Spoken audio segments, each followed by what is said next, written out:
Are we bringing the jury? Nothing on the people's side, Your Honor. Nothing, Your Honor. Okay, we're bringing the jury.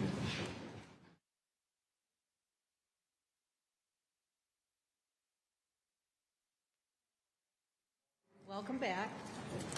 Ms. Seideveen, you may call your next witness. Thank you, Your Honor. The people call Detective Tom Maciaskowski to the stand, please.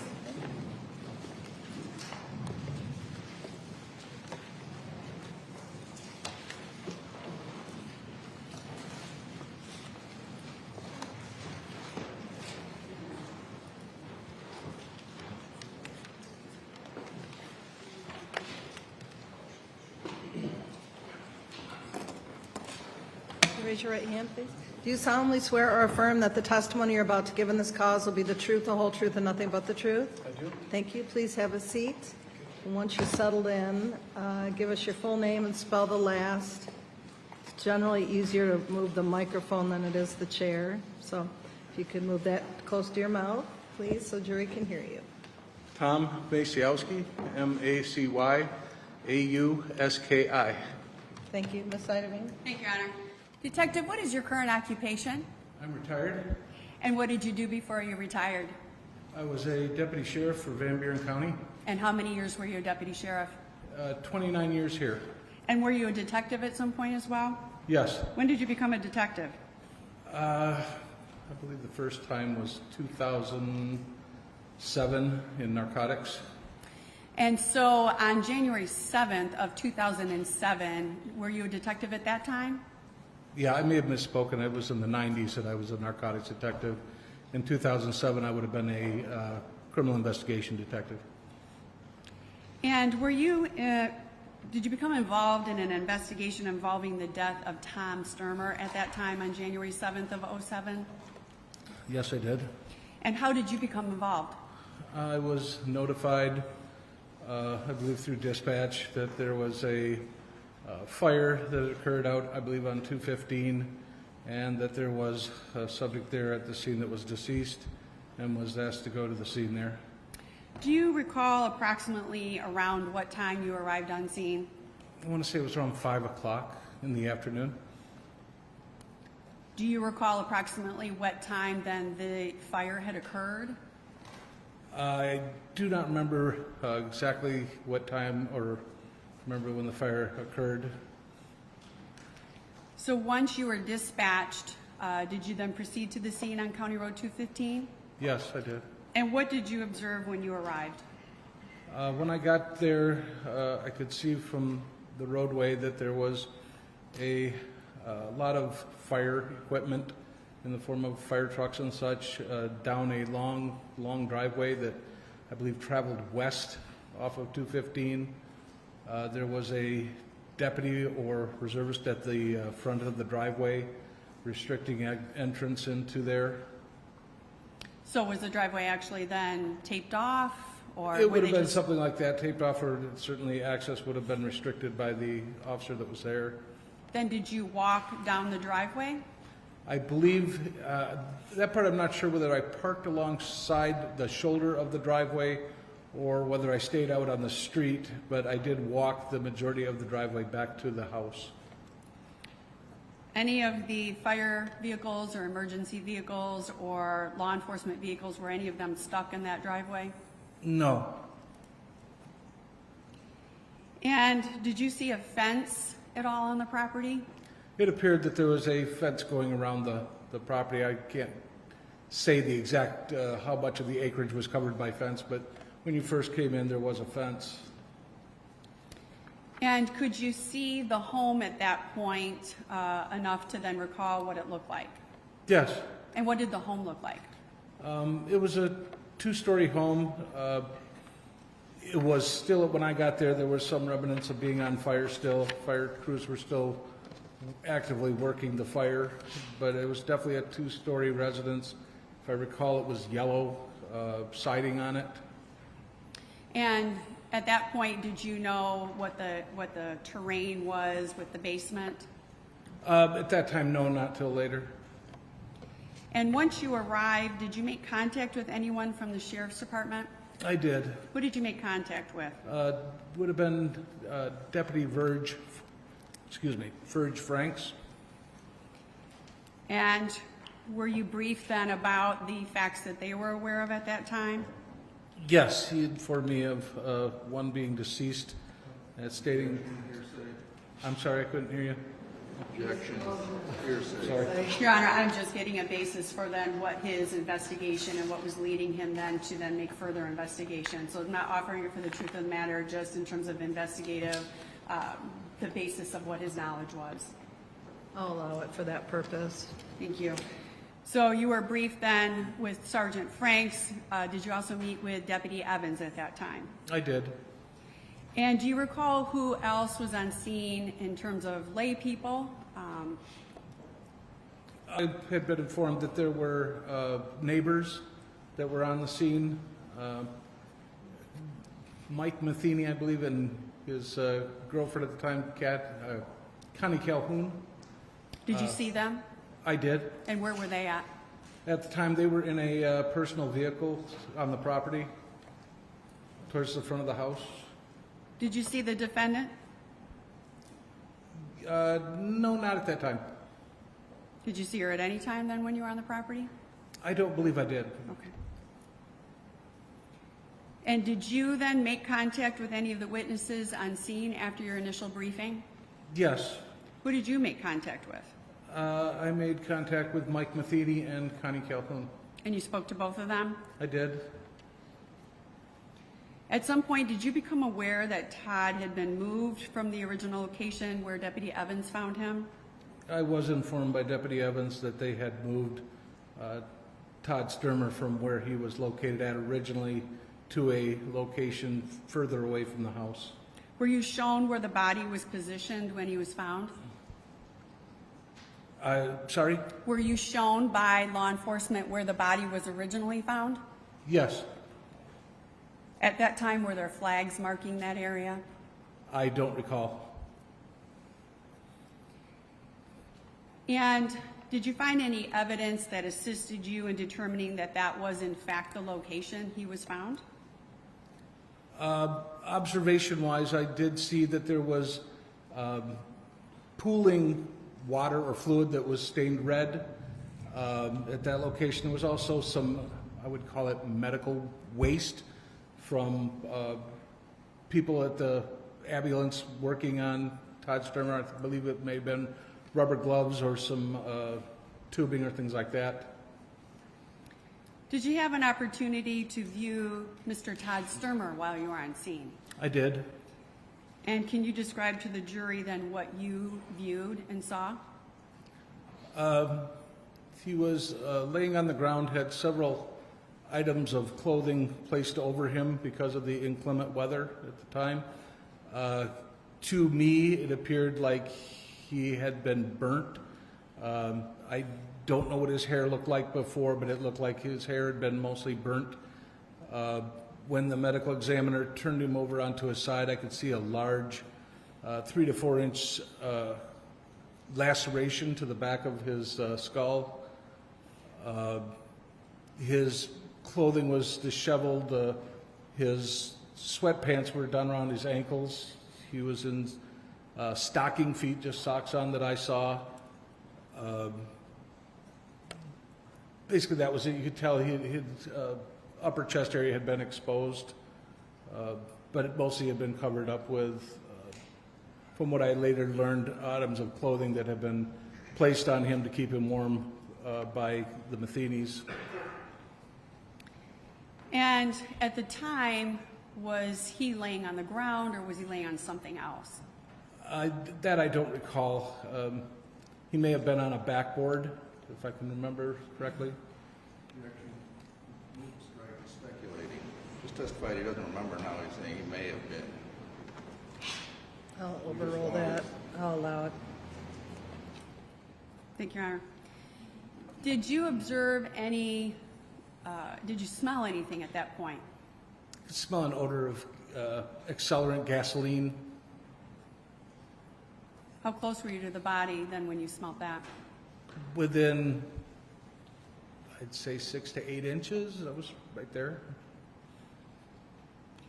Did you remove anything from Todd's body for processing? You talked about all the items. Yes, I took the items that were covering his body, jackets, shirts, sweatshirts. There was I believe, a blanket, a couple of sheets that we determined belonged to the ambulance crew. The clothing items were placed into a brand new, I would call it a garbage bag, for lack of a better term. I took them off and placed them in the bag, which Tony Evans then took possession of. The sweatpants that he was wearing were taken at that time by the fire marshal and taken into evidence by him. And do you recall what happened? Were there any items that were left on the body then to go in the body bag? I believe his socks were still on. There was a shirt and underwear, which I remember from the autopsy had been taken out of the body bag. And then all the other items were packaged separately? That's correct.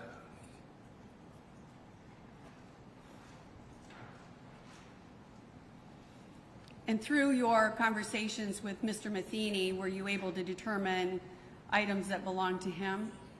Yes, Mr. Matheny identified the items that he had placed on Todd Stermer at the time that he had come to that scene. And that included the items then that went in the clean garbage bag? That's correct. Objection form, leading, and it's hearsay. I will sustain as deleting. What items did you put in the garbage bag?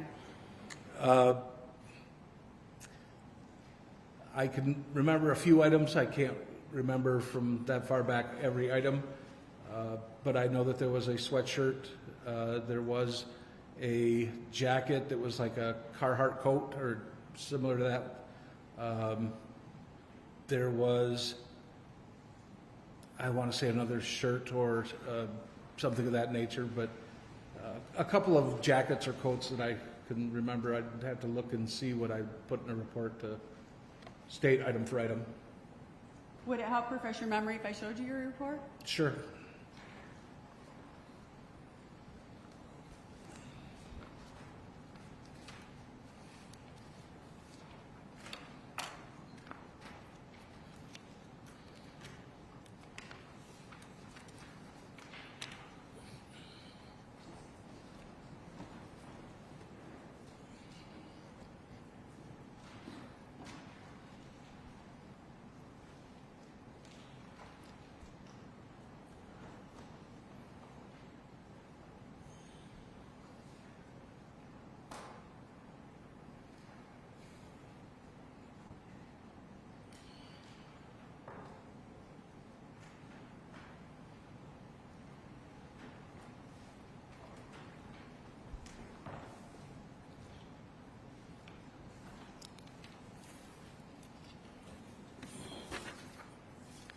Once you get a chance to refresh your memory, if you could just turn those over and then I'll ask you again.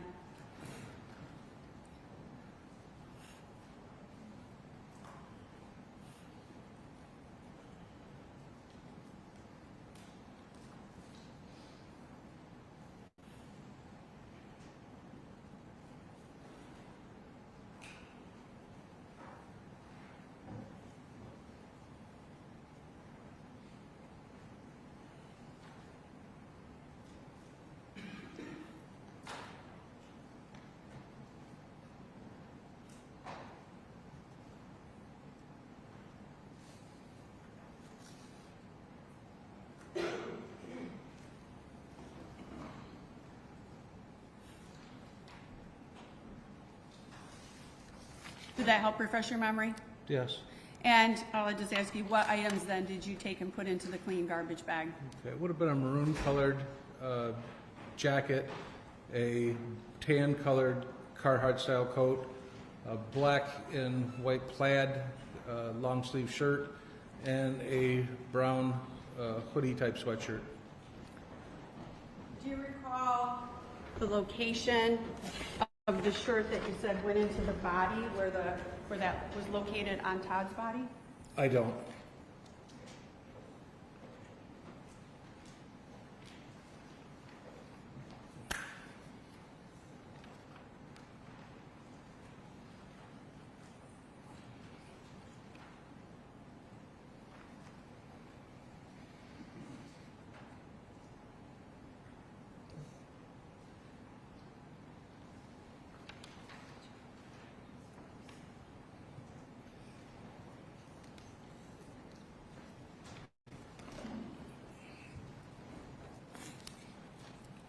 And once you put those items in the garbage bag, what did you do with them? I turned them over to Deputy Evans to place an evidence hold on to for any further processing that may be needed. And then did you do anything with the items that were left on the body? No, I did not, that I recall. And did you view Sergeant Leroy then take possession of, I believe you said the sweatpants? I did. And who was Scott Leroy on scene at that time? What was his title? State Police District Fire Marshal.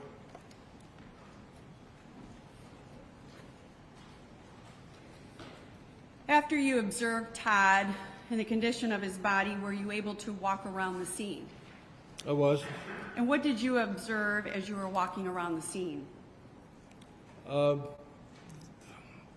Where the house was at when you first pulled up, the long driveway comes out and it's like an open area in front of the house. And then I can't attest a lot memory-wise the east side of the house, but the west side of the house does seem to slope downward. That would be honestly the northwest side. It's like an embankment that goes down around to the back of the house. The house appeared to have at one point had a balcony, but there was a cement slab on the back, like a walkout from the basement. It's difficult to say how it looked up above in the front because there was, like I said, so many emergency vehicles and stuff there. But basically nothing as you're going down the northwest side of the house.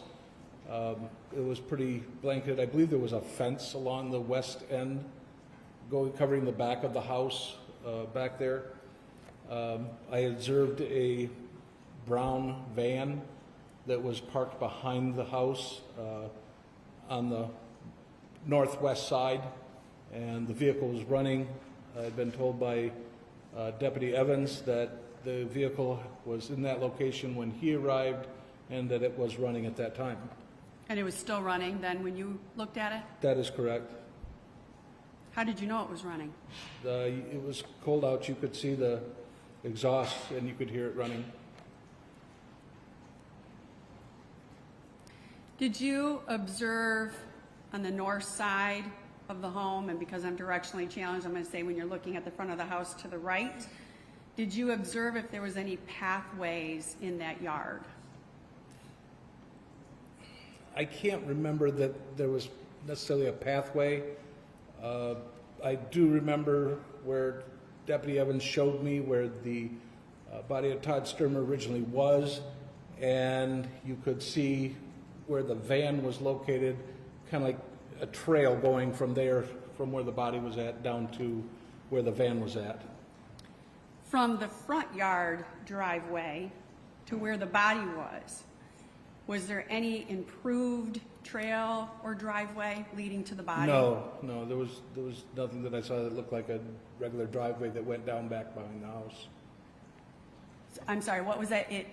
There was no appearance that I could see of a driveway that went from the front of the house down the side of the house, which would be the north side, around to the west or back of the house. What was the terrain or the makeup of the side yard there? Near as I can remember, it was kind of like grass and dirt for the most part.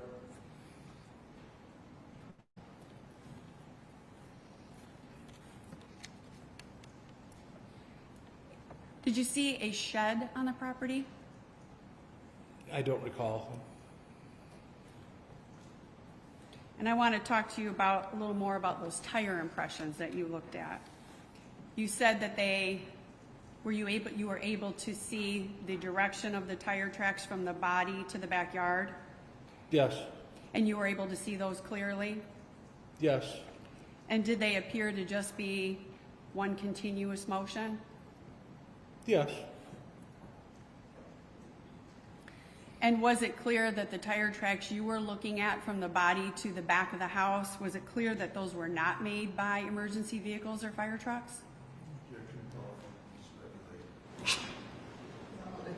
leading to, so I'll sustain. Were you able to determine tracks that were made by emergency vehicles and by fire trucks? I'm going to say no. The upper area in front of the house was a mishmash of vehicles everywhere. The only way or place that I could see anything definite was from that location where I was shown Todd Stermer to originally have been laying to where the van was parked. There was only one set of tracks that you could make out that were going from that location to the back of that van. To the back of the van? I saw no other crisscross traffic or anything like that. It was just one clear set of tracks.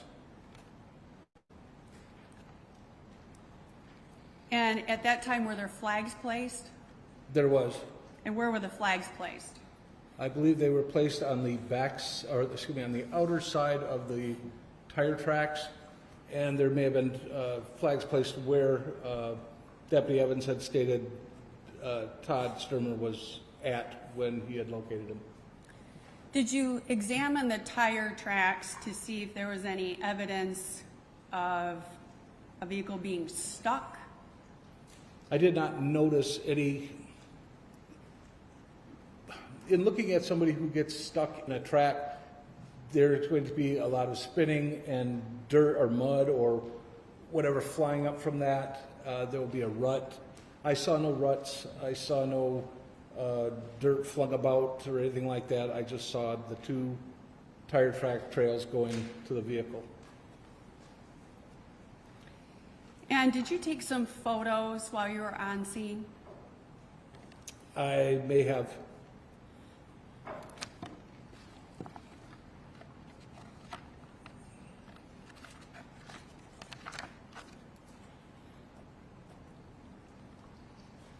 I want to just talk to you a little bit about that van. You saw that it was running and it was the exhaust, correct? Yes, I walked around the van while it was there. And did you take note of the license plate and the VIN number? Yes, at the time I was there, I did record the VIN number and the license plate from the van. Were you able to determine then from those two things who owned the van? I believe it was registered to Todd Stermer. Did you see what was in the van at that time? I made brief observations. I did not go inside the van, but I could see through the windows. What did you see then through the windows? I saw that the key was in the ignition and the vehicle was running. I believe I saw a black purse laying on the floorboards of the passenger side. Looking in, the van was kind of in disarray. There's a lot of stuff in there. Not making particularly any note of anything other than seeing a purse in there and the keys in the ignition running. Did you notice anything unusual about the exterior of the van?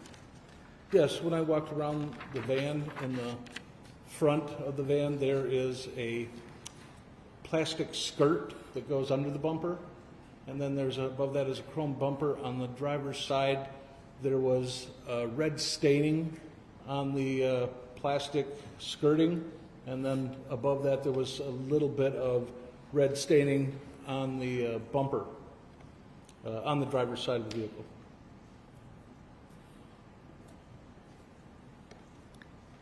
What was done with that van?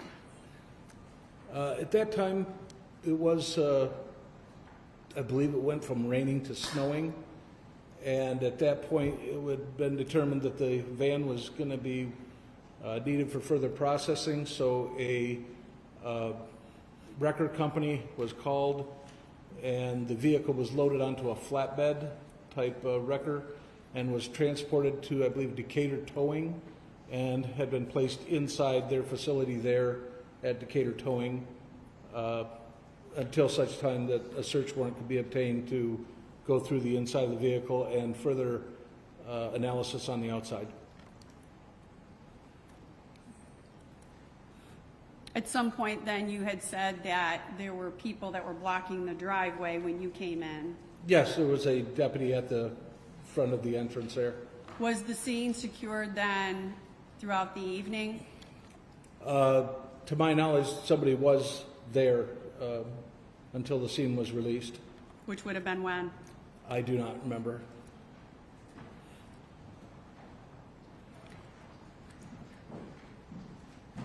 Were you present then when the van was examined at Decatur Towing? I was. And did you take pictures of the van? I did.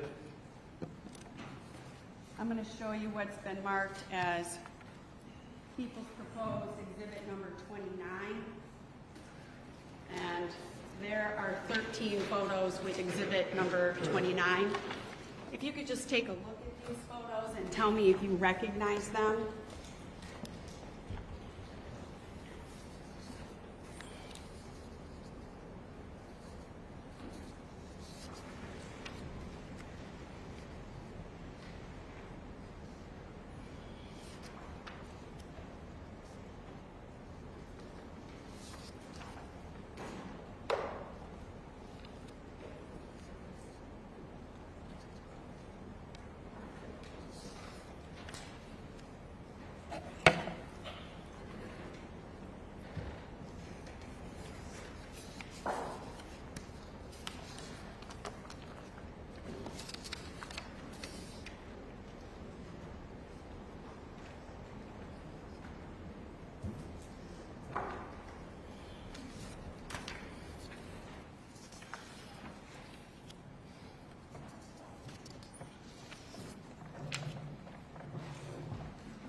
Do you recognize those photos?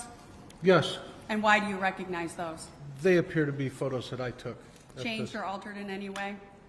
Not that I recall, no. Your Honor, the people would move to admit People's Exhibit number 29 into evidence at this time.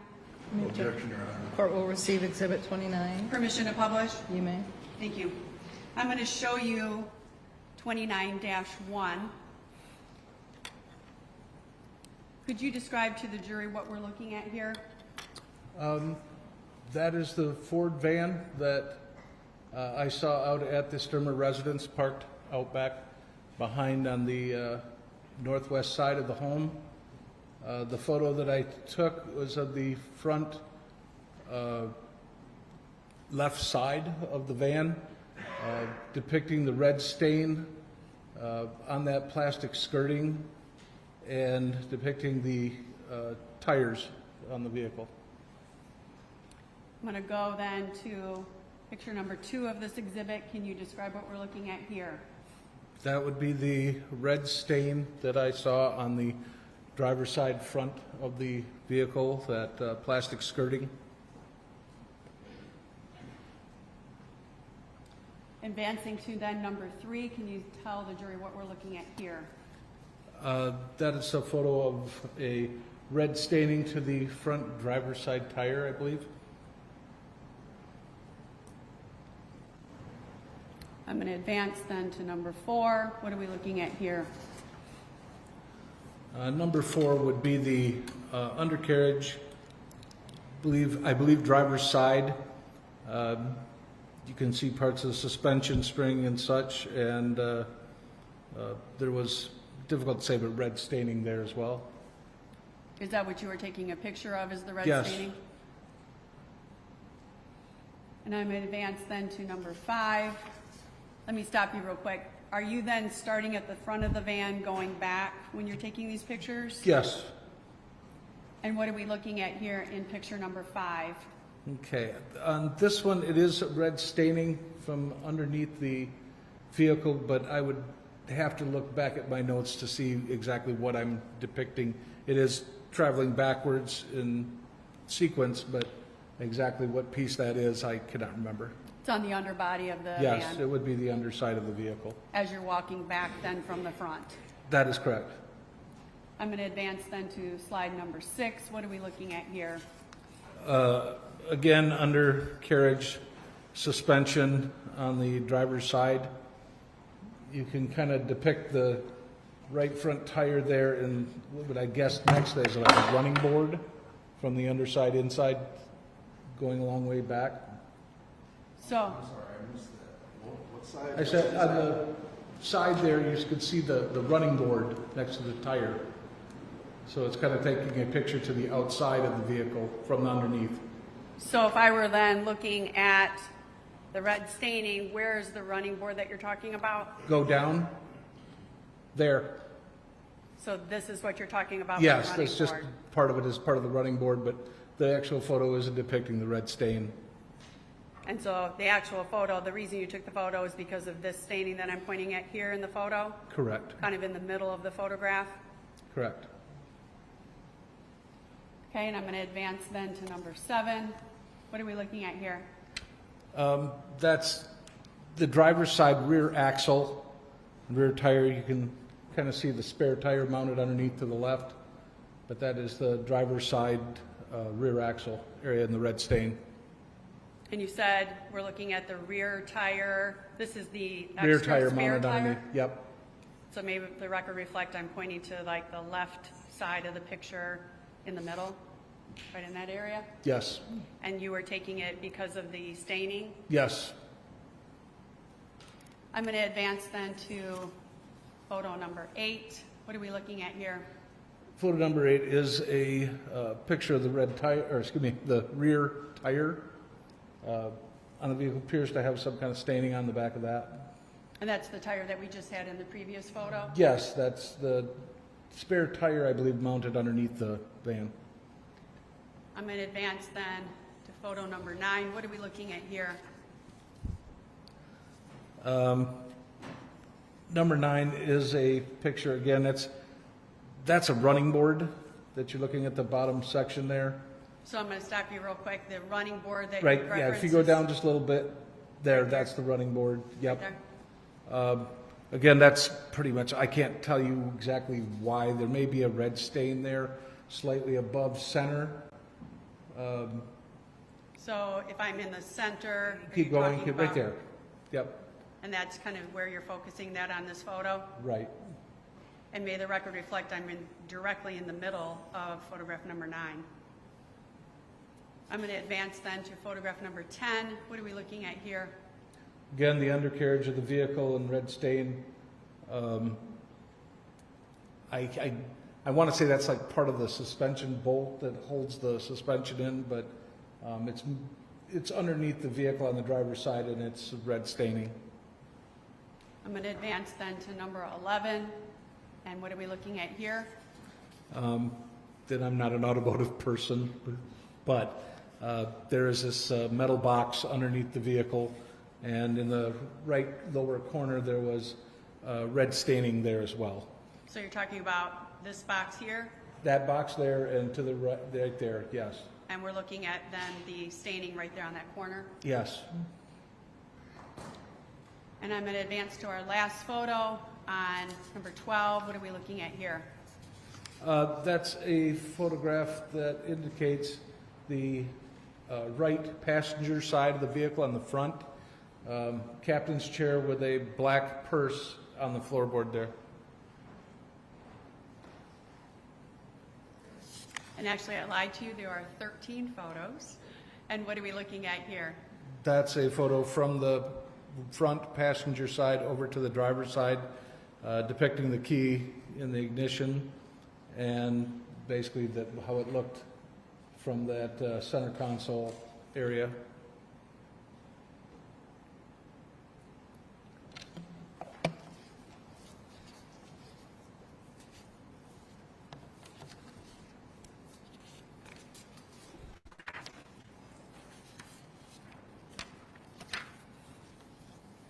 Did you go through the interior of the van, those contents?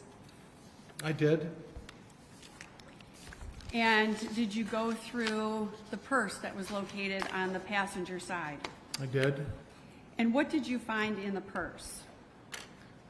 Inside the purse, lots of various items, but there was a wallet.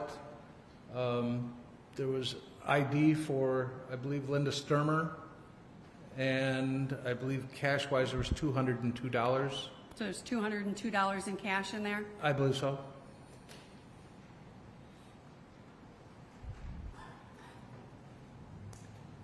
Did you get an opportunity to see what was behind the front seat row? I did look throughout the van, and between the passenger and driver's seat, I found I call it a portfolio, but it's like an envelope, a big envelope that you put things in. As I recall, it had a wallet in there, or I think it was a leather wallet of some kind. The back of the van was filled with multiple boxes of gloves, which I later understood was a side business that Mr. Stermer and Mrs. Stermer were involved in. I think was selling of gloves to hardware stores, things like that. But there was a lot of packages of gloves back there. Was the van pretty full in the back? Yes, yes. And did you attend the autopsy on January 8th of 2007? I did. And that was with Dr. Markey? I'm sorry? Was that with Dr. Markey? Yes. At that time, did you take possession of any of the clothing that came in the body bag? I did. Do you recall what items you took possession of? I took possession of 2 socks, a shirt, a pair of underwear, and I believe they also issued me what we would refer to as a DNA card, a sample of DNA from the deceased, and that would have been turned over to me as well. And what did you do then with those items?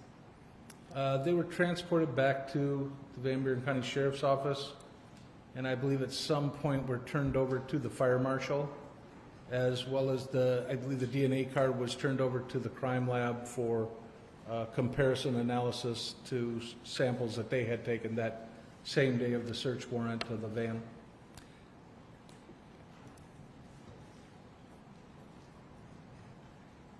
Were you the one that packaged up those items? I don't recall. They were placed in, I call them evidence cans. They look like paint cans, but they're silver, unused. And each item was placed into one of those paint cans, for lack of a better term, evidence can, and by the Dr. Markey and staff, and then recorded and handed over to me. And they were sealed at that location as well.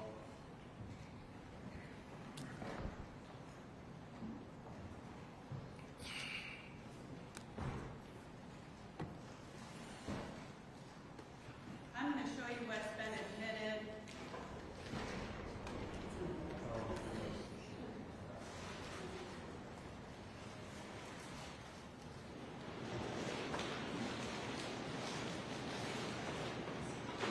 I'm going to show you what's been admitted as People's Exhibit number 25. And do you recognize that?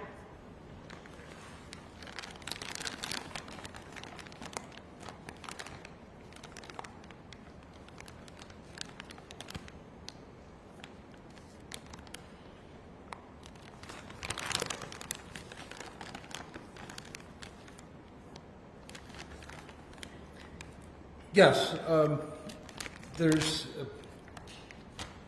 more labels on it than what I remember, but the label I do remember is of the autopsy lab number, which is a small sticker on here, A071024, Todd Stermer, content socks. That I do remember, and would be what they handed me that day at the autopsy. So these are what you're referring to as containers? Yes. Containers They or look like paint cans? Yes, ma'am.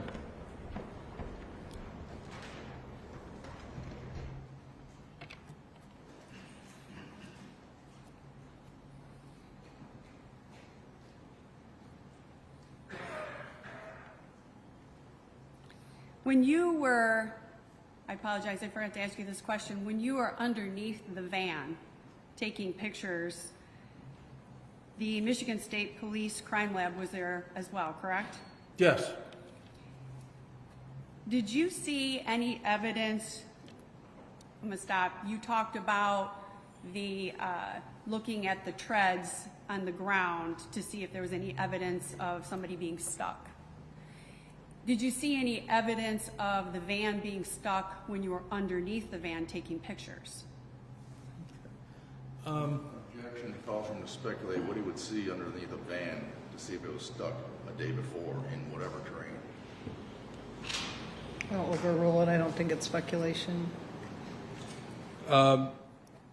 In observing the van out there, I did not see, both at the scene and at the search warrant, did not see what you would consider big clumps of dirt, mud stuck all over the van where it would appear that it was stuck or had been, if you've ever been stuck, rocking the vehicle back and forth, moving it back and forth, and getting large amounts of matter stuck up in it. There was, the tires at the time I'd seen them were wet and did have dirt on them, but it's more like muddy water than it would be clumps of soil. If that makes any sense, observation-wise? At some point in your investigation, did you become aware that the defendant went to the Marathon station in Lawrence? Yes. And what did you do upon receiving that information? I went to the Village Marathon in Lawrence. I did meet with the owner, Sue Oppold, and I requested from her, knowing that they did have video at that location, did request videotapes, VHS type from that location, which was their type of surveillance at the time, and also for the tape register for the purchases that may have occurred at that time. And she did supply those to me. Were you able to then review the VHS tapes? I did. And did you see anything of any evidentiary value on those tapes? I did not.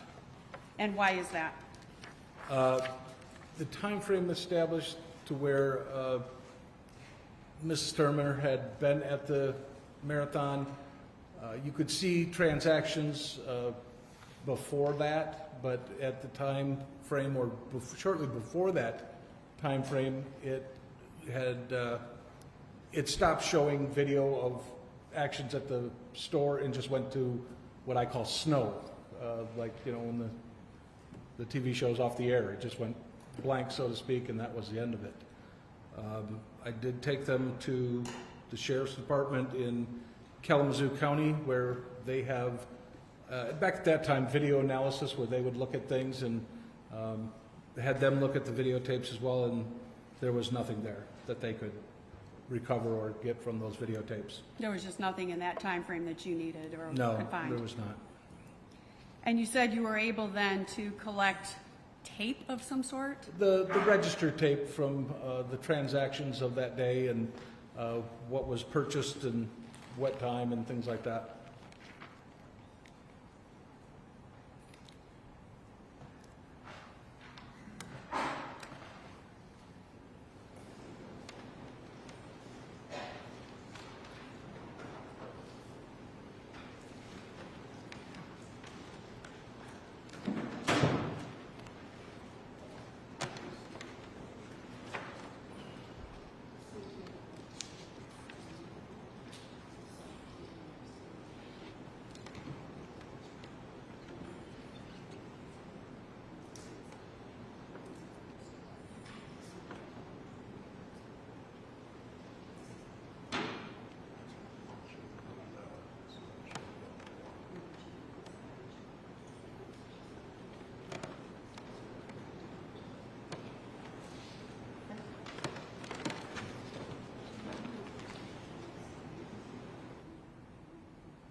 as People's Proposed Exhibit 30-1 and 30-2.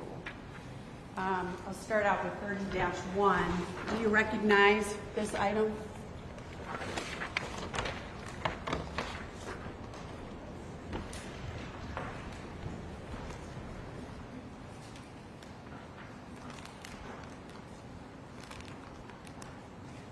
Yeah, this appears to be the cash register tape roll from the Lawrence Marathon that I received from the owner.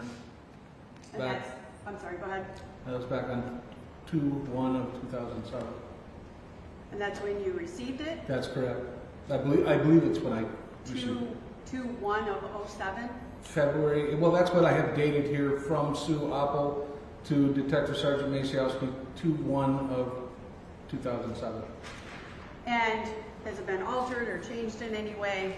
It appears to look like the same tape. It's been some time, but yes. And those are your initials on the outside of the packaging? That is, well,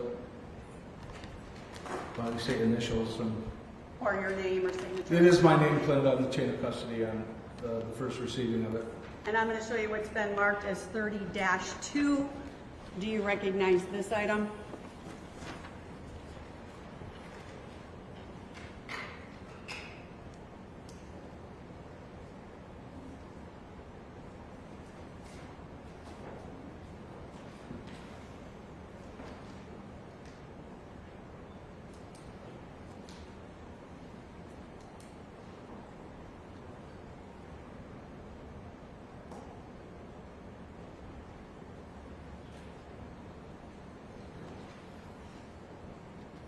Yes, it's a copy of the receipt that was determined to be on the roll that was here in this package from the Lawrence Marathon for the transaction that occurred using what would be Todd Stermer's MasterCard on the date of 1/7 of 2007. Your Honor, this time I'd move to admit People's Exhibit number 30, including both -30-1 and 30-2 into evidence. Any objection? No objection. Court will receive 31 and 32. And just so the record is clear, there are 2 exhibit stickers, one dated of 2007 and one dated for today on the packaging. Okay.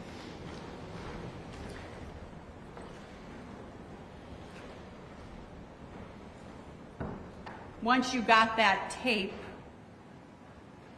you were able to then go through that tape? Yes. And did you determine then the relevant transaction or what may be of interest to you at that time? I believe so, yes. And that's where then the copy was made of the individual receipt? That's correct.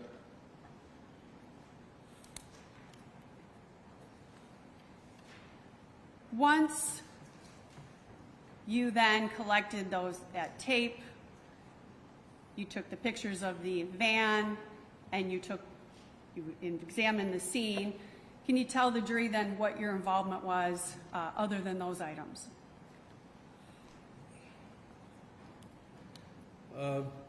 After doing that part of investigation, it would have been then follow up to any information that we may have come into contact with, follow-up interviews with people, basically information that came in either through evidence or through people we would have followed up on and assigned people to do just that, interviews or collect items, keep in touch with the prosecutor's office and for their input and proceeding with the case. So if you received tips? We received, through interviews, people would provide information, and then from that information, we would follow up and see where that would lead as well. As part of your follow-up, did you interview Cynthia DeLoach? I did. And who was she? Cynthia DeLoach was a clerk at the Lawrence Marathon at the time that those items had been, that were seen on that receipt using the credit card of Todd Stermer. She was the clerk that was working that day when those items were purchased. You interviewed Chris Williams? I did. Did you interview Trevor Stermer, I believe I did. Trenton Stermer? I believe I did. Interview Dardita Gordon? I believe I did as well. And where did you interview Dardita Gordon at? It would have been at the Buren County Jail. So she was incarcerated at that time? I believe she was. Can you describe the demeanor of Dardita Gordon at the time you interviewed her?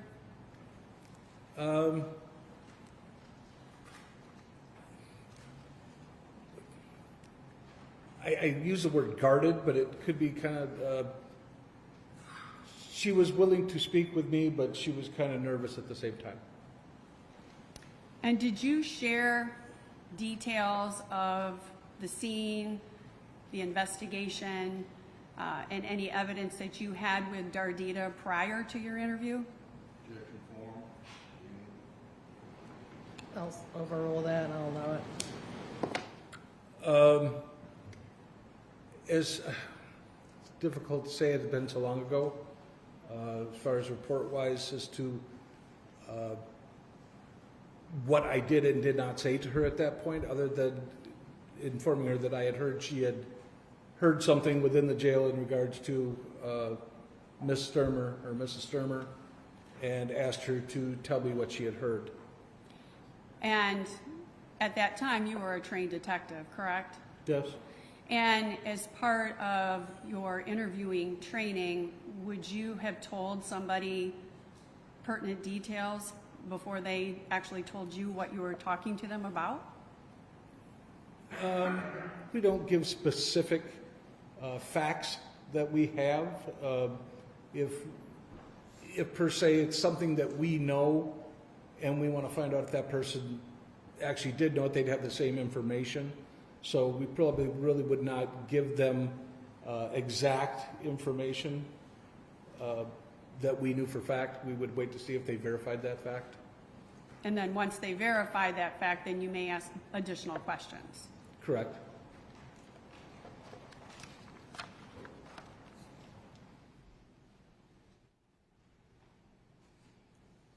I have no further questions for this witness, Your Honor. Mr. Mueller?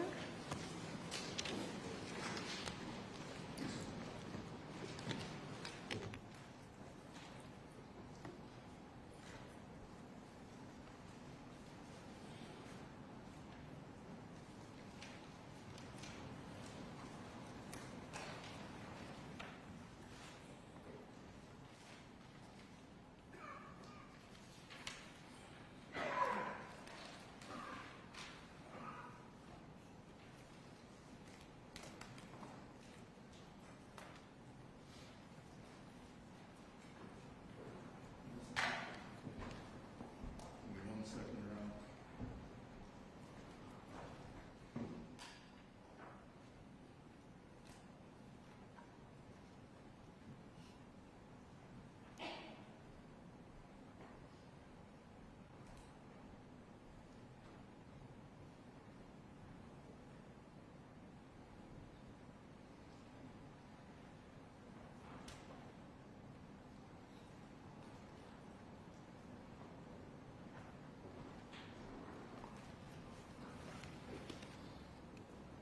Good morning, sir.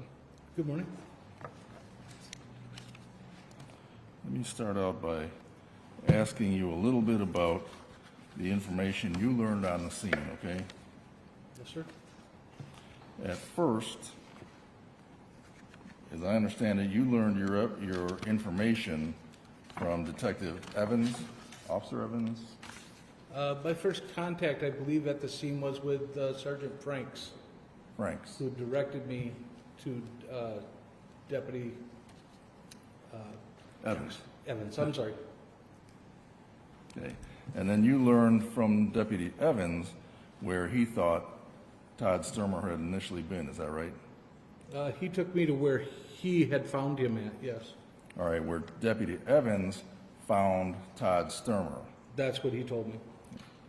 Are you aware that Deputy Evans did not arrive on the scene until after Todd Stermer was moved from his initial position to his final position? Your Honor, facts not in evidence.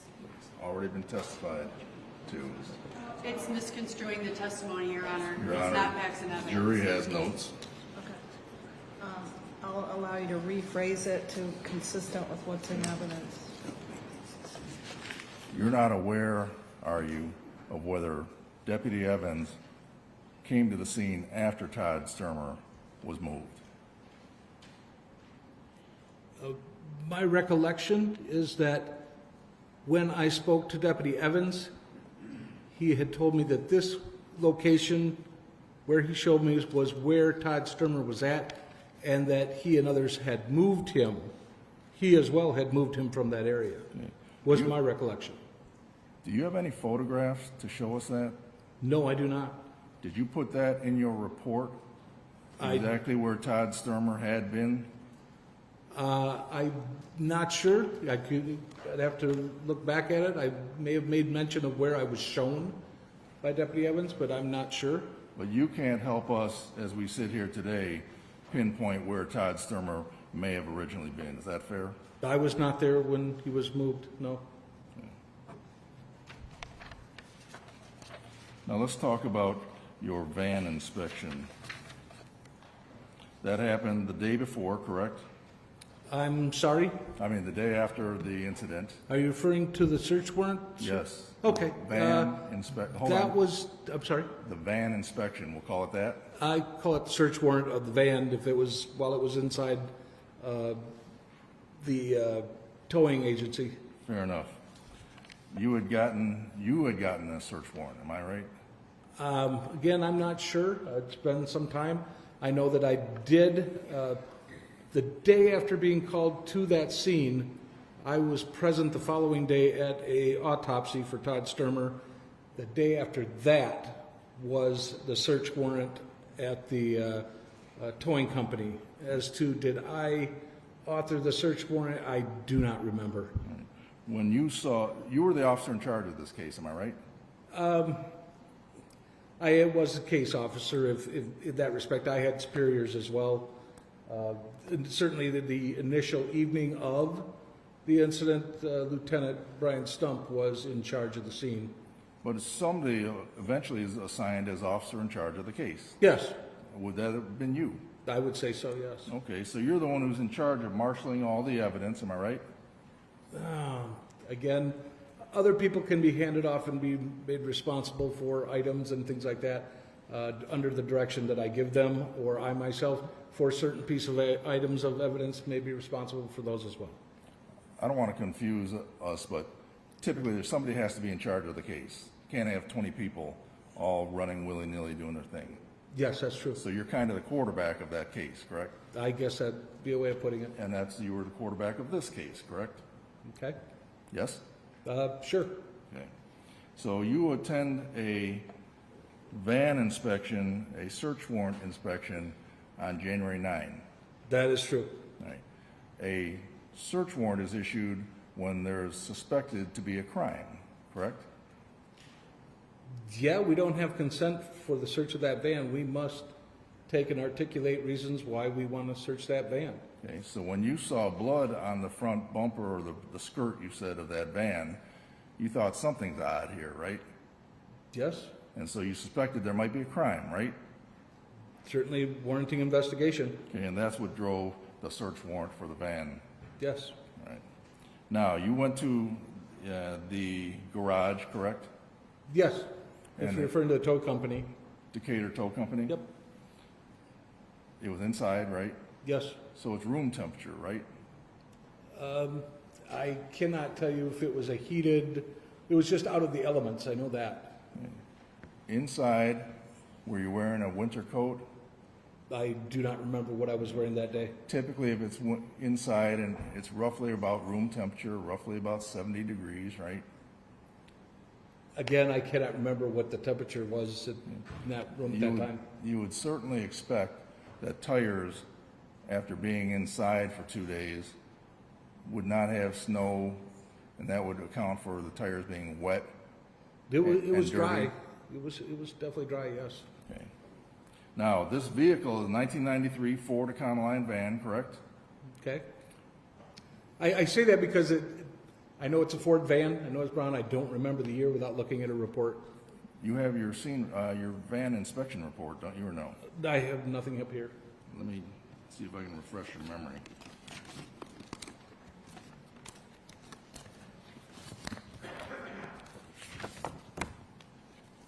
May I approach, Your Honor?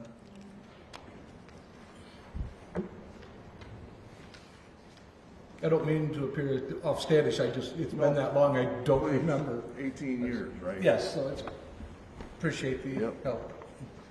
Happy to give.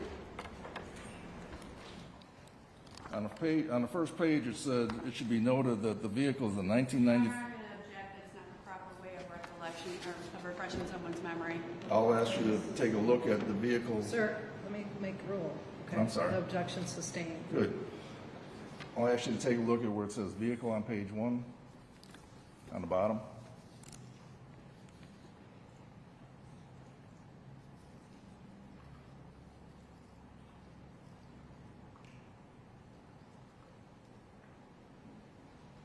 Yes, sir. Are you with me? I am. What kind of vehicle was it? It's a 1993 Ford Econoline van, full size. Full-size van. You recall it was a rear-wheel drive van. I believe it was. Rear-wheel drive van, full-size, roughly about 4,500 pounds, if you understand what vans weigh. You got me on that one on weights and measures of vehicles, but it's a full-size van. Which you would expect weighs over 2 tons, don't you think? Honestly, I couldn't tell you what my own vehicle weighed, but it's a full-size big van. And do you recall the condition of the rear tires? Rear tires that were on the vehicle? I mean, as opposed to the spare back there, or I'm not That's sure which. correct. You mean the ones that are actually on the vehicle? There are 4 tires Yes, on the vehicle. yes. I'm asking you about the 2 rear tires on the vehicle, not the spare. Do you recall the condition of those tires? I believe I did make note of that. I do not recall, but I did make note of the condition of those tires and the types of each tire. Happy to refresh your memory if you look at page 3 of your report at the top paragraph. Let me know when you're there.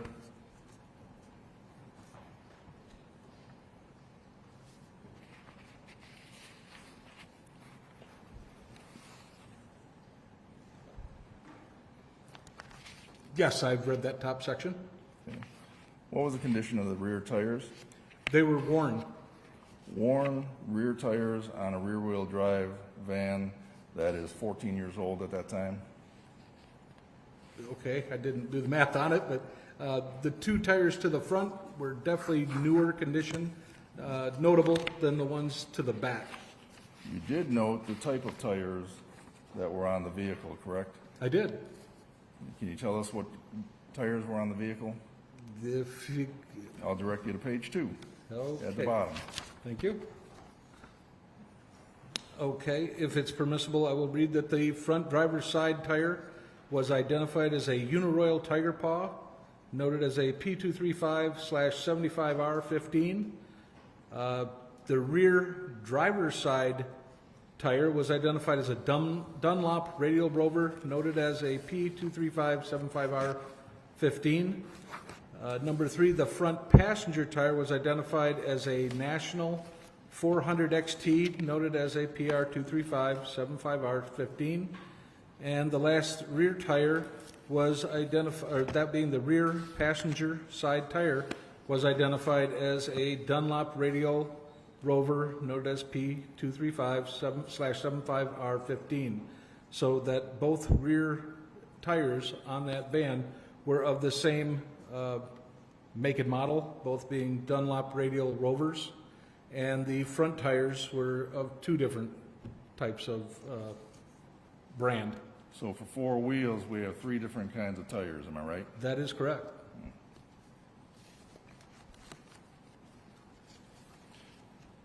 In looking at what was marked as Exhibit 29, do you have those pictures up? I only have this report that you've given me up here.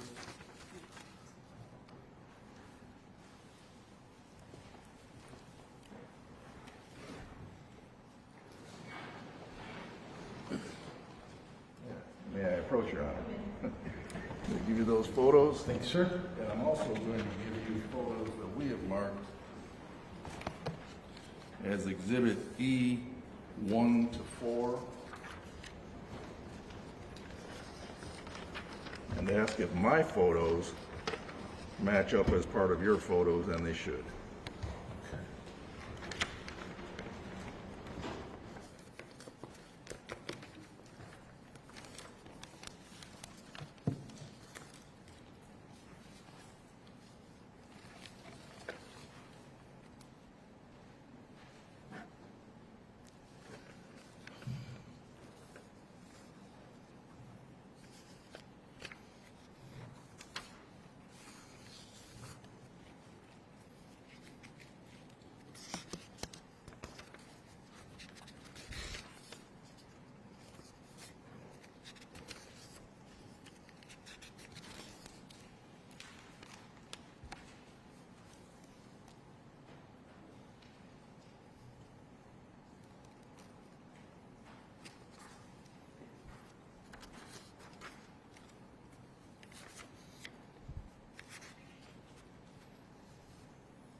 In observing the photos from the People's Exhibit and the photos that you handed me just now, noting that it has kind of part of my name on them, they can be the same photo. They appear to have been enlarged, and by development or whatever, the colors are not exactly the same of what I'm seeing in each picture, but I can say that they reflect the same imagery. And I don't have this one. I'm not sure what, it could have been the label on the outside of the vehicle, I'm guessing, but, If that was from the door, if that was part. okay. I could have taken that picture. Is the counsel testifying where that came from? This witness has no recollection of where that picture's from. Let me set this up, if I may. Prosecutor, have you seen these photos? I assume you're I'm moving going to to move for admit their them. admission just one second, including Okay, that last one. prosecutor, have you seen them? I don't know what he's looking at, Your Honor, and I Okay. believe he's testifying as to, I haven't seen what he's shown him. I already told you it's Exhibit E, which you haven't looked for.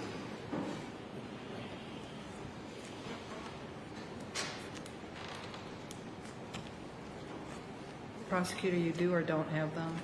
We do have him in digital form, Your Honor. Okay. I wasn't sure what he was showing him at this time. You also photographs? 4 photographs. You also have them in book form. I gave them to you. Okay. So you know what he's showing No, this we do, witness? yes, Your Honor. Okay, thank you. Okay. Mr. Mueller? You'd have taken a picture of the vehicle information on the vehicle, right? I would say that's highly likely. I just, So these 4 photographs that I'm showing you represent the vehicle that you inspected on January 9. Fair? that's fair? Okay, I move for the admission of Exhibit E.1 to 4. It's cumulative, Your Honor, and I don't think he has recognized these particular pictures as pictures he took.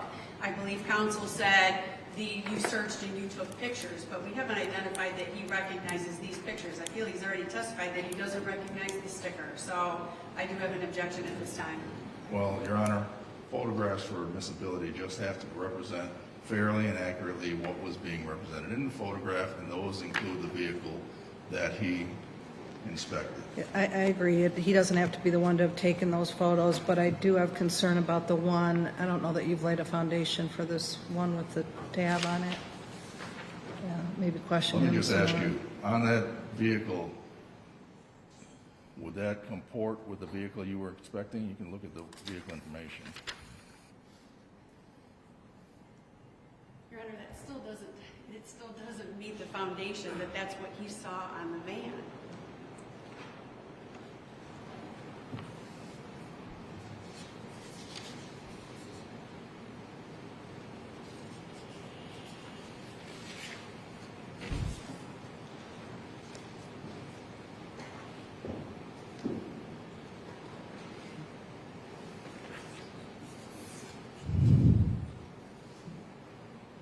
Your report would include a VIN number, wouldn't it?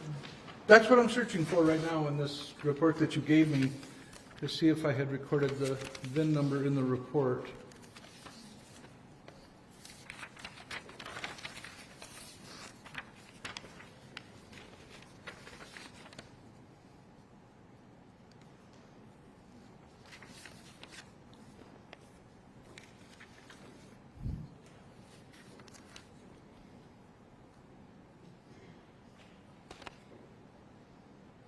Let's look at page 1 where it says vehicle. I'm reading right now that section, sir. And the VIN number that I recorded on my report does match the VIN number placed on this image that you handed to me. So it is the same VIN number Move for that I the- could testify to. Move for the admission of Exhibit E 1 to 4. Right, Irene? No objection now. I believe that the proper foundation has been laid. Okay, we'll receive. What'd you say, E1 through 4, Mr. Mueller? What would you title those, E1 through 4? E 1 to 4. 1 to 4, Yes, okay. So thank we'll you. admit those. I'll show you, sir. I just want to show you. You already saw that photograph, right? Yes, Counsel showed you. Prosecutor showed you. I can't hear you. Prosecutor showed you that photograph. Remember, you talked about it? Yes, I All right. believe I have it in front of me. That's the photograph you took of the front end, correct? It appears to be. Well, it matches one of your photos, doesn't it? True. My statement in why I'm referring is that the MSP also was out there taking pictures at the same time. This being one of my photos, if it's so, it is so that it's mine. Okay. It shows the blood on the front skirt, correct, in the front. Yes? I identified it as a red stain at the time. Red stain. Do you see any red stains on the left fender? On the fender? Yes. No, I can't say that I do. Yeah. If there had been stains on the left fender, you would have noted that, wouldn't you? If I saw them, yes.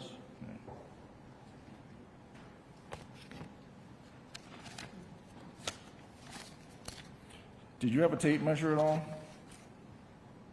While I was there, Yes. not certain that I did or didn't. Okay. You can't help us with how far off the ground that lower skirt is, No, I can't. other than maybe knowing the radius of the tires? The type and tire that, yeah, I recorded that. Okay. Basically, the lower skirt comes about halfway up that tire, right? It appears that way in the image. Okay. You remember the temperature? Well, you arrived at 5 p.m. You remember that at the scene? I did arrive around that time. Okay. And it was light rain and snow at the time. You remember that? I believe when I first got there, there was rain that turned to snow, yes. You said there was a mishmash of fire trucks and EMT vehicles in that front area, correct? In the front, would have been the east side of the house. There were a lot of emergency vehicles there, yes. A lot. Well, I mean, compared to never, I guess there may have been 2 or 3. There was certainly an ambulance. There was more than one fire truck there. I can't attest to other police vehicles without some kind of imagery, but it seemed very busy. All fighting the fire or treating Todd Stermer. I would presume so. I saw the firemen working the fire, but I don't know what the emergency personnel were doing. You don't know what tire tracks were in the front area of the house, front northeast corner of the house at 3:30 p.m., fair? No. Seeing as you got there at 5, Right. and there's a mishmash of fire trucks right in that area. In the front of the house, yeah. And you did not take the 1993 Ford Econoline van and do any testing to determine what type of, with poor tires, in muddy conditions, what type of traction it might get, fair? You didn't do any of that. I didn't do any tests of, no. Okay. You didn't take an exemplar. You know what an exemplar is? No, I don't. A similar van, 1993, and try to run any tests to see what kind of traction it might have, fair? No, I did not. So as you sit here, you have no evidence for us that can rule out that given the tire condition, given the weather conditions, the terrain, that Linda Stermer might have lost traction. You can't rule that out, can you?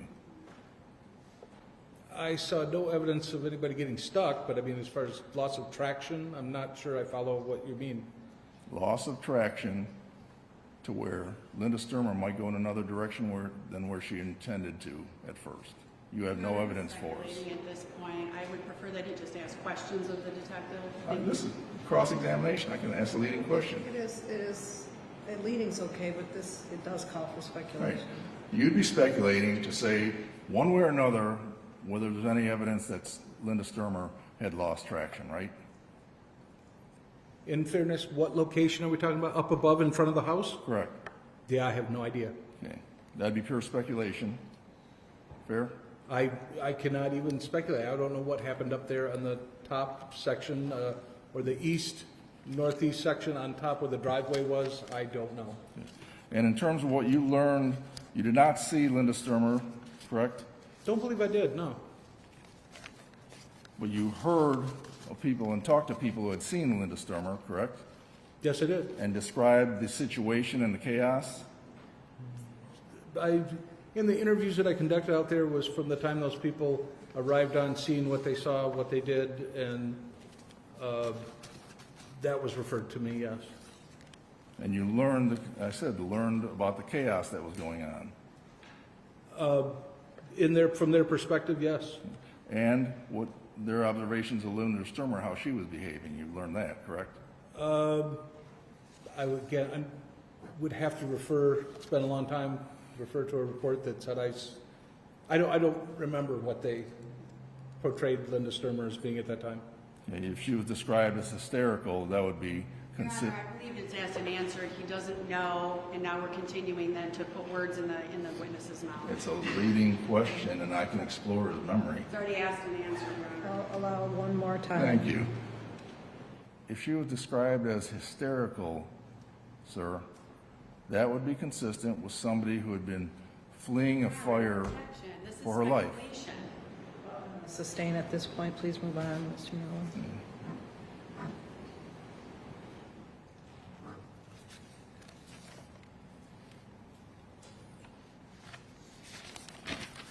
You said there was some fuel smell, a fuel type smell you smelled? Yes, And that's after you got there and you said you came 6 to 8 inches from Todd Stermer? yeah, I believe I knelt down there looking at him, the position he was on at that time. Okay, where did you look? He's close to 6 feet tall. Were you looking at his chest 6 to 8 inches? Were you looking at his face 6 to 8 inches? Where?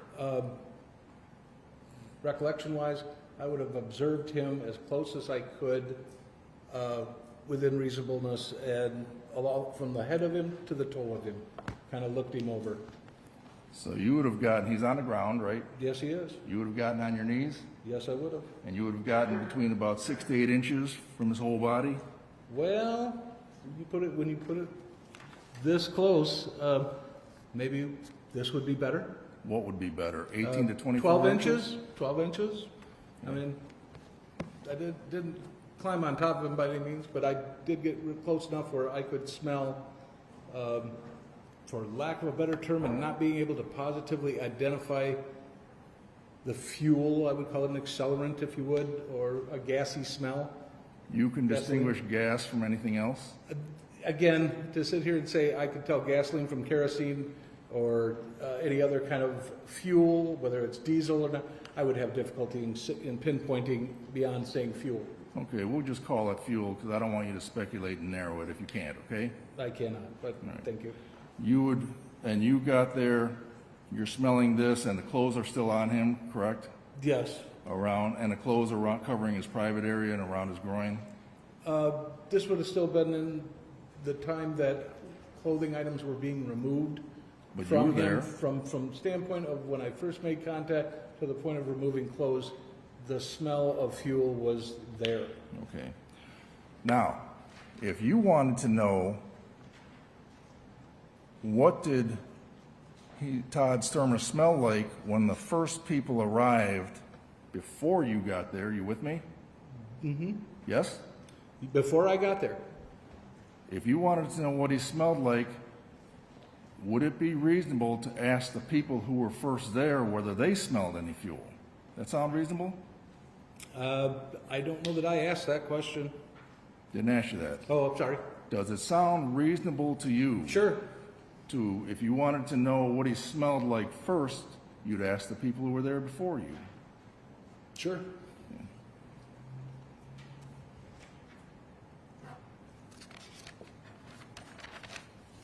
Now, the clothing you took, and the people who were there before you, Mr. Matheny, correct? Yes. Ms. Calhoun, correct? Yes. And did you see a Dr. Richard Masali? No, I don't remember seeing Dr. Masali. Do you know who he was? I believe he's a dentist that He is a lives dentist. nearby, and I think he has a practice in Decatur. Okay. I don't know him per se. I wouldn't know him on site. You just don't remember him being there when you were there. I don't remember seeing him or speaking with him right at that moment, no. If the testimony is that he was one of the first three people there, Mr. Matheny, Ms. Calhoun, and Dr. Masali, it'd be smart to ask them what they smelled, if you wanted to know what he smelled like. Sound reasonable? I see what you're saying. I look at it, I guess I'm going from a standpoint, I know what he smelled like, so I didn't ask other people what they smelled when they got there. I just asked, would it be reasonable to ask those three? I guess so. Okay. Now, let's talk about the clothing. You said you put the clothes that you saw on Todd in a bag. The items that were pointed out to me that Mr. I'll make myself clear here. The items that Mr. Matheny said he had identified and told me he had placed on there, I took those items off of Mr. Stermer and put them in a bag with Deputy Evans. I believe the sheets, which I think there were two, and a blanket that were provided by it was determined that they were provided by the ambulance, were returned to the ambulance by Detective Lieutenant Stump, as I recall. The clothes you put, you said you described it as a garbage bag. Yes. All right, so you put all those clothes, there could be evidence in this case, you understand? Yes, I do. All right, and you put all those clothes in one bag, is that right? I did. Are you an evidence technician? I am. Do you know the policy back then in 2007 of how you're supposed to separate evidence? I believe I do. I guess my reasoning at the time was that those items had been placed on there by Mr. Matheny and weren't the original items he was coming out of the house in. So those items were placed by Mr. Matheny, and my way of thinking at that time was that they could all be together for analysis. Even though they were potentially evidence, Okay. Yes. right? Yes. And typically evidence, if you're going to have separate items, should be bagged separately, correct? Again, I explained my reasoning for why they weren't, but They should be bagged separately, at least according if to... you say so. I don't recall, not to be argumentative, I went with my train of reasoning at that time. Understand your reasoning, but the policy would be, by the Van Buren County Sheriff's Office, would be to bag items of potential evidence separately. Fair? I could not tell you the policy of the Sheriff's Department as far as evidence collection. Okay, because you didn't know it. I don't remember it. Now, you mentioned speaking to Ms. Deloach, Yes. Cynthia Deloach, the attendant at the gas station? Yes, I do. When you spoke to Mr. Matheny and Ms. Calhoun, it was on the scene, January 7, 2007, correct? Yes. Probably within a couple hours, right, while they're still on the scene. I think so. Yes? Yes. And the reason you did that, because the main purpose of interviewing people right as close to in time as you can is to make sure you get their best memory. Fair? Sure. Because you know memory fades over time, Sure. especially if there's something that may not even affect you, right? It can certainly go from person to person. Okay. You received the receipts on February 1 of 2007, am I right? February Those- 7th, 2007. Yeah, yes. Those gas station receipts we saw. Sure. You did not speak to Cynthia Deloach for almost 2.5 years. Do you remember that? That is correct. June 11, 2009, correct? Correct. Then you asked her, what was your memory from January 7, 2007, correct? Not word specific, but I certainly interviewed her as to that time, yes. And would you have remembered Linda Stermer from 2.5 years ago, correct? I'm sorry, could you ask again? You had the subject matter of, would you have remembered Linda Stermer at this gas station from 2.5 years ago? Would I, or would she? For me, I guess. Poor question. Let me rephrase it. I'm sorry. Yeah. I don't mean to fight with you. No, I don't want to fight you. No, I'm not. I want to be clear. Your subject matter would be, Ms. DeLoach, do you remember Linda Stermer being here on January 7, 2007, almost 2.5 years ago? That would have been general subject matter. Again, not exact questioning, but certainly would have been the topic. And you can certainly inspect, she was not in the middle of the fire as far as you know. Cindy DeLoach? Yes. No, she wasn't there that I Okay, know. so she's remote from the incident, correct? Correct? And it didn't directly affect her, this fire, correct? I couldn't say what, Okay, so 2.5 years later, you might expect that her memory won't be so good. Fair? Again, I can't speculate as to her memory recollection of things. But typically, people's memories fade. Yes? Yours has, over 18 years, 18 years, certainly I don't remember everything. which is, again, the main purpose of getting information as soon as you can would be to make sure the memory is fresh. Fair? Absolutely. And your reason for not doing it in February of 2007 was because you were busy with other things and you overlooked it, right? It certainly would have been an overlooking of one of the interviews. Of a key witness. Where was Linda Stermer the day of the fire? I would say yes. Have you ever been a field training officer? No. Have you ever trained any officers? In certain things, Like what?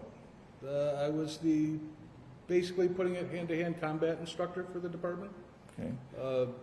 Other things, I used to teach alcohol, drug driving detection. But you've been a detective, right? Sure. Would you accept the reason from a rookie detective you might be overseeing, hey boss, I didn't interview this key witness because I was just too busy?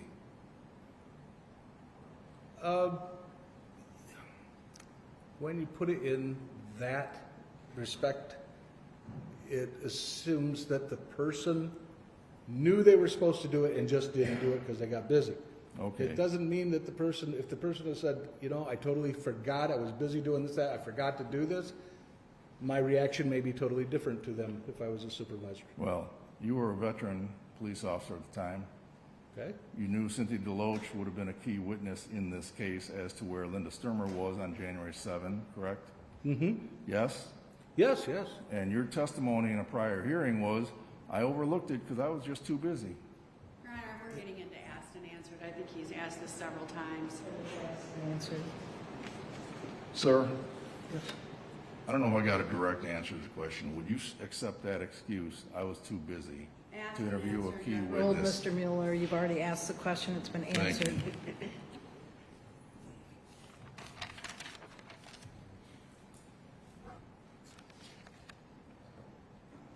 Oh, you were aware at least of the evidence storage policies of the Van Buren County Sheriff's Office in 2007, I imagine, right? I could say so, yes. Having been a detective, Okay. yes? Yeah, sure. Okay. From February 1 of 2007, when you picked up those tapes that we saw, the cash receipts, Mm-hmm. to January 11, the day you interviewed Cynthia DeLoach, those receipts were not in the evidence room of the Van Buren County Sheriff's Office, were they? No, they were not. They were in your office, correct? That is correct. Is there a policy that allows detectives to keep critical evidence for 2.5 years in their office without putting it in and logging it in storage with the property room? I could not tell you that specific. I can only tell why I had those items, but I can't tell you what the specific policy of the Buren County Sheriff's Office is towards items of evidence. If I'm working a case and I want those items in my possession, I don't think I've ever been told no. Check them in, check them out, check them in, check them out. You have to log in evidence for chain of custody reasons, don't you? Yes, Just so we, being the criminal defendant, the prosecutor, can make sure there is an appropriate chain of custody, right? that's true. You've learned that, correct? Sure. And Van Buren County Sheriff's Office has that policy, correct? I don't know. You didn't- Again, I've been retired for a while, and it's been a while since I remember, but for me to say, what do they call it, quote and verse, I couldn't tell you. It is important to take your evidence and put it in an evidence room and log who's got it, when they've got it, if it's in, it's out, as long as you can follow that chain of custody. Okay. In this case, there was no official chain of custody for those two receipts, were there? I'm going to disagree a little bit, only from a standpoint of I have an evidence bag that they've been placed in. My name is placed on it, and then who I got it from, and then to me. And when I take it from me to somewhere else, then it's logged onto that evidence chain there, which that receipt does have it on the bag when I put it in evidence, when I had it out of evidence. And it was 2.5 years later. In my office, yes. I want to switch. We'll take a morning break at this time. No problem. Okay. So jury will take about a 15-minute break, report directly to the jury room. And remember, please don't talk about the case or do any research or watch any news reports or any social media.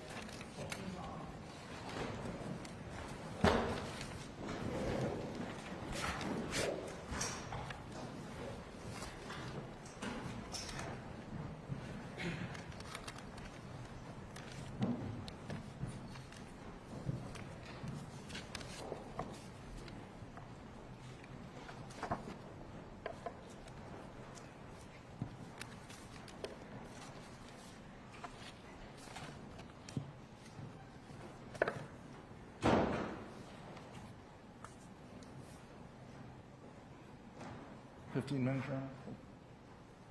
15. No, Your Honor. None, Your Honor. Okay, thank you. You can step down during the break. Thank you.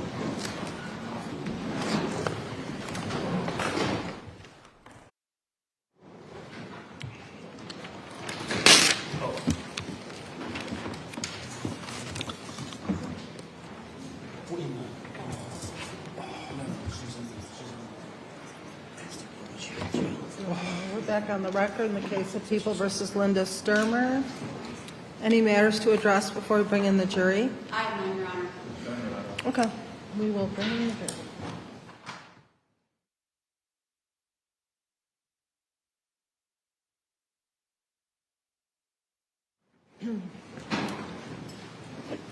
And sir, you're reminded that you're still under oath. Yes, Your Honor. Thank you. Mr. Miller? Thank you, Your Honor. Let me just back up a little bit. Regarding your vehicle inspection, you told the jury that you found Linda Stermer's purse with $202 in it, correct?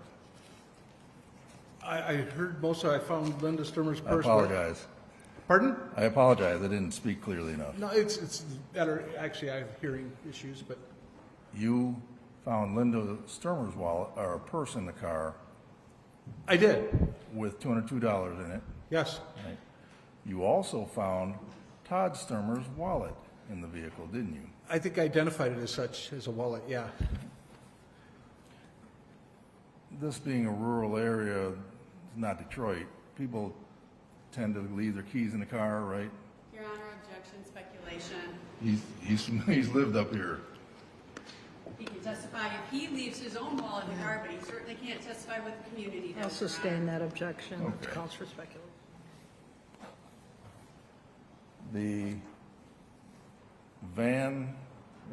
the search warrant inspection of the van, you were accompanied, or also there was a Mr. Hayhurst from the Michigan State Police, right? Mr. Who? Hayhurst, Could have been. I don't remember everybody was there. I know the MSP Crime Lab team was there. And as quarterback of this case, you're the one responsible for coordinating all the evidence, right? When I called the MSP Crime Lab to come in, or if somebody did call them in to assist us, they do their own collection. They sometimes keep their evidence until they're done analyzing it, and in the end, they do ship it back to us and it gets logged in. As per se, who exactly logged it in, I couldn't tell you from back then. I was just asking, as quarterback of this investigation, it would be your responsibility to gather the reports and evidence whenever they come in. Fair? I'm going to say that when the reports come in from other agencies, if the person is working that, they'll either log it in or they will tell me it's in or present it to me. I can't say it always is going to come to me as you say, you refer to case manager. I just never really felt that way about the job other than, you know, hey, there's something that needs to be done. If I can't do it, I'm going to ask you to do it. And we work kind of like that. As officer in charge of any specific case, are you the primary liaison to the prosecutor's office on that case? Yes, I'd say so, pertaining to if someone else gets some information that I was not personally interviewing or something, they would come along with me and we would talk to the prosecutor, but that person would say what they found out. Do you recall that you lost the van report from the MSP as part of this case? No, I don't remember it. You don't remember doing that? No, I don't. Okay. Do you recall that the in-car video from Deputy Gruss that showed this fire is missing? No, I'm not aware of that either. Nobody's told you that it can't be found? I don't remember it, if that's what you're asking. It certainly would be your responsibility to make sure the file is together as it goes to the prosecutor's office, fair? You mean all the stuff for a case? Yes. I guess I know what you're looking for, and this is for me to say I'm responsible for everything, but I'm going from a standpoint if Deputy Gruss had a videotape and it was logged in and wasn't able to be found. Are we referring from the very beginning to now, or are we talking about just recently? Or I don't remember the videotape at all, so I apologize. Okay. If there was a videotape from Deputy Gruss showing the progression of the fire, it would have been evidence in this case, correct? Okay, Yes? it could be. Well, it is. Oh, okay, I Your didn't. Honor, I'm going to object. He doesn't know about the videotape. He's testified that he doesn't know it exists. He didn't have any part in it. So asking questions about the videotape, then he has no knowledge. I'll lay the better foundation. Yeah, and lay your foundation, but also it's asked and answered. Okay. Just real quick to put a bow on this, you are responsible for making sure that evidence related to the case gets in the case and goes to the Asked and prosecutor. answered, Your Asked Honor. and answered. All right. One little last area. You talked about Dardita Gordon, who was a jailhouse witness. Remember that? Yes, And you interviewed her. I did. How did she come to your attention? This is from the best of my memory, is that I was informed by a correction officer possibly that this person had said, and there were several of these kind of items at the time of where it came from exactly, but my guess would have been it would have been a correction officer saying, hey, this person says they may have heard something, talk to that person says, well, so-and-so may have been closer to them than I was, and spurred off another interview. I'm again not certain of how it came to be that I interviewed her. I just know that I was told that, or informed in some way, that she had heard a conversation that Linda Stermer had stated this in the jail at some point. Do you know how close Ms. Gordon's cell was to Linda Stermer? I do not. Do you know what cell Linda Stermer was in the jail? I do not. Did you know the layout of the jail? I mean, it's Van Buren Yes, County I know Jail. the layout of the jail. I know that more than just the cells, that people will be out of the cells for chapel services, counseling services, where they're brought in from different cells, but all are together in one main room. I can't remember the name of the room, but it's where everybody gets together if there's church services and things like that. So I don't know or remember anyways, what cells they were in, or whether they had met in a, there's Alcoholics Anonymous, there's Drugs Anonymous, there's all sorts of group meetings that they all come out of their cells and go to. I'm not sure what the perspective, from back then, maybe yes, but today, don't remember how she heard what she heard. Fair enough. You can and help our jury with how Ms. Gordon would have received any information, right? Not without refreshing my memory from the report, if I had stated in the report where she had heard it or how she had heard it. But you said you don't give specific facts of a case to a witness, right? We usually do not give exact facts of the case. We tend to hold those to see what the other person knows if they match up with what we know. You don't recall what happened in this case. What specific facts were given to Ms. Gordon? Would that be fair, as you sit here today? Not quite sure what you're asking me. Do you recall what facts you gave Ms. Gordon about this case? No, I guess not. No, I'm just asking for your best memory. Yeah, I mean, fact-wise, what's exactly a fact? No, I mean, I wanted to talk to her about what she may have heard in regards to Linda Stermer, in regards to what she had heard, and left it from there, I believe. Jailhouse witnesses are often looking for favors or lenience or some type of quid pro for their quo of giving you information, aren't they? I think that's calling for speculation. He's interviewed plenty of jailhouse Allow it in witnesses. his experience, Thank you. if he knows. You have interviewed jailhouse witnesses before, Yes, more than one, yes. and they are often looking for favors or lenience, aren't they? Some are looking for a deal. It's certainly not unexpected in your business. No, but it's also something they're made fully aware that I have no power to grant them anything. Okay, and then finally, one of the things you're looking for is corroboration, correct? More than one person saying the same thing? Or you have physical evidence that would support what they're saying, correct? Sure. Tell our jury what fact of Dardita Gordon's that you verified from any physical evidence or any inspection or anything. Objection, Your Honor, based on hearsay. I asked if you could verify I a think the fact. present question doesn't call for hearsay, so I'll overrule that. Was there anything that Dardita Gordon told you that you verified from any physical evidence from the scene or any objective evidence? He's going to have to testify to hearsay to answer that question, Your Honor. I think it's just a yes or no. It's a simple yes or no. Okay. Do you recall as you sit here? As I recall sitting here, did she give specific something that was a factual basis to the case? That you verified, that you corroborated from Right. scene evidence or something? Not that I recall. Thank you. I don't have any more questions. Redirect? Thank you, Your Honor.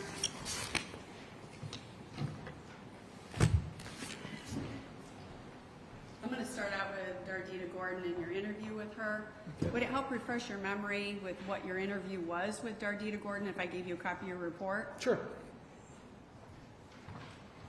I'm going to have you look over that report just to refresh your memory when you're done. If you could please just look up.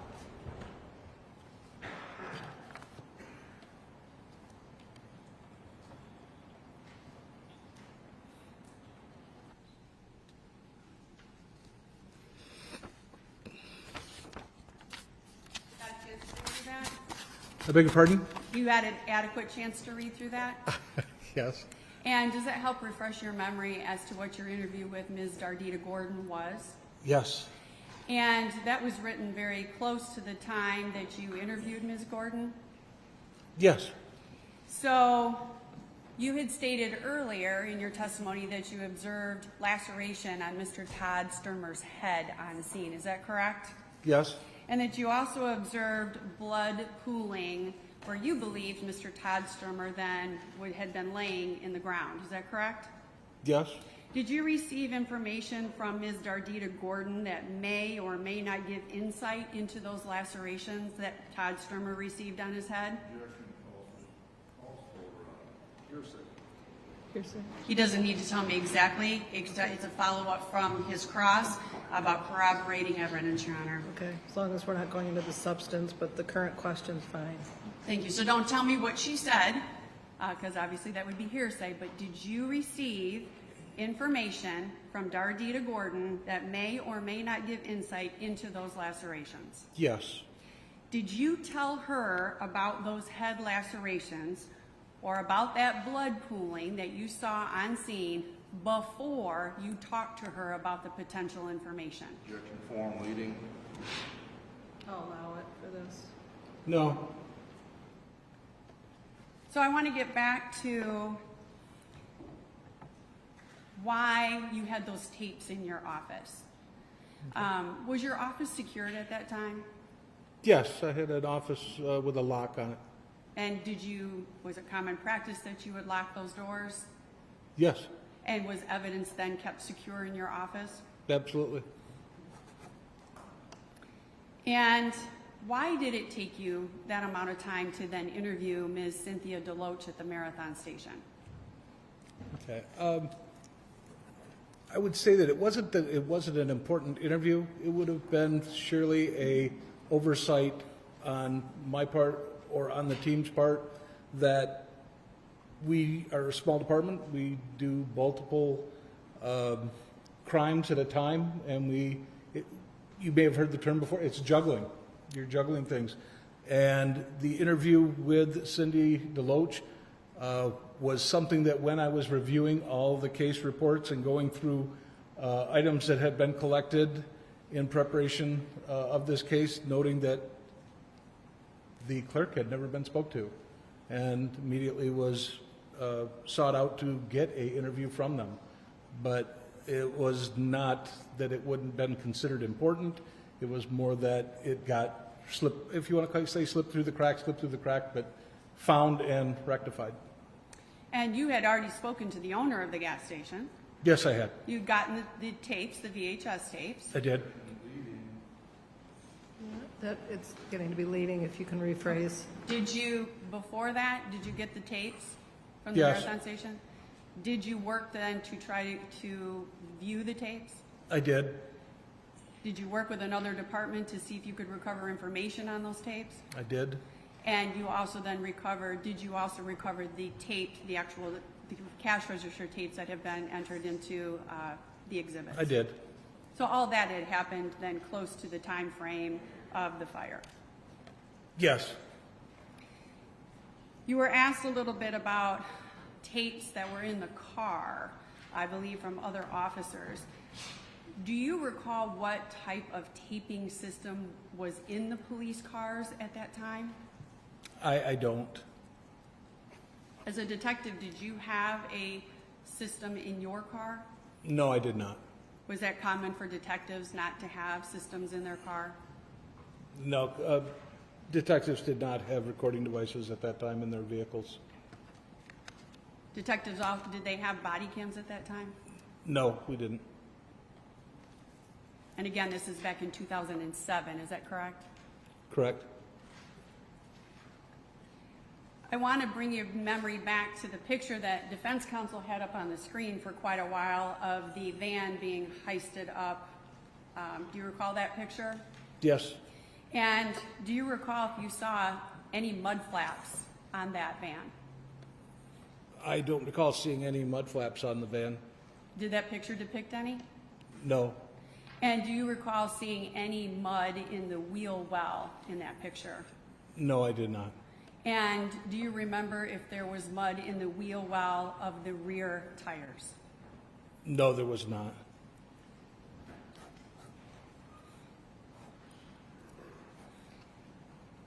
I want to take you back to what you were thinking on the time at the scene. You were asked by defense counsel if you asked the original people on scene if they could smell accelerants on scene. Do you remember that question? I do. If you would have asked the people on scene and gotten an answer, would that have influenced your actions or what you thought you smelt? No. I mean, if you're asking, if I had asked them before I saw the body myself, their statement of they had smelled fuel on the body would influence my... Yes. If they would have smelt fuel or not smelled fuel, would that have changed how you approached your investigation? No. As far as I see it as, I was there, I smelled accelerants or fuel on Todd Stermer. So, And you're the detective. true. But what they smelled, I couldn't tell you, or I don't know that I would have asked. But you're the detective, and you still would have done your job to determine what you smelled. Is that correct? Yes, and I would have recorded such. You pumped gas before, Detective Maciaskowski? Sure, Do you know what gas smells like? I do. At the time of this fire, did you live close to Lawrence? I lived in Lawrence Township, yes. And do you recall, if you recall, was this a big deal in this small community? Yes. Lots of people talking about this event? It's a small town. I have no further questions, Your Honor. Thank you. Thank you. Let's work backwards if I can. So you do know what gas smells like, I have pumped gas and right? I've smelled You know gas. what gas smells like? You've smelled it a lot, right?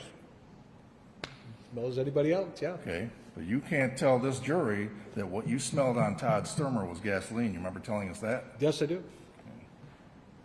Now, you said you reviewed the file back in June of '09.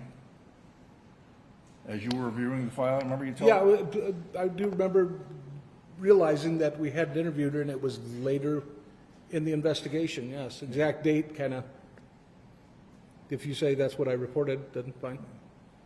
Isn't it true, sir, that an officer, Charity Cummings, brought that to your attention that Ms. DeLoach might have some evidence to share, some information to share? I honestly don't remember how I thought it was through review of it, but if it's documented as such, I'm not going to deny it. It's certainly possible that it wasn't through your file review.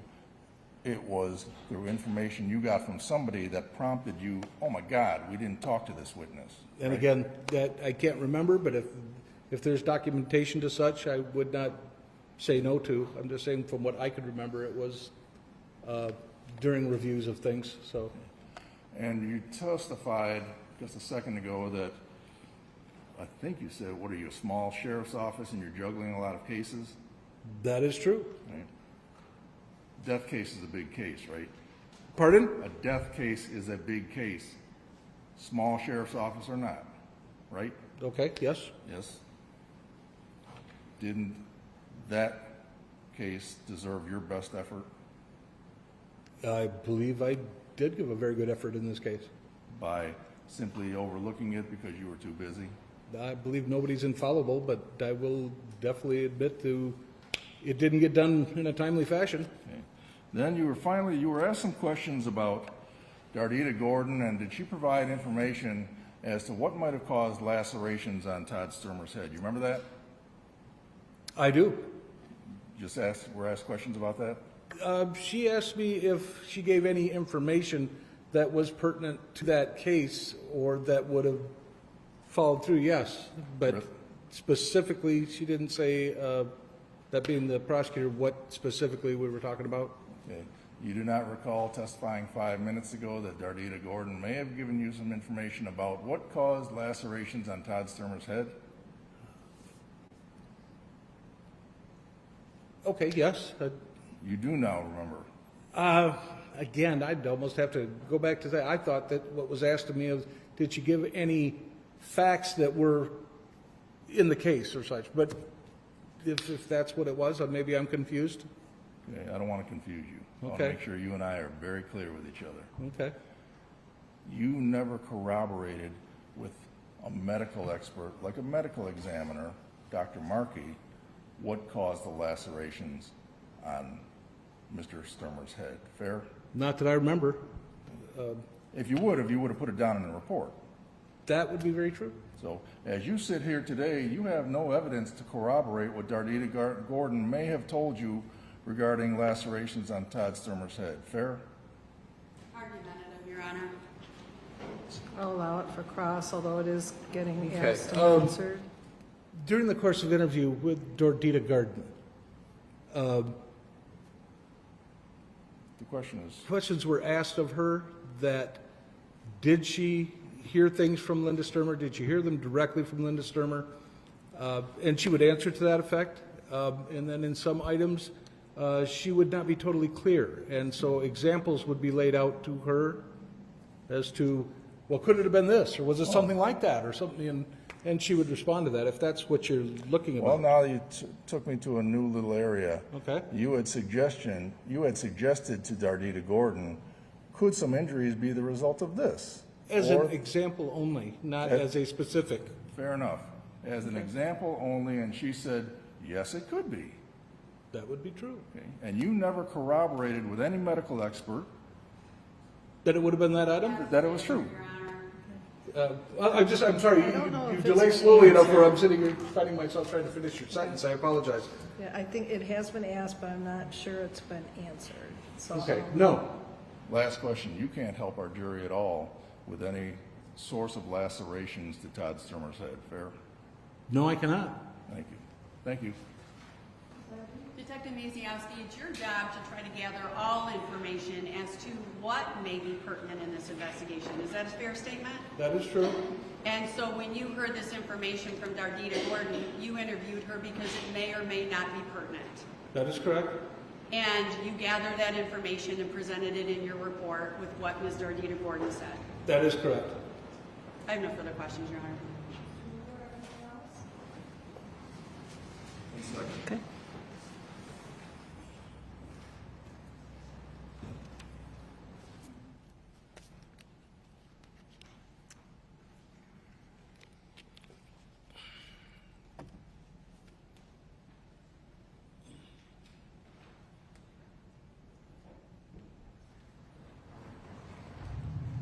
Sir, did you interview any other, witnesses from the jail that would corroborate anything Dardita Gordon told you?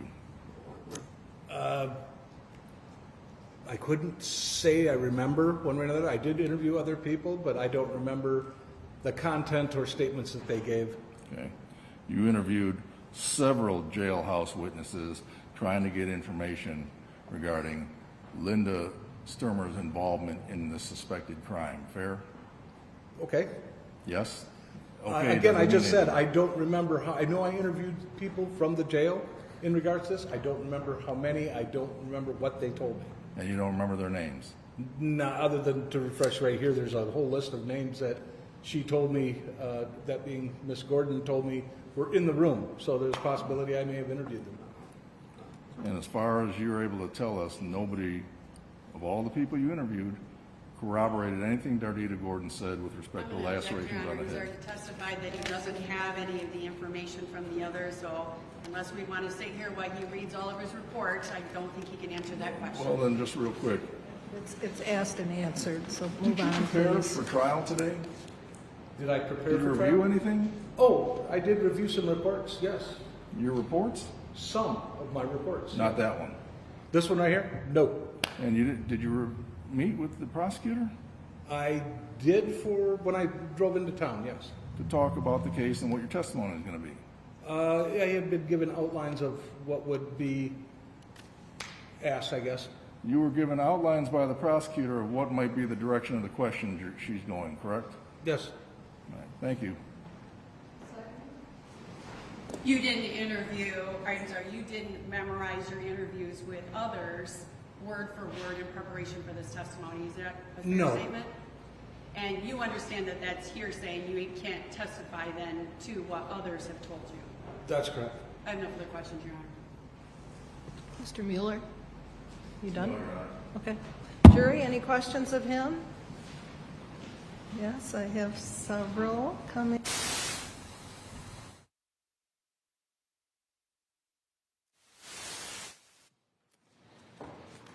Okay, I have some questions from the jury. Jury, I'm asking most of the questions. I've determined under the law not to ask others. Some may be addressed, though, in future witnesses. Was the Dardina Gordon interview, is that the name, Dardina Gordon? Dardita Gordon, Your Honor. Dardita Gordon interview recorded or transcribed? I believe it was recorded. Are there any pictures of the rear tires on the van? Only from what probably was shown here today. No, there's that I know of. I don't know what or don't recall what the MSP crime lab took pictures of. Do you recall if the pulley that retains the spare tire on the vehicle was fully retracted, or was there some play in the spare tire that would allow some rotation and tilt? I do not know that. What was the date of Ms. Gordon's interview?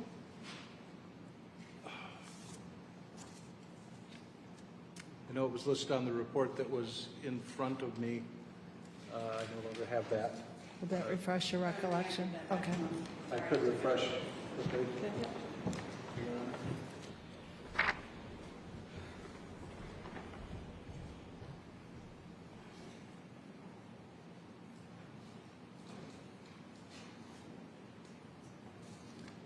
Excuse me.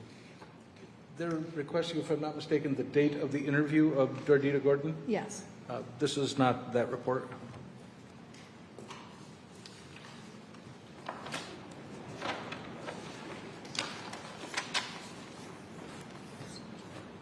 That's not the report I just took. It was the report you just took off the table.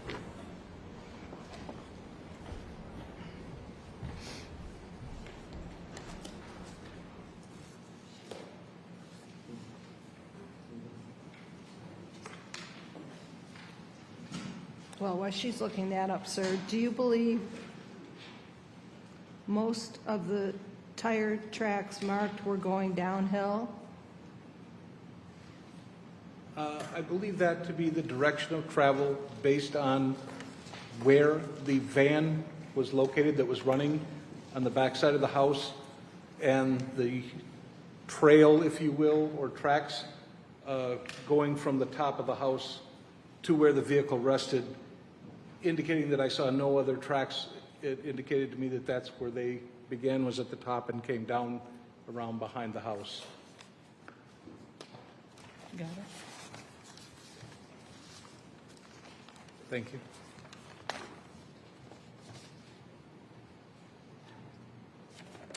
The date of the interview of Dardita Gordon was on 10/28/2009, at approximately 12:02 p.m. Did it appear that the van tracks were sliding down slope or simply traveling down to its final destination? I could not tell that. Did you verify what was on the marathon receipt? Without telling us what was on it, but did you verify? I believe that the items were identified at some point as to what was purchased. Okay.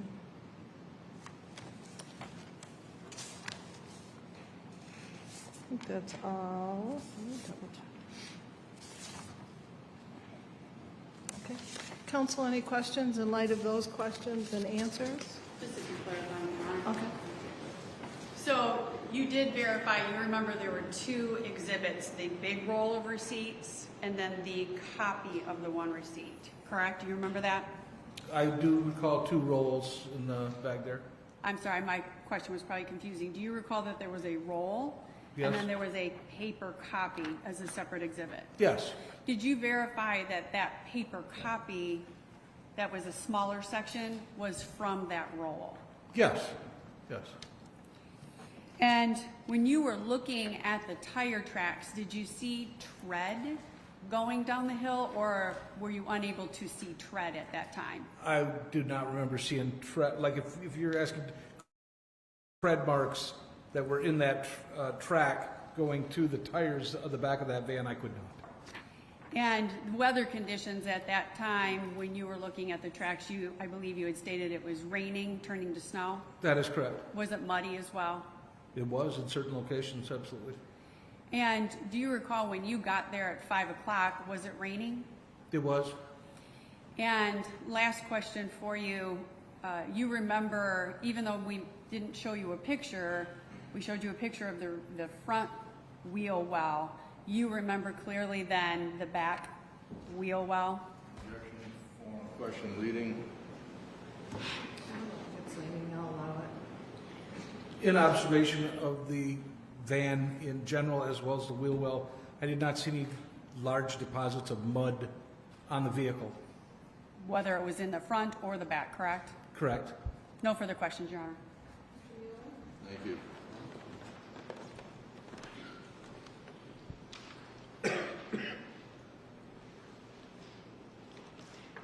When you describe the condition of those rear tires as poor, you remember that? I stated they were worn. Worn? Yes. You understand that it's like 1/16 of an inch tread, and you have, Objection, Your Honor. Facts not in evidence. I'm not really sure if, again, he's testifying or what we're doing here. do you know, sir, Do what I- the tread depth is when you should replace your tires? I'm going to say, no, I don't. I see people putting a penny in there, and if it's beyond a certain way, you should replace the tires. I state that the tires in the front looked to have more tread than the ones in the rear, and that is why I stated them to be worn. Worn. In fact, they were nearly bald, as you remember. That right? I don't remember. Okay.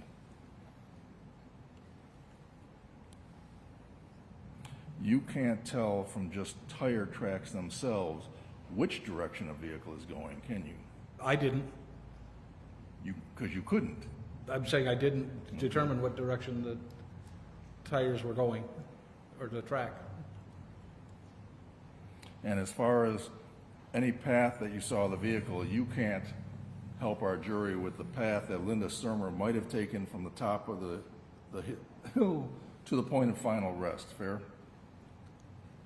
I believe what I said before was from the area going down the embankment where it was apparent they were the only set of treads coming down. This is at the embankment below the top, let's call it the north west side of the driveway and parking area, if you will. After that, going down the hill, that was the only set of tracks I saw which went to the back of that van. Okay. And you don't have any photos of those tracks, do you? I believe photos were taken. You don't have any photos of the I don't tracks? have any photos. Okay. Did you help Detective Guluz, Sergeant Guluz, do his mapping of the area? I don't know who that is. Okay.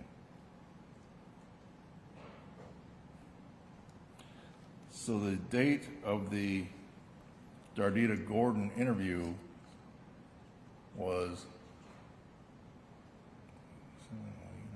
almost 3 years after this incident, wasn't it? It was on 10/28 of 2009. This being January 7, 2007, almost 3 years, 2 3/4, Okay. right? Your Honor, I think that's a mischaracterization. We're talking from January 7th to January of 07 to January of 09. That's 2 years. Let's do the math, if I may. How about we just move on? Thank you, About Your Honor. whether we're going to quabble over. The jury can do the math. Thank you. I don't have any other questions. Anything else, Ms. Seiderbean?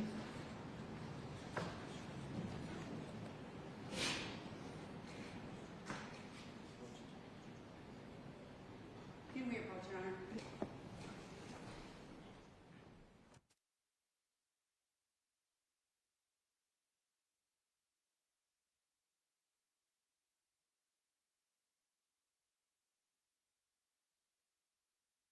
Maciaskowski, when you talked to Dardita Gordon, it was after she had been incarcerated, is that correct? Correct. And to your knowledge, she had been incarcerated at the same time or some overlapping time with Ms. Stermer, correct? Yes. So you would not have been able to follow up with Ms. Gordon until they had been incarcerated together, correct? Correct. just ask why he did it at the time he did it. So why would you have then been alerted to Ms. Gordon's statement at that time in 2009? I would not have been alerted to any of that until after Linda Stermer had been incarcerated and brought to my attention that Dardita may have some information based on her being incarcerated during the same time as Ms. Stermer. So you wouldn't have been able to interview Ms. Dardita Gordon before that, correct? Form, leading. Would you have been able to interview Dardita Gordon before Ms. Stermer and Ms. Gordon were incarcerated together? No. Thank you. No further questions, Your Honor. Can you both approach, please? Yes.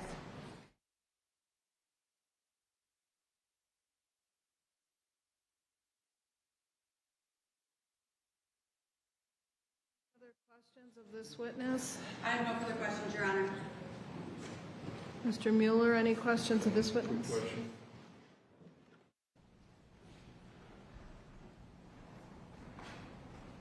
Sir, you just mentioned that you were aware of the situation with Linda Stermer and Dardita Gordon being in jail, right? Did I know they were both in jail? Yes. Yes. All right. Linda Stermer was jailed in June '09. You remember that? I remember she was incarcerated. I don't have exact dates from back then, but okay. If I tell you that, any reason? Yeah, I'm not going to dispute. I'm not going to lie to you. Okay. Objection, Your Honor. I don't know what the comment there was. I'd ask it be stricken. June '09, if she was arrested and she was bonded out in August '09. Do you remember that? No, I don't. Okay, but you didn't interview Dardita Gordon until October of '09, correct? That's correct. All right, thanks. Anything else? No, Your Honor. Thank you. Jury, any other questions of him? May he be excused from his subpoena obligations, counsel? I would ask that you please be excused, Your Honor. No problem. Okay. You're done and you're excused from your subpoena. Thank you, Thank Your you. Honor.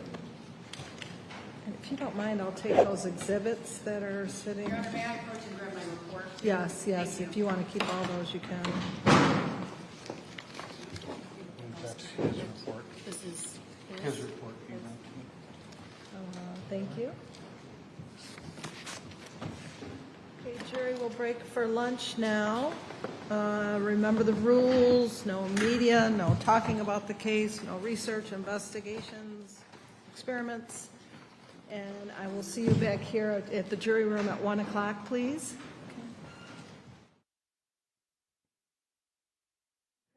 Enjoy your retirement. I'm trying. Take care. Enjoy your retirement. I am trying. Thomas, you see them.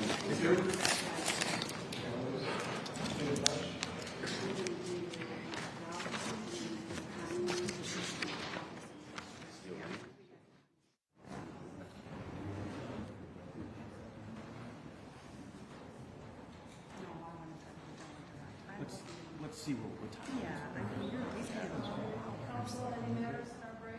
What time would you like us back then to review that jury instruction, Your Honor? Maybe just, I might, you could probably kind of do it right now off the record and get a good start on it.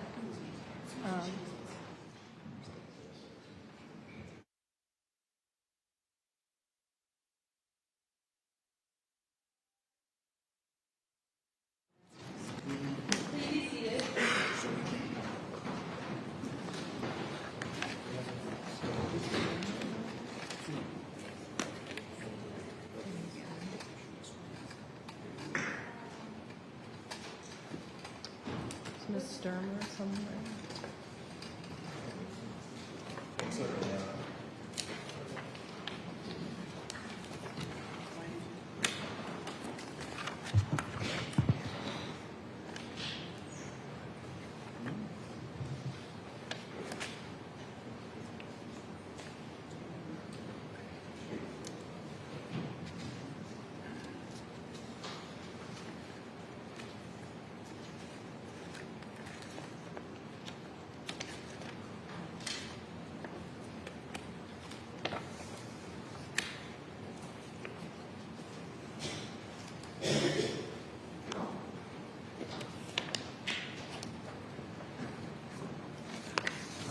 On the record, in the case of People versus Linda Stermer, the jury is not present. The record should reflect I did meet with counsel during the lunch hour. on the issue of Ms. Stermer being in jail in June of, on or about June of 2009.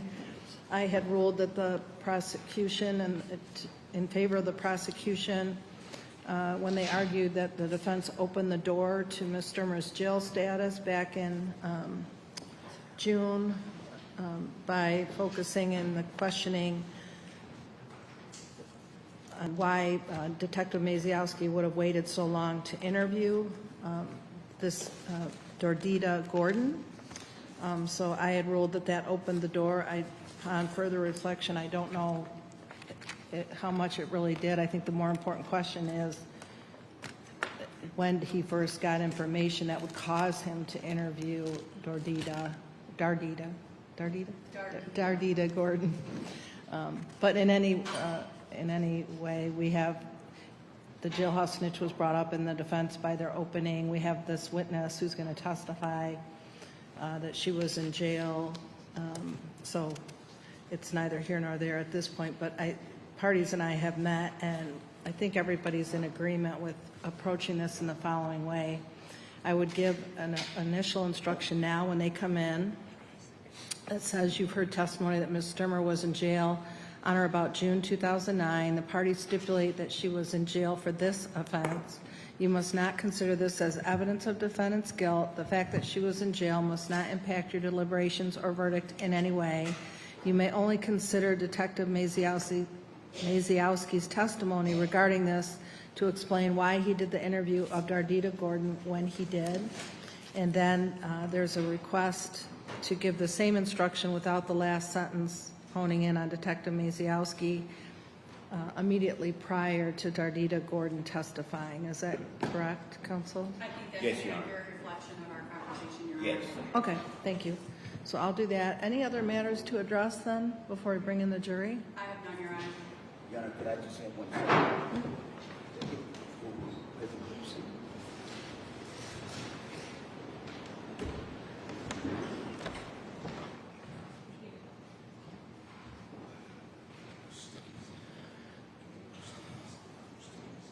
You good, Mr. Kelly? Yes, Your Honor. Okay, we'll bring in the jury.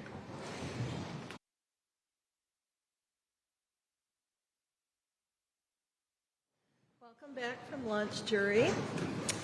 I do have an instruction for, a legal instruction for you before we proceed with witnesses. You have heard testimony that Ms. Stermer was in jail on or about June of 2009. The parties stipulate that she was in jail for this offense. You must not consider this as evidence of defendant's guilt. The fact that she was in jail must not impact your deliberations or verdict in any way. You may only consider Detective Maciaskowski's testimony regarding this to explain why he did the interview of Dordita Gordon when he did it. Counsel satisfied with that? Yes, Your Honor.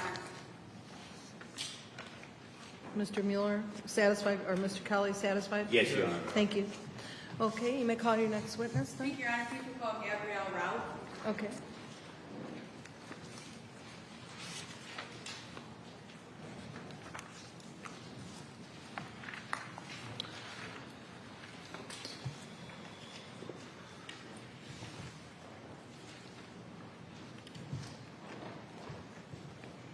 Okay, raise your hand. Do you solemnly swear or affirm that the testimony you're about to give in this cause will be the truth, the whole truth, and nothing but the truth? Thank you. Please have a seat, and when you're settled, we'll have you give us your full name and spell the last, please.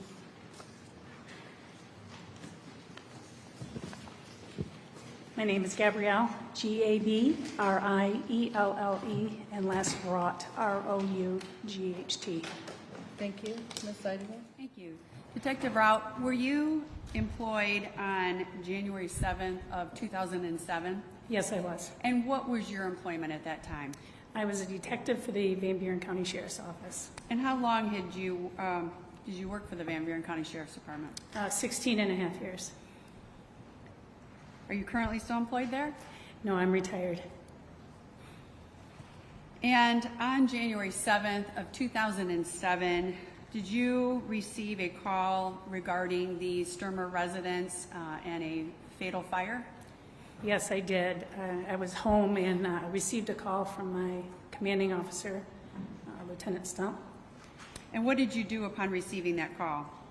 I went to the residence. It was in Lawrence, and when I got there, I radioed him that I was there.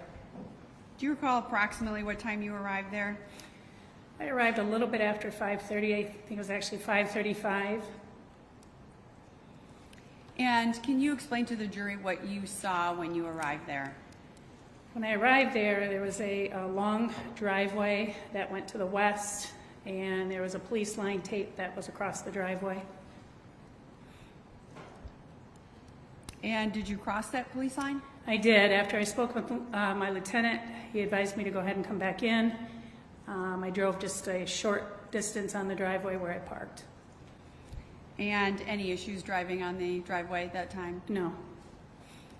Do you recall how many other vehicles were in the driveway when you arrived there? There were quite a few vehicles, but mostly I remember emergency vehicles, but they were closer to the residence. Did it appear that any of those vehicles were stuck? I wasn't close enough to see any of those vehicles. I was closer to the road. And did you walk down the driveway then to the home? No, I did not go to the home. I walked to where Lieutenant Stump and Lieutenant Lux were, and Deputy Evans, and I believe it was maybe somewhere in the front yard area, but it was closer to the road. It wasn't by the house. And did you speak to any other law enforcement when you first arrived then? No, just those three. So you did speak then to Deputy Evans, Lieutenant Lux, or excuse me, Lieutenant Lux and Lieutenant Stump. And what did they ask you to do when you arrived? Lieutenant Stump asked me to go and take pictures of Todd Stermer before the MEI completed the investigation or removed the body from the scene. And when you say MEI, what does that stand for? The medical examiner investigator. Would that have been Amy Darling? Yes, So did you take photos of the body? I did. And did you also take photos of the scene? I did, but after speaking with Mrs. Stermer.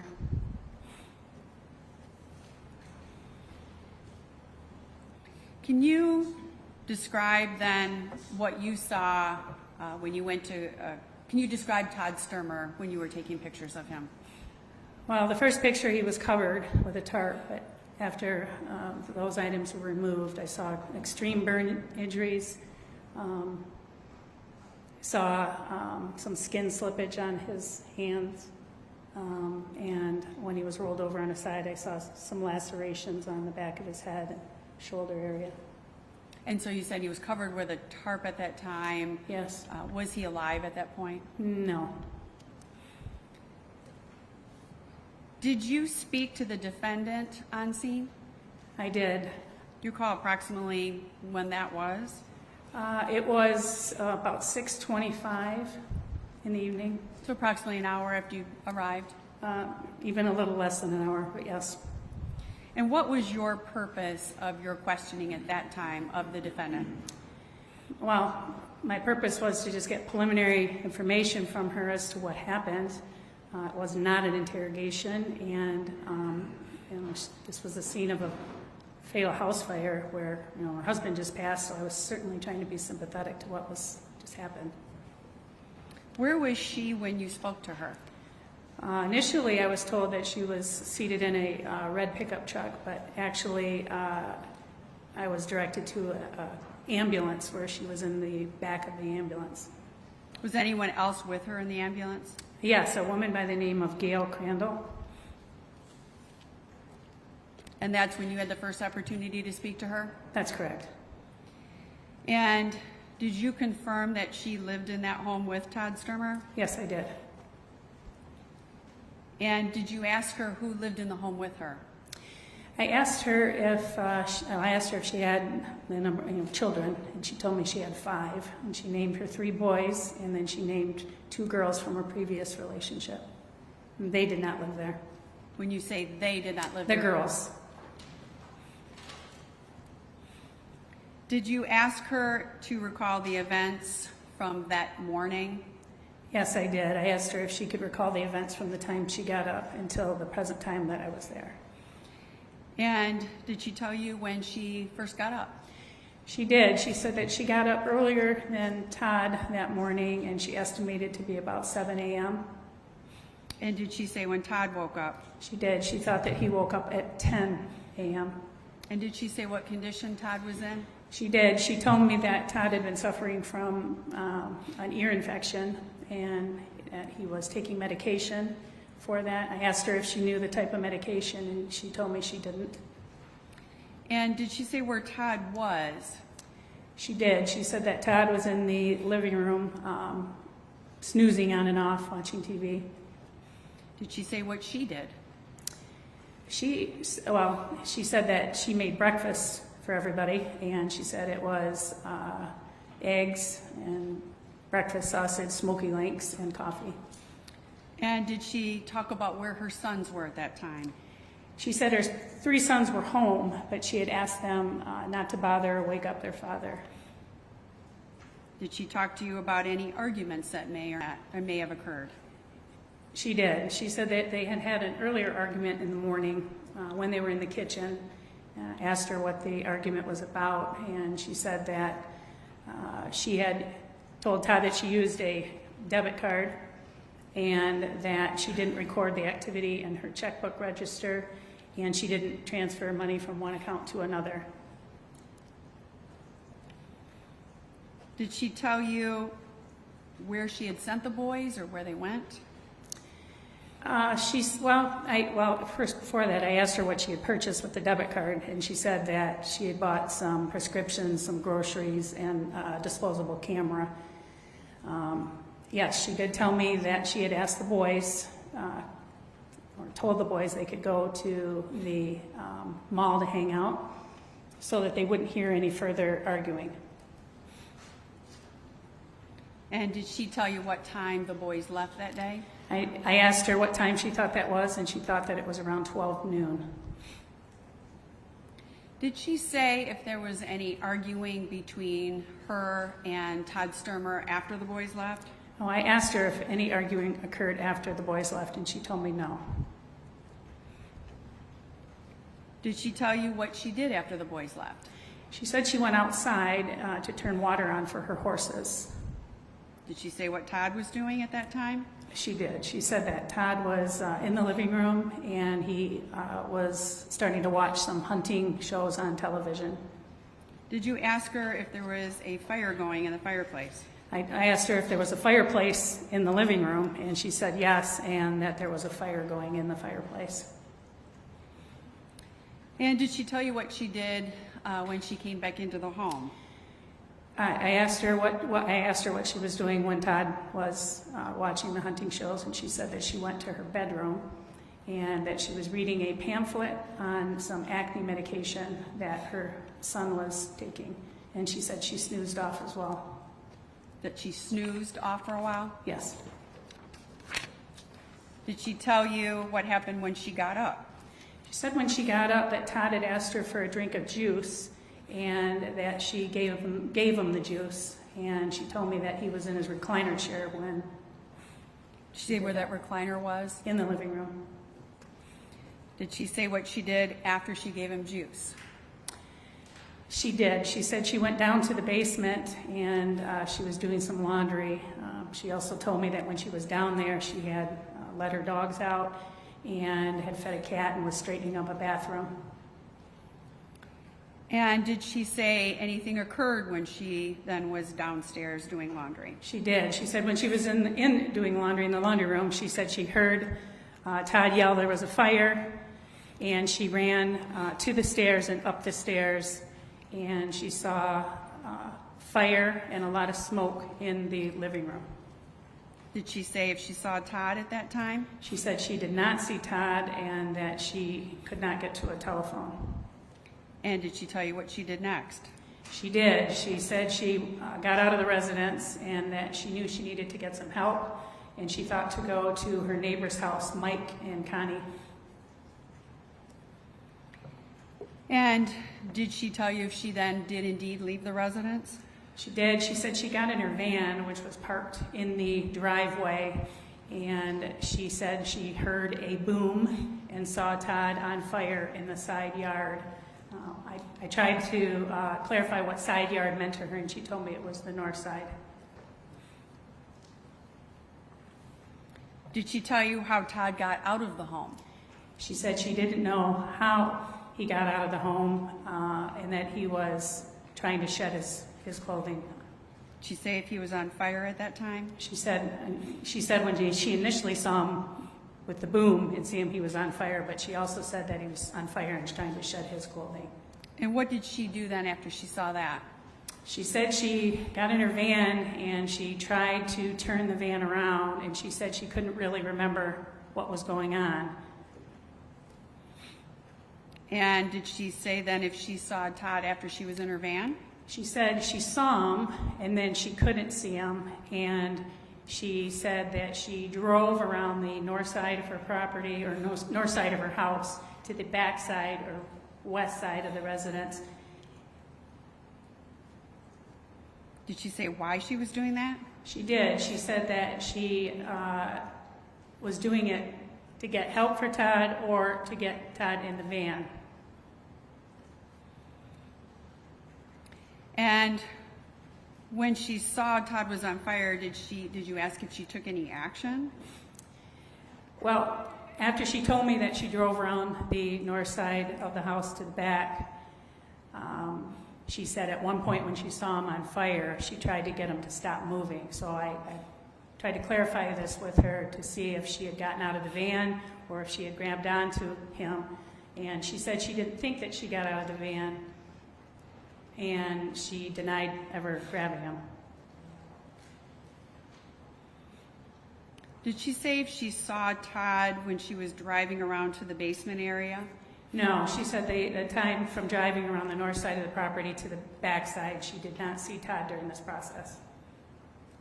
Did she tell you at any point she got out of the van? She did. She said she got out of her van and hollering or yelling, and she saw him again in the side yard, and that's when she said she ran over to him and she covered his body with herself. And you said that he was in the side yard at that time? That's correct. And did she say where approximately in the side yard he was? No, she just told me side yard. And she said he was on the ground? Yes. Did she tell you what she was doing when she was then covering herself with him? Well, she said that his face was burned and that he was gasping and she was trying to keep his mouth open. And did she say if anyone else arrived? She did. She said her neighbors Mike and Connie and a Mr. Masali got there. She doesn't know where or when they got there. They were just there. And did she say if at that time when they arrived that Todd was still breathing? She did, and she said that somebody threw something over the top of him, and from that point on, she didn't really remember a lot. Did you ask her questions about how the fire may have started? Well, I asked her if Todd was a smoker, and she told me that he smoked a pipe. I asked, actually, she clarified with me earlier in the interview. I had asked her if there was a fireplace in the living room, and she told me there was. She clarified with me that there were actually 2 fireplaces in the house, and that there was a fire going in the upstairs living room fireplace. Did you ask her if there was any kerosene in the house? I asked her if there was any, or I asked if where they kept their kerosene, thinking that they possibly had a kerosene heater or something like that. She said that they didn't have any kerosene that she was aware of. And did you ask her about how they did heat the home? I asked her about the fuel tank, and she said that they did heat their home with fuel oil and that it was professionally filled. Did you ask her about any potential oil lamps or anything in the home? No, she told me that there were 2 oil lamps, one in the living room and one in the dining room. Did you ask her about what the arguments were about prior to the boys leaving? I briefly asked her if there was a series of little arguments leading to a big one, and she said no, it was just typical relational argument. And she said that Todd was under a lot of pressure, that his business wasn't doing well, and they were just arguing over typical stuff, and she said that he was also angry with her that she had attended her grandmother's 90th birthday party the night before. And at that time that you were talking to the defendant, did you have any knowledge about blood on the van? No, I didn't. Did she ever offer any information about running Todd over? No, And you didn't ask because you didn't have the information, is that correct? that's correct. Then did you obtain search warrants then for the van and for the residence? Yes, I did.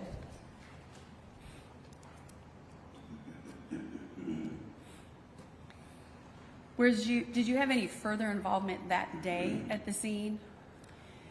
Yes, after that, I took several photographs of the scene before my camera battery died.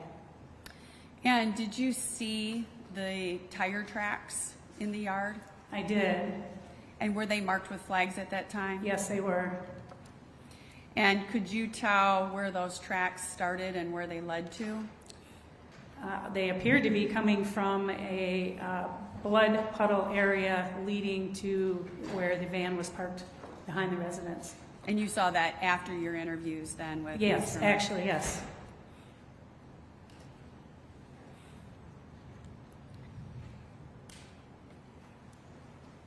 Were you back out to the residence then on January 8th of 2007? Yes, along with Lieutenant Stump, we both were.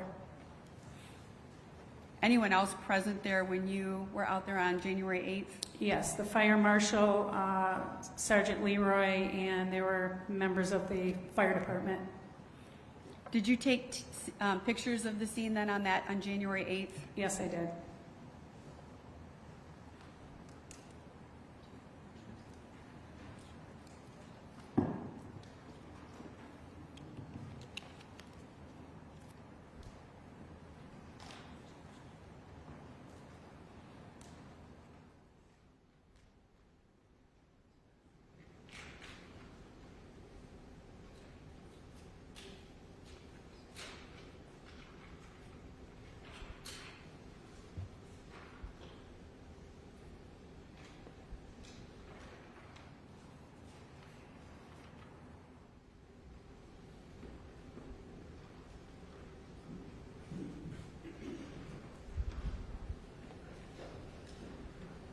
I'm going to show you what's been marked as People's Proposed Exhibit number 31.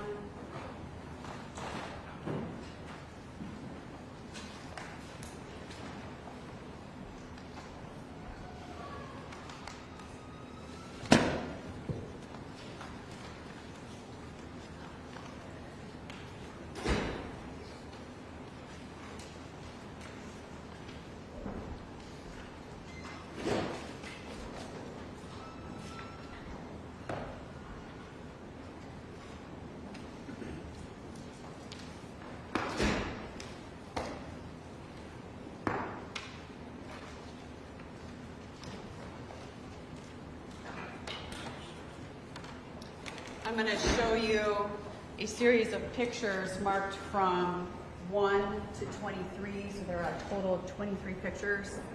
If you could just flip through those pictures real quick and let me know if you recognize them. This is 31, Your Honor. And then there will be 23 pictures included with 31, all then marked in the bottom right-hand corner like our previous photos.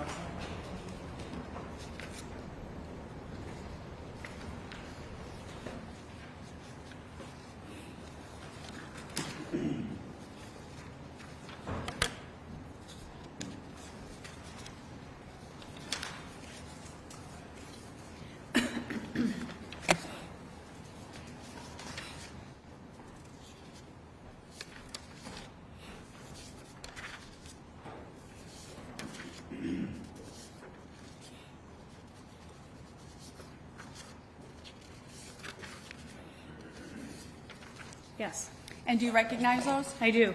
And why do you recognize them? I took these pictures. And those were the ones taken on January 8th of 2007? That's correct. Altered or changed in any way? They don't appear to be. Your Honor, I'd move for for the admission of People's Exhibit number 31 into evidence at this time. No objections, Your Honor. I'm going to keep permission to publish. I'm going to keep them in front of you, and I'm going to then put them on the screen and just have you describe for the jury what we're looking at. So this is picture number 1. Can you tell the jury what we're looking at? This is a picture of County Road 275, I believe that was, 215, sorry, County Road 215, and I'm facing north.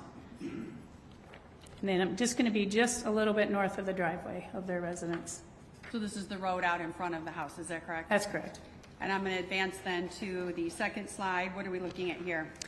I'm still standing on the road, but right at the apron of the driveway, facing north. And when you say the driveway, you mean the Stermer driveway? That's correct. And that would be on the left of the photo? Yes, going west. I'm going to go then to the third photo. What are we looking at here? This is looking west down the driveway, the Stermer residence. So you can see the address 66598 on the wooden post at the end of the driveway. And I am going to advance now to photograph number 4. What are we looking at here? That's just a closer view of the address at the end of the driveway. And I'm going to advance then to slide 5. What are we looking at here? This is the driveway as I'm proceeding closer to the residence, still facing west. So this is you are going down the driveway and you That's- are taking pictures? That's correct. I'm going to go then to slide number 6. What are we looking at here? Again, the driveway, just getting closer to the residence. And you mentioned that others were on scene. Is there any evidence in this picture then of others being on scene? Yes, several vehicles, plus I see the fire truck. And again, this was the day after the fire. Correct. I'm going to advance then to slide number 7. What are we looking at here? Again, getting closer to the residence, still facing west on the driveway, closer to the fire truck and the other vehicles there. I'm going to advance to then slide number 8. What are we looking at here? This is the front of the house. It faces east. You can see several fire department personnel there. I'm going to advance then to slide 9. What are we looking at here? Again, a closer view of the front of the residence or east side of the residence.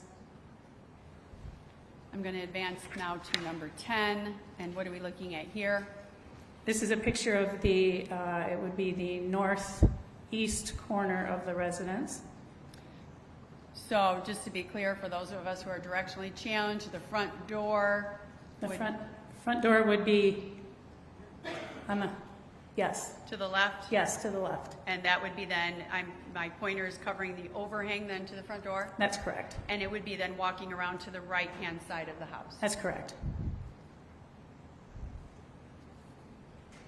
And I'm going to advance then to slide number 10. And what are we looking at here? This is the north side of the house.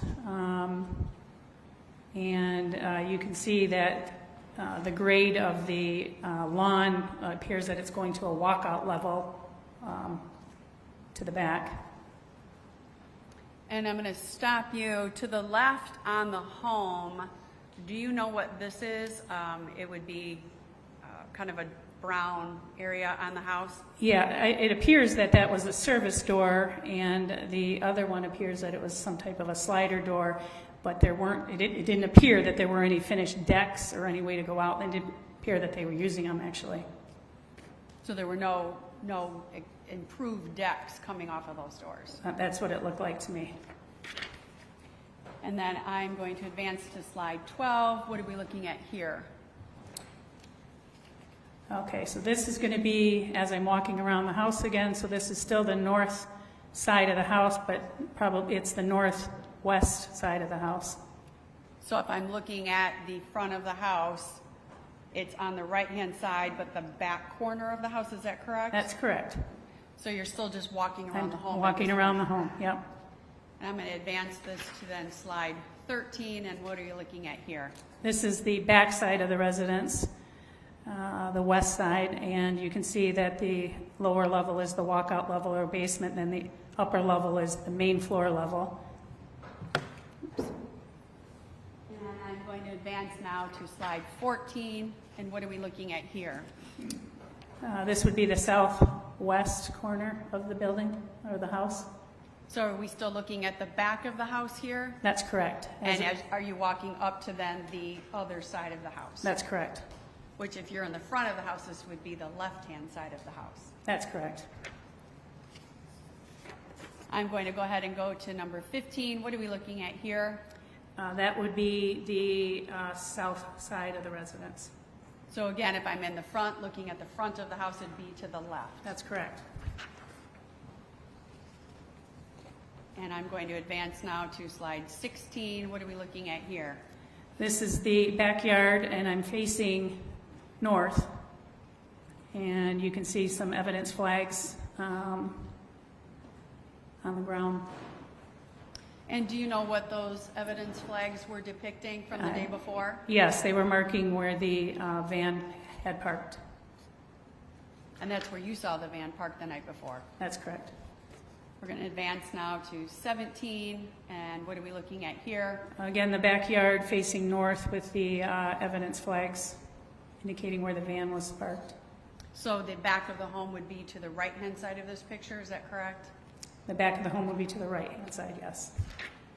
I'm going to advance then to slide 18. What are we looking at here?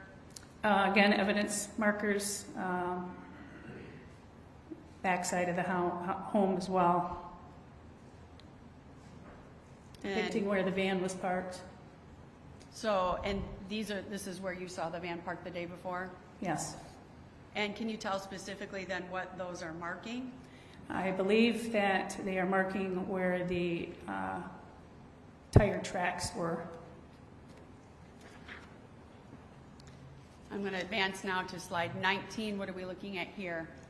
Again, this is the back side of the residence. I'm facing east now. And are you looking at the back of the home here? That's correct. And again, the same evidence flags? Yes. I'm going to advance now to slide 20. What are we looking at here? Well, it was like a lean-to horse barn area. Again, that was in the back side of the residence. When you're looking at the residence, was this lean-to on the left or the right? Say that again. If I'm looking at the front of the residence, was this lean-to on the left or the right? The lean-to would have been on the right. On the right-hand side? I believe so. Hey, I don't understand your question. So when you were walking around the home, Okay. if you're in the backyard, Yes, where would this be in relation to the tire tracks that you saw? to the right. To the right corner? I believe so. Would it help refresh your memory if I showed you a report on where that is located? Sure.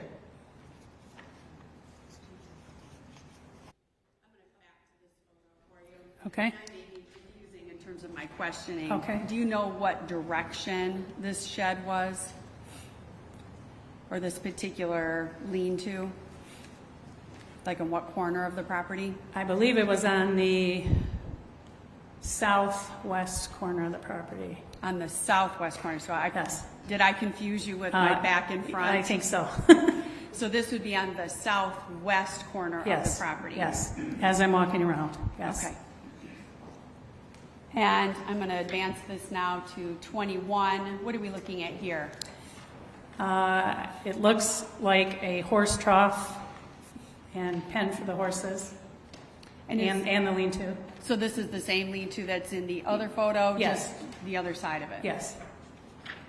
I'm going to advance then to 22. What are we looking at here? This is back out in the front of the house, and there was a gas can to the south of the porch and east of the residence, and that's a picture of that. And so I just want to be clear what we're all looking at. Are you looking at this item here in the front yard? Yes. And you had a chance to examine what that was? Yes. And you said it was a? Gas can. I'm going to advance then to 22. What is this? This is a closer picture of the gas can, and there appears to be like a nozzle there. And I'm going to advance then, I'm sorry, that is the bulk of the pictures. After these 2 days that you were on scene,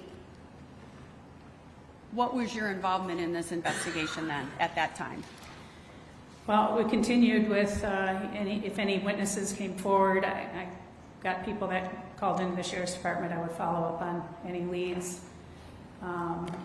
Continued to support Detective Maciaskowski, and if he needed anything, I would follow up on it, on anything with him. And we continue to wait for laboratory reports to come back, and I wrote some search warrants also. Did you participate with an interview with Ms. Kate Fox on May 17th of 2007? Yes, myself and Lieutenant Stump, we both did. And do you recall where that interview was taken, what took place? Yes, that was at her workplace. And were you able to then speak to Ms. Fox at that day?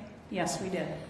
And did you talk to Ms. Fox about any of the details of this case or anything, any knowledge you had of this case before you did your interview? No. Was your interview to gain information from her of what she knew? Yes.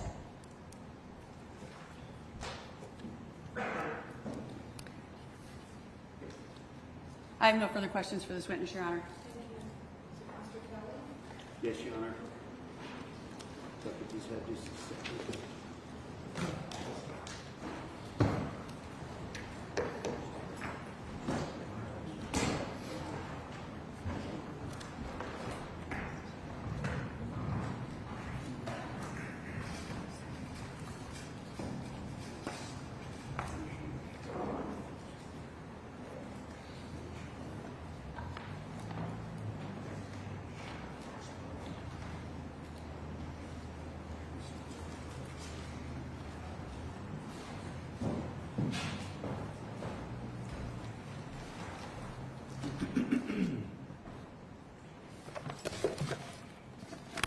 Good afternoon, Ms. Rouse.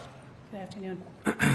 I would like to quickly go to the photo that you identified of a gas can that you stated that was on the premise when you arrived. On the second day when I arrived. Yes, that's what I'm talking about. Yes. Yes.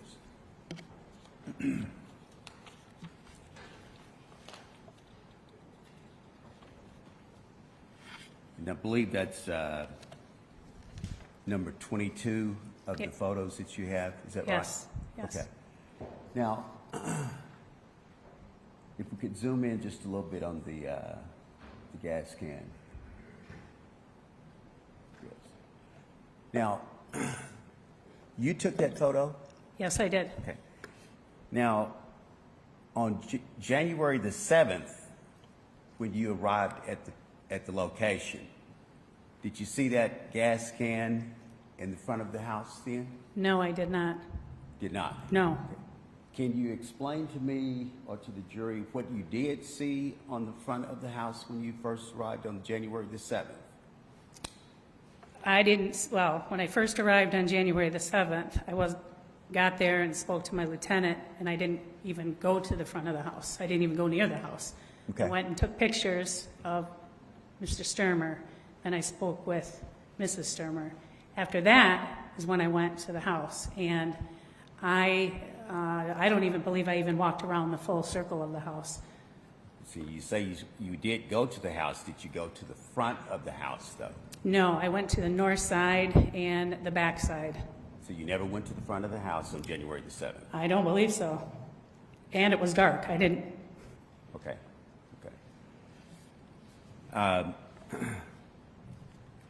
So what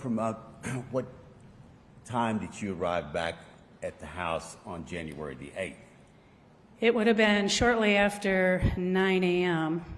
In the morning? Yes. Do you know whether or not your department had secured the property as a investigation? Yes. Had it been taped off? It had been taped off, but and reserve officers posted. I didn't understand your answer.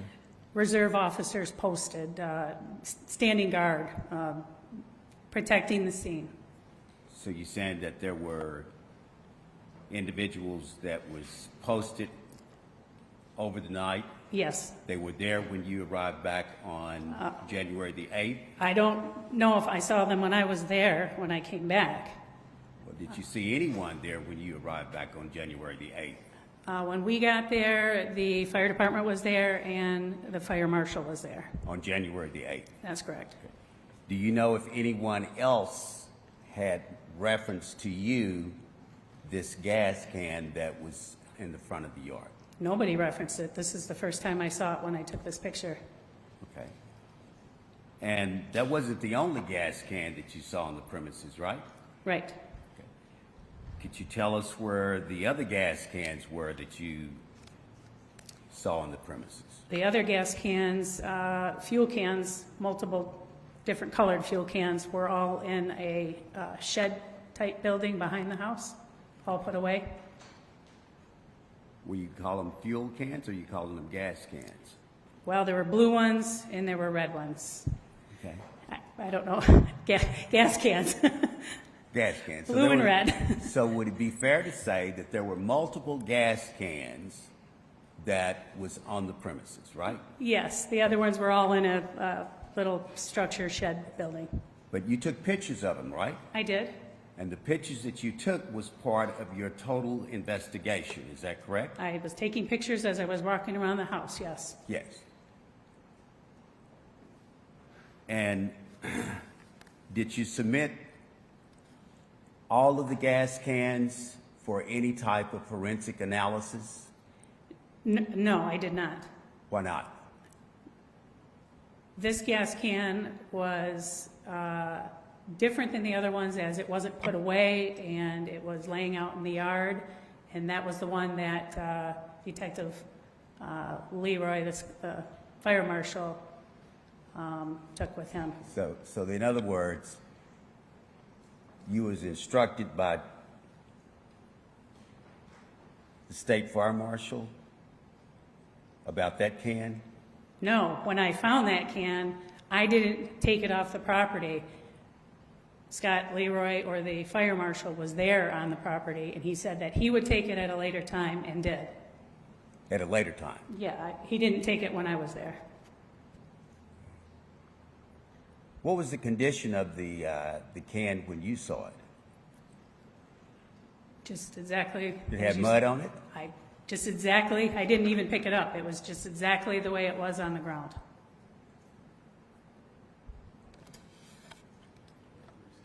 Did you not, you say you didn't pick it up?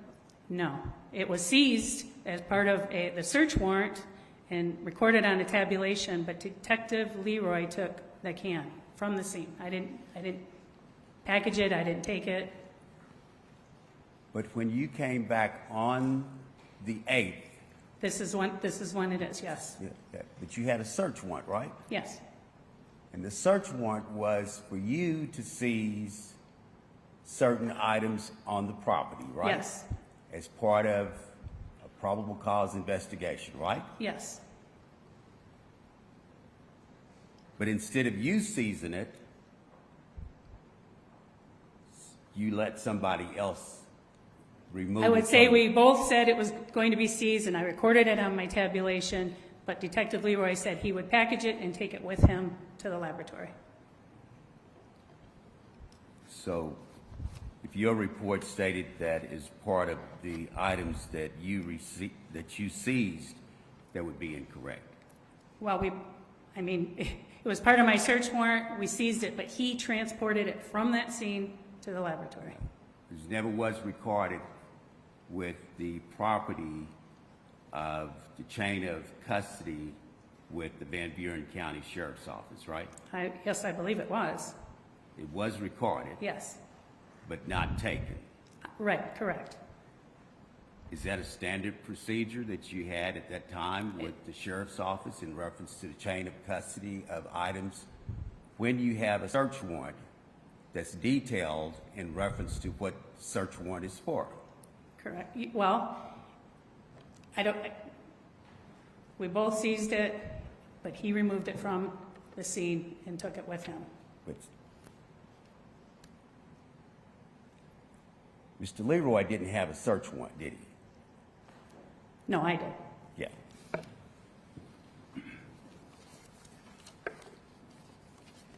And you never saw the gas can again? Not after he took it, no. You don't know whether or not there was any gas in the can at all, do you? No, I do not. And you stated that you didn't seize any of the other gas cans? You just took pictures of them? That's correct.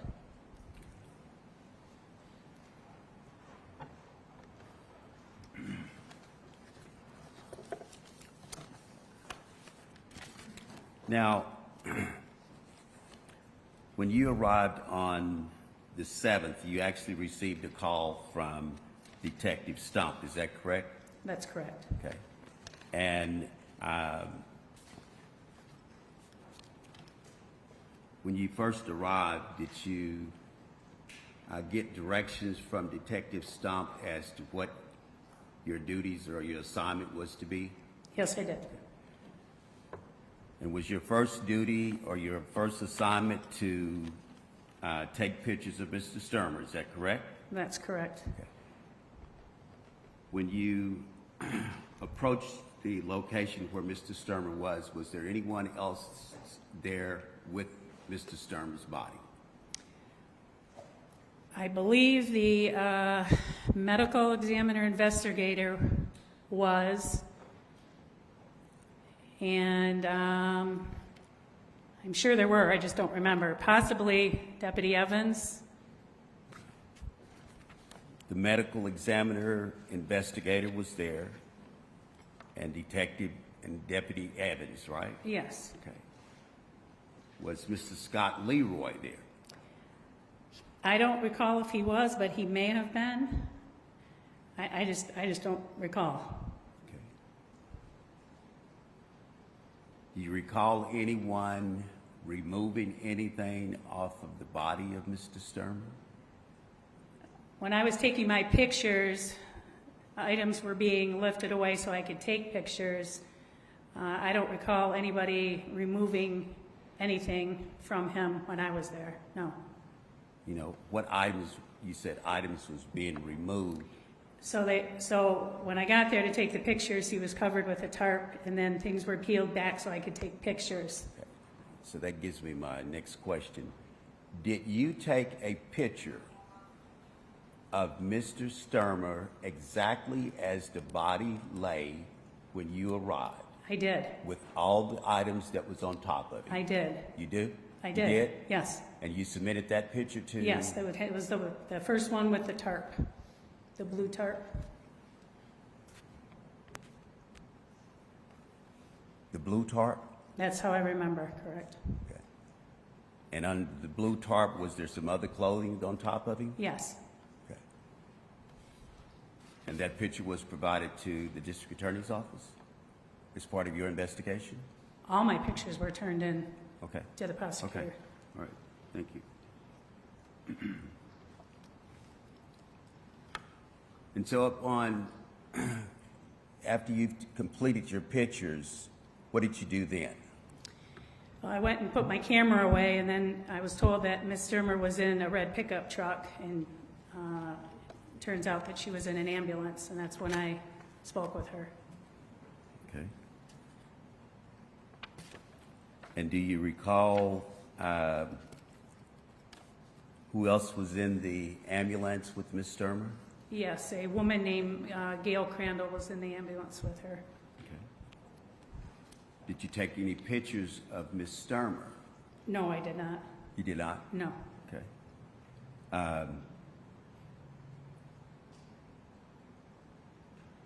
Well, what did you do when you approached the ambulance and Miss Stermer was in there with Miss Crandall? I stepped in and introduced myself and started asking the questions that we just talked about. What questions did you ask? I started off by asking her for telephone numbers. I asked her about her children, how many, and she told me that. And then I just went into asking her to tell me if she could, from the time she got up in the morning to the time that we were there, of what happened.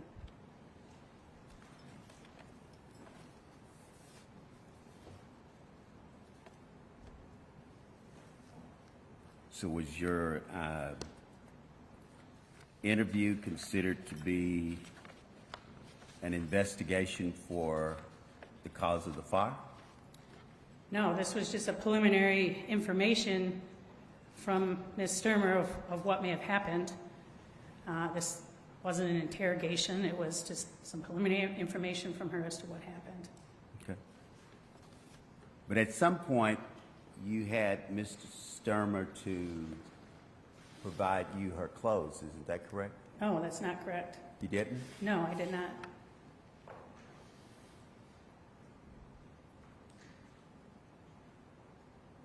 Were you at the ambulance when she removed her clothes? No, she And never removed her changed clothes? Never, no.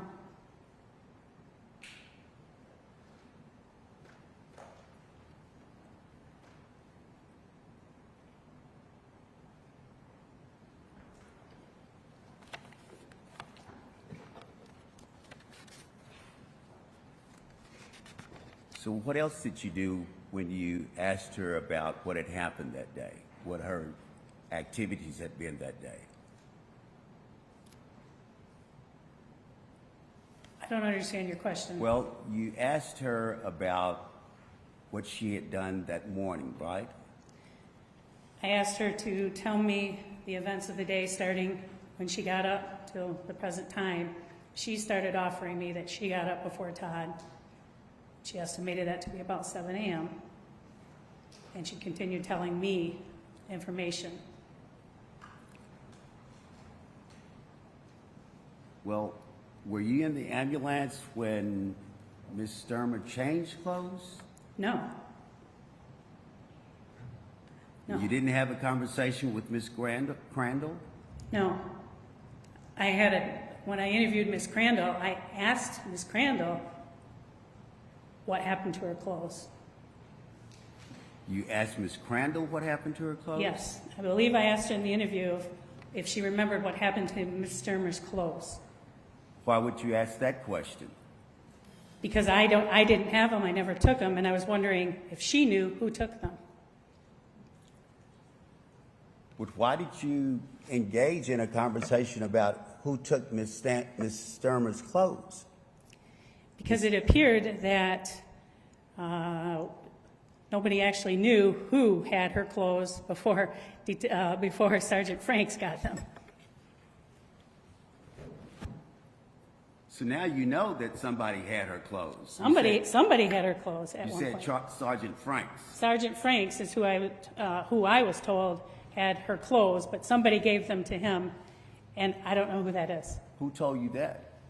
That was part of the investigation way back when. Well, you prepared an incident report right after your appearance on the Stermer property on January the 7th. Do you recall preparing an incident report? Yes. May I approach you on it?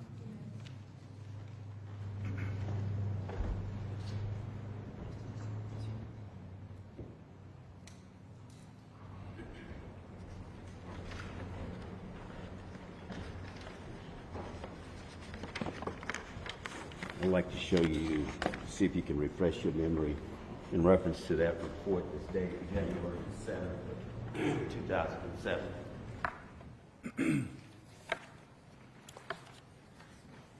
Is that? Yeah, what part? Well, do you recognize the report? Yes. The whole report?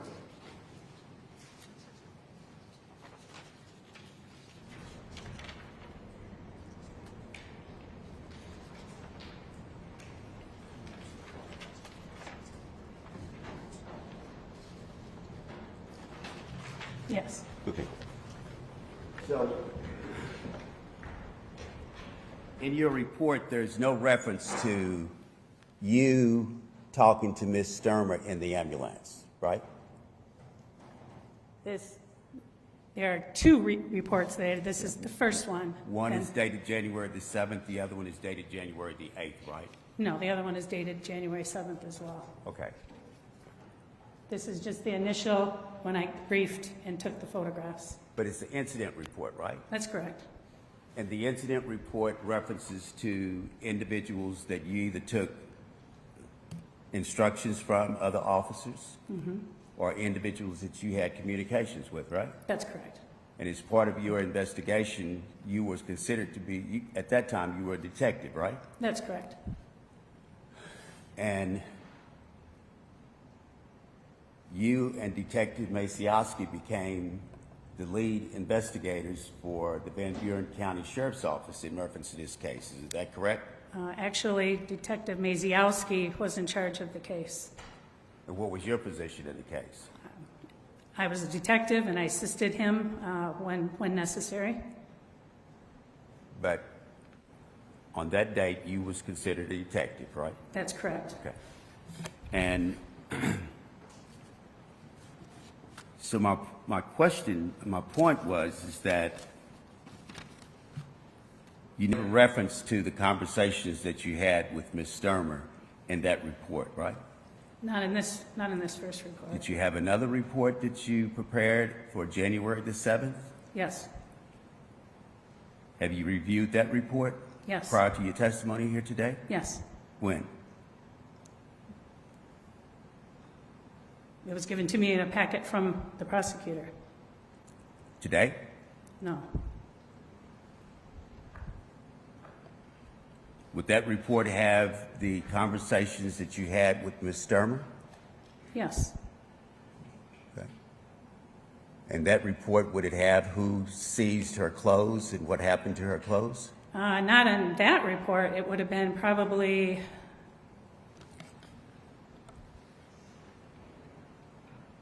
when I went to on the 8th is when I would have had the reference that the individuals that took the clothing.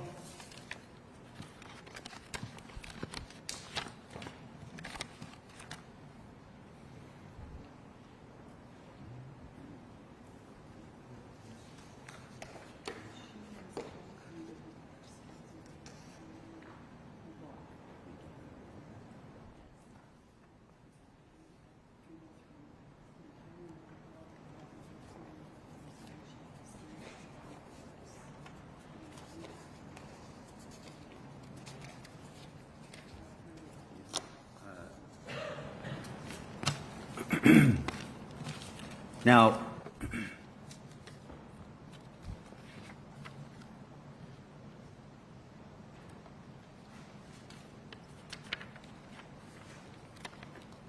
Ms. Rout, after you finished your investigation at the Stermer property on January the 7th, what did you begin to start doing in reference to your activities concerning this case? Well, like I said, individuals were calling into the Sheriff's Department with information. When they did, I would contact them and interview them as part of any relevancy to the case. Okay. So would it be fair to say that this case turned into an information gathering by calls being made to your office? I wouldn't say that would be fair to say that. We had lab reports that we were waiting on. We developed individuals to talk to. Some people did call in with information, that's correct.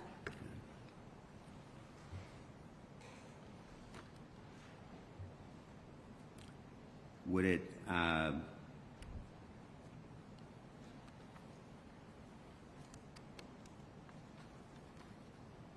friends that knew the Stermers, did they contact you? Well, I believe, yeah, we did get some that were friends of the Stermers that contacted us. And did you investigate information that they provided to you? Yes.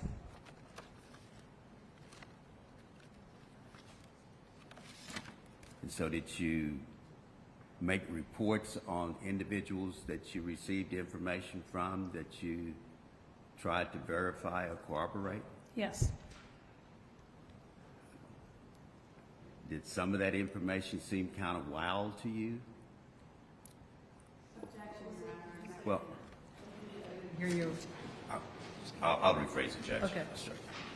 In reference to some of the information that you received, did some of it seem kind of far-fetched as it relates to? Your Honor, this is speculation. I'm just asking her. I'll allow it. Overruled. Well, when anybody gives us information, whether it seems far-fetched or not, we try to find the relevancy or accuracy in that. Okay. And in trying to find out the accuracy of that information, you would go out and try to corroborate it with other individuals, right? That's correct. But you also would keep it as part of your report, right? That's correct. So, do you recall interviewing a Jeremiah Moyer? Yes.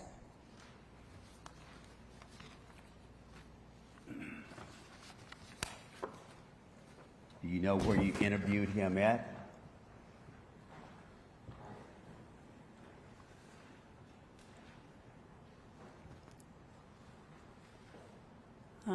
I couldn't say for certainty 18 years ago, but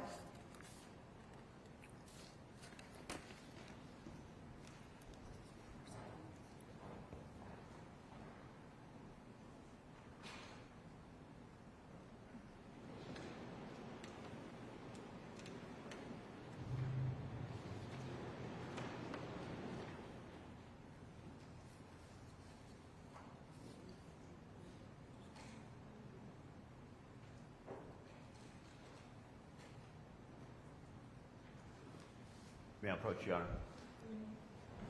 I'd like to show you, see if you can refresh your memory on this report.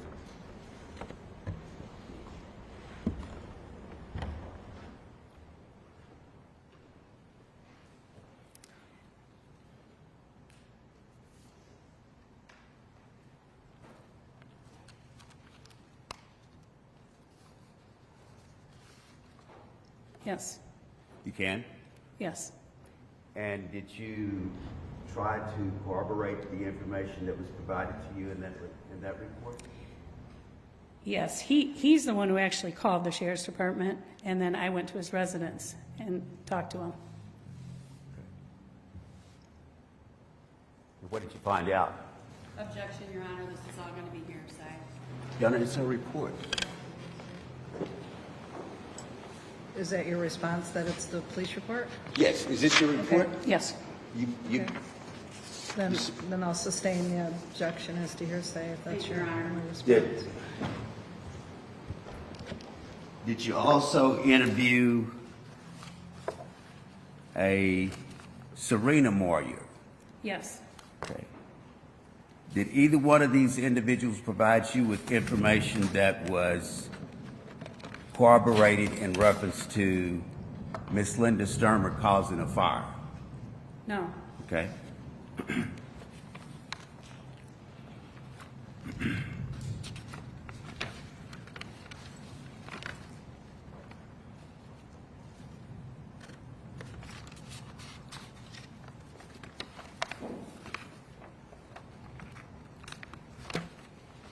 Do you recall interviewing a Kelly Stermer? By telephone. Okay.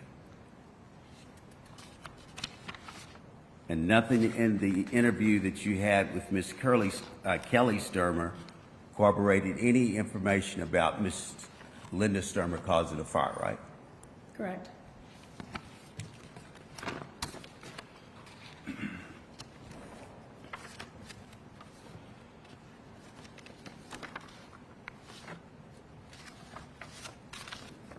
Do you recall interviewing an individual by the name of Dean Joseph White?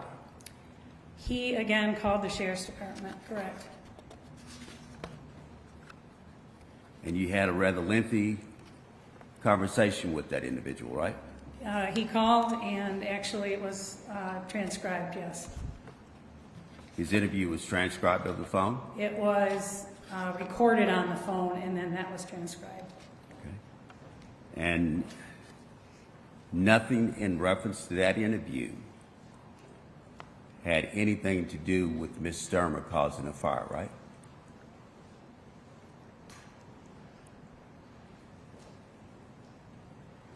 Nothing. I'm going to stop at this point. These are not witnesses in this trial. I don't know if we're going to go through the entire 2 years of everybody that was interviewed. I don't see how they're relevant. Your Honor, this is part of the investigation in reference to this case, and we had requested the discovery of all police reports that was provided. Object, Your Honor, I'm going to say it's Listen, outside the scope of direct. Your Honor, this How is... many of these? Oh, and I also think that we need to have this conversation outside the presence of the jury if we're going to continue it. Okay. How many of these names, how many are there that I've? Okay, I'll allow if it's only 2 more.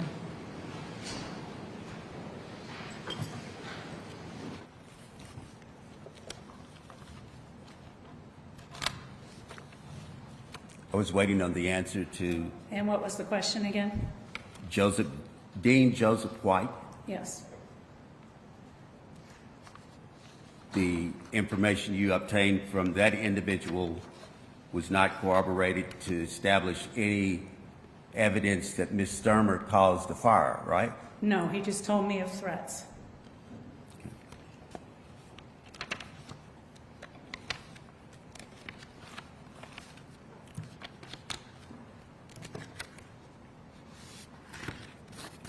And you stated that you received a call from a Kate Fox. Is that correct? No, I did not receive a call from Kate Fox.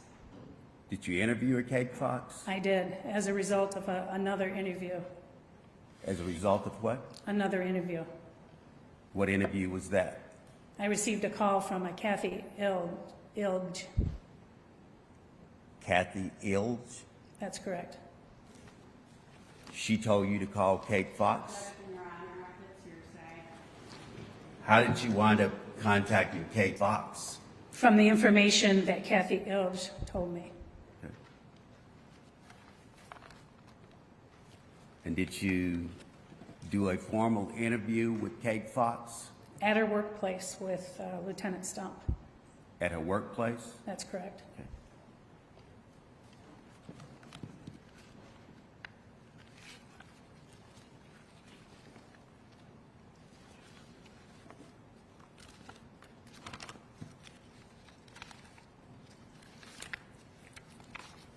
And were you able to corroborate any information that Kate Fox provided to you? Yes, Yes. I did corroborate some of the stuff she told me, yes. What were you able to corroborate? Information about a post office box, information about an individual. And what else? Your Honor, again, we're going into hearsay. If he wants to ask generic or the things she followed up on, I think that would be appropriate, but to actually ask about the specifics, we're getting into hearsay. I think he's asking about what she did to follow up on what information she received. Is that what you're? Right. Okay, maybe just ask it like that. So did you receive information and followed up on that information you received from Kate Fox? Yes. Okay.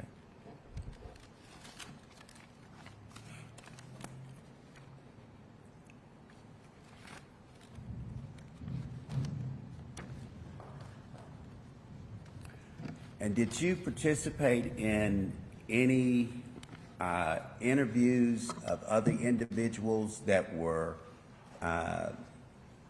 housed in the Van Buren County Jail? I believe I did. Which ones, I don't remember. Sergeant Maciaskowski or Detective Maciaskowski, they were his interviews. I recall sitting in on some of them. I don't think I sat in on all of them.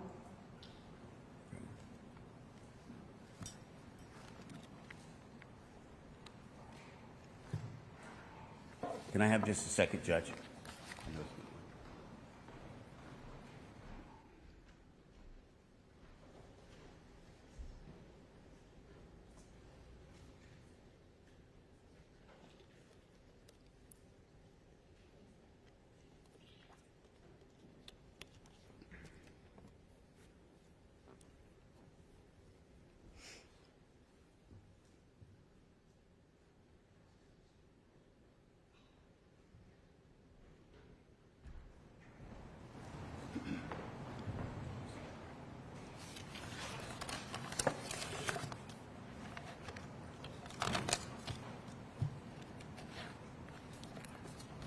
Now, I just want to go back one question, Ms. Rout.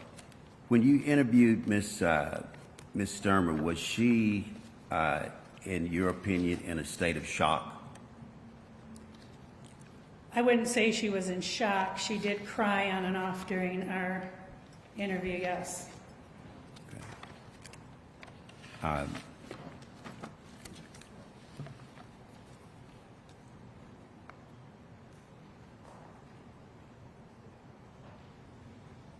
When you interviewed Kate Fox, you said you interviewed her at her work?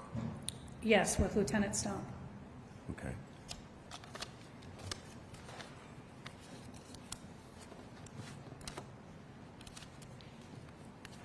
Did you obtain any type of documents that was provided to you from Kate Fox in reference to Ms. Stermer?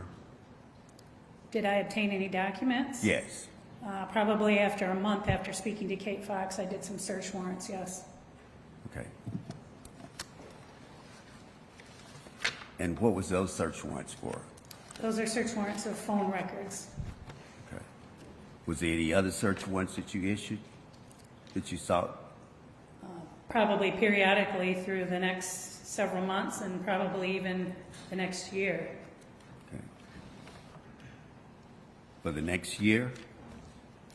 I believe there were some subpoenas that the prosecutor's office asked us to Serve. serve for phone records, yes. Okay.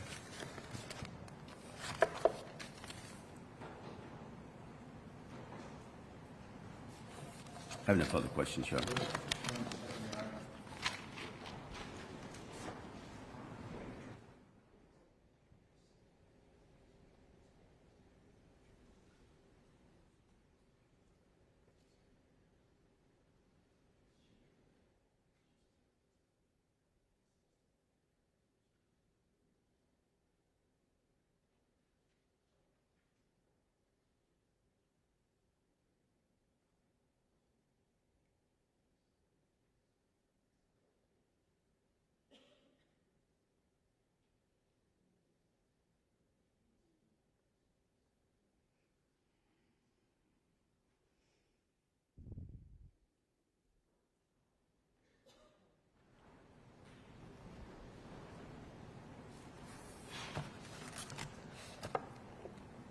Did Ms. Stermer tell you that she heard a loud scream when you were interviewing her in reference to Mr. Stermer?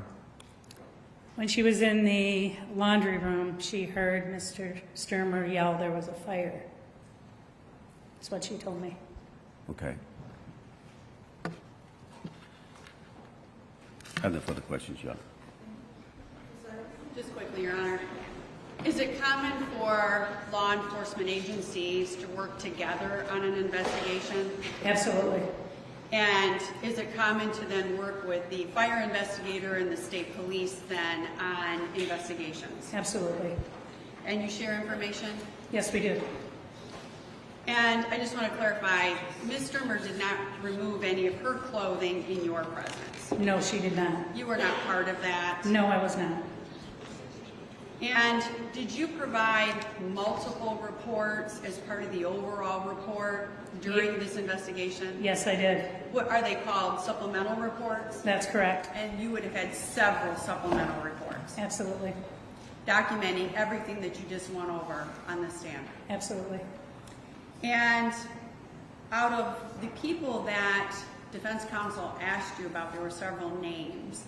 Were any of those individuals, were you able to determine if any of those individuals were present at the scene? None of them were present at the scene. I'm going to show you what's been marked as People's Proposed Exhibit number 32.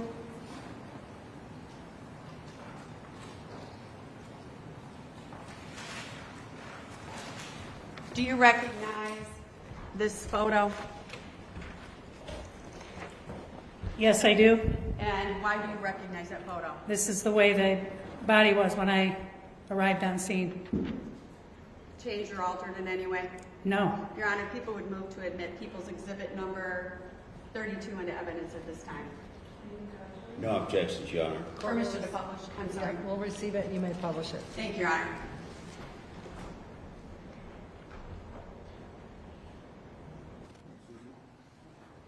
Oh, you don't know that? Can you vote?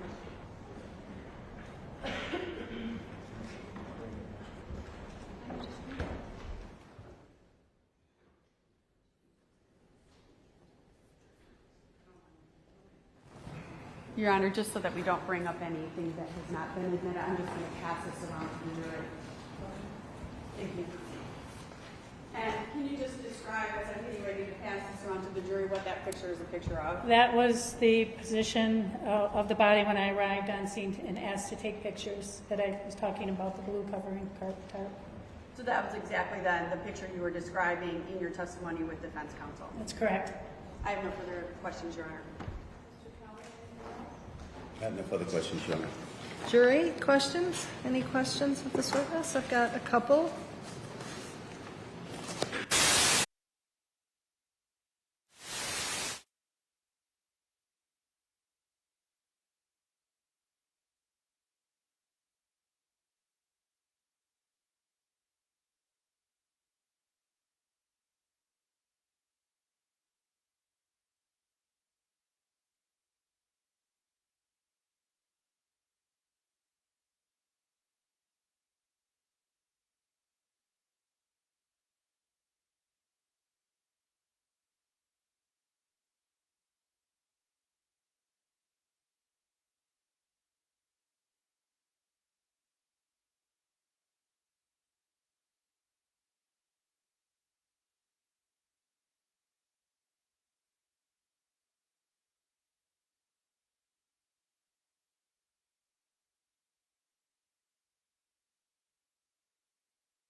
Counsel, on the day of the fire, were you in a position to observe if the gas can was in the location that you saw it on the night? Yes.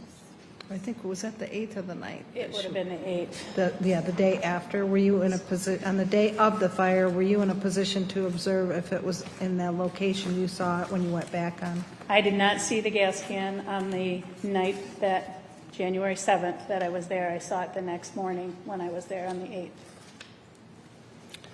And when you asked Linda Stermer about phone numbers, did she give you a landline phone number? She gave me a landline house phone number and a cell phone number. Counsel, any questions in light of those questions and answers? No, Your Honor. No? Jury, any other questions in light of those? No? May she be excused from her subpoena, counsel? I would ask that she please be excused, Your Honor. Yes, Your Honor. Okay, thank you. You're all done and you're Thank you. excused from your subpoena. Ms. Ziderbean? Thank you, Your Honor. People call Connie Calhoun to the stand, please.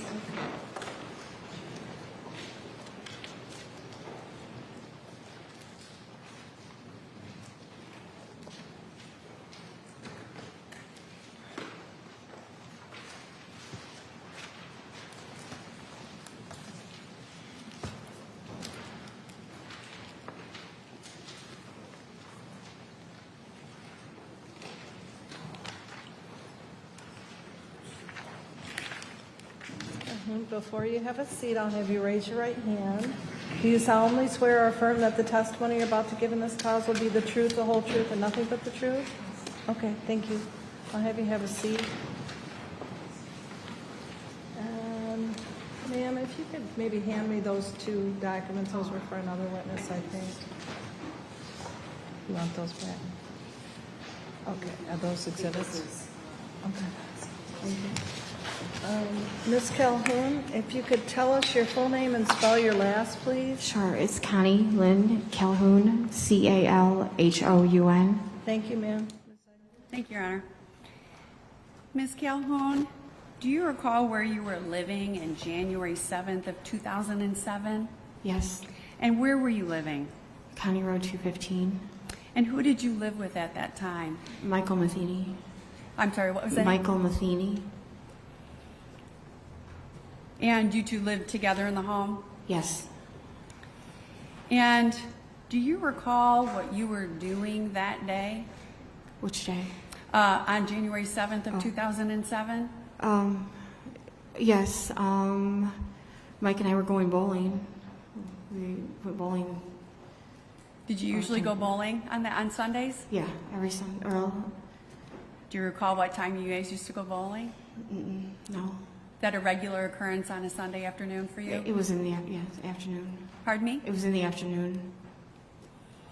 And where was your residence in relation to Todd and Linda Stermer's residence? We were after their residence, so I guess that would be south. Did your property lines touch? Yes, So you were neighbors. we were. So tell me what happened when you left to go bowling that day.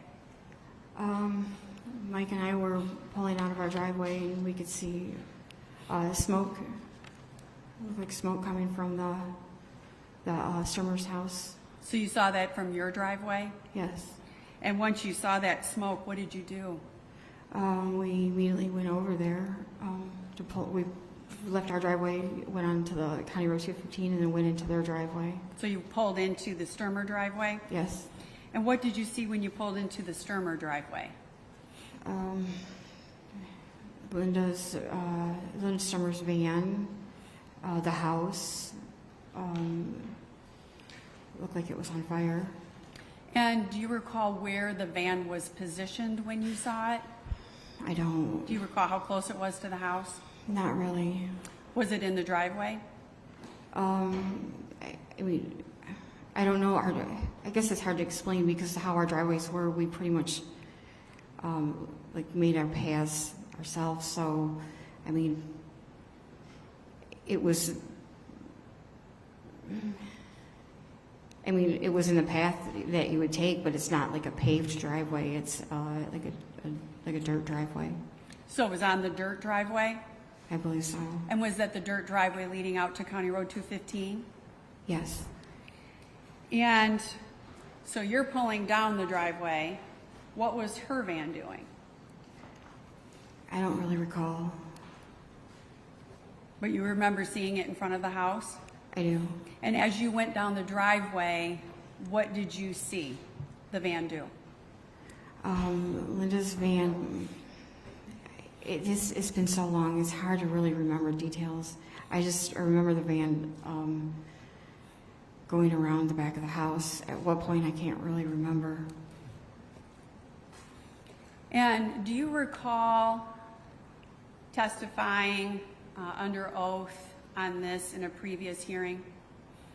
You know, it's been a long time, so there's a lot of things that's happened since then, so it's hard to say.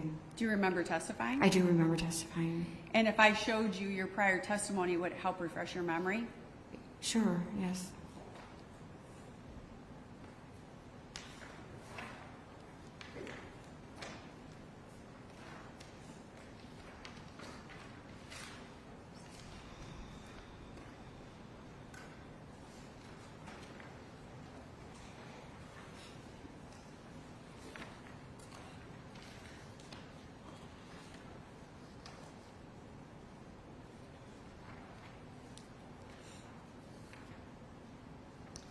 I'm going to show you your prior testimony. I'm going to have you take a look at this, the bottom of this page, which would be page 72, as well as then the top page of 73. Could you read through that, and when you're done, if you could just then look up when you're done reading through that?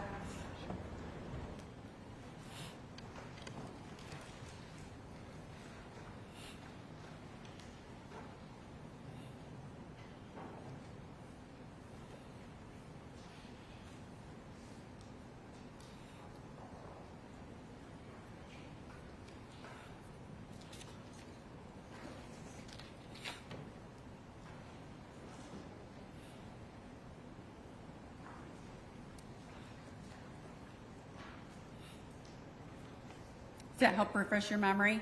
Okay, yeah, yes. And tell me then, after refreshing your memory, when you were driving down the driveway, what the van was doing. Facing our vehicle, like, as we were coming towards each other. So you were coming towards each other on the driveway? Yes, And were you able to see who was driving? yes. And who was that? Linda. And once your vehicles started going towards each other and you're looking at her, did the van make any turns or changes in the direction? I mean, at what point, I don't know, but I know it had moved. The vehicle moved. It moved? Where did it move to?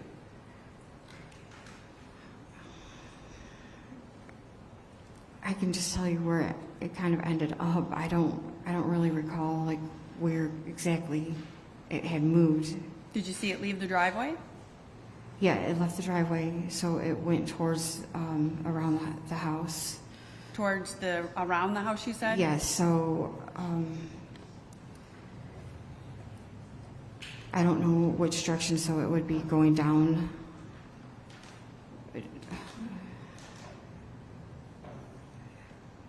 I guess it would be south, I think. If you're looking at it, do you recall if it was left or right? Okay, so it would be on my left. To your left? How she went down, yeah, I don't really, it's hard to say. You remember her going around to the house, the back of the house? I do. So let me ask you this. Once you saw her going around to the back of the house, what did you do? I don't know. Did you get out? At some point we did. Everything is a big blur. Where did you guys stop your vehicle? Up top, on the top of the house, the top part of the, it would be in front, or well, I guess it would be considered the front, like as you're approaching the house. At the front of the house? Yeah. And at that time, was the van in the back of the house? Yeah.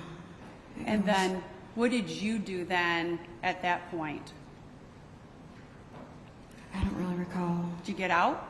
I did at some point I did get out, yes. What did you do when you got out of the van? I'm sorry, out of your vehicle. I misspoke. Please strike that. When I got out of our truck, I don't know. Did you call 911? I did call 911, yeah. Did you tell them what was going on? I did. Were you upset? Yeah. Did you, at that point, see Todd? Yeah. Yes. Yes. And where was Todd? He was on the ground by the house. He was on the ground? And you said by the house? Yeah. And you saw him once you got out? Yeah, I was out of the vehicle. And did you get close to Todd? I did. Did you see Linda at that time? I did see Linda. And what did you see Linda doing? When we came across Todd, When you got out of the van, tell me what you saw Linda do. I don't recall. Did you see her get out of her van? That I don't recall. Did you go to the backyard? I don't recall. So once you saw Todd, did you stop there? Yeah, I didn't go any further.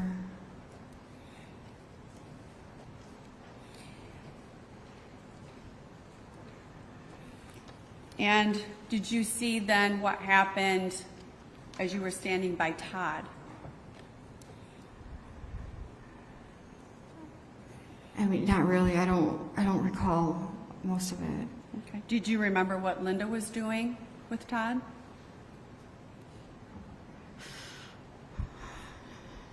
No, What do you remember?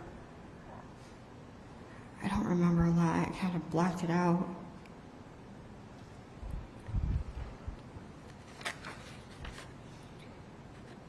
If I let you read your prior testimony, would that help refresh your memory? Yes.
Just going to have you take a look at that while you take a drink of water, okay? Just look at that page when you're ready. And then you can just look up and tell me if that help refreshes your memory.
Did that help refresh your memory? Yeah. And when you were by Todd, what did you see Linda do? Linda covered Todd with her body, top of his body. So when you say she covered Todd with her body, was she laying on him? Yeah, she was like laying covered on the top of him, like. Was Todd alive at that point? I don't think so. I mean, it was hard to tell. Did you see him breathing?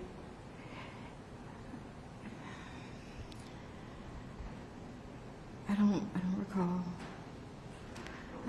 I want to say I think he was, but it was hard to tell because he was so badly burned. Did you see them move Todd's body? Yeah, Is that a yes? Yes. And do you know where they moved him to?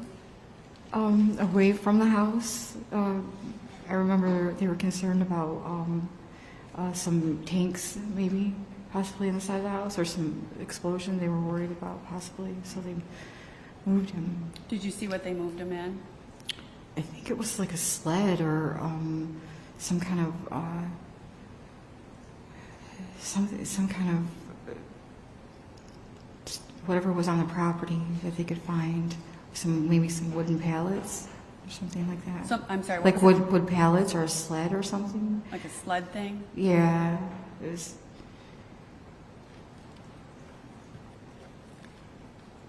And did you talk to Linda about what had happened? I may have asked what had happened, but I don't recall what she said. I may have asked. If I show you your past trial your transcript, would it help refresh your memory? It would.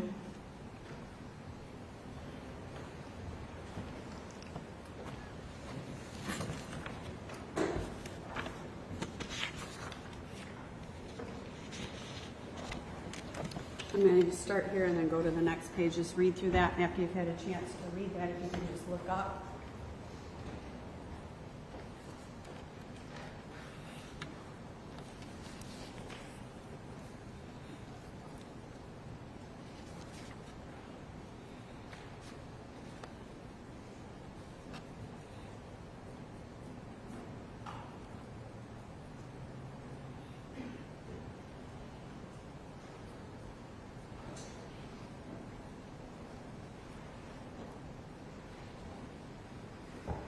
That help refresh your memory? Yes.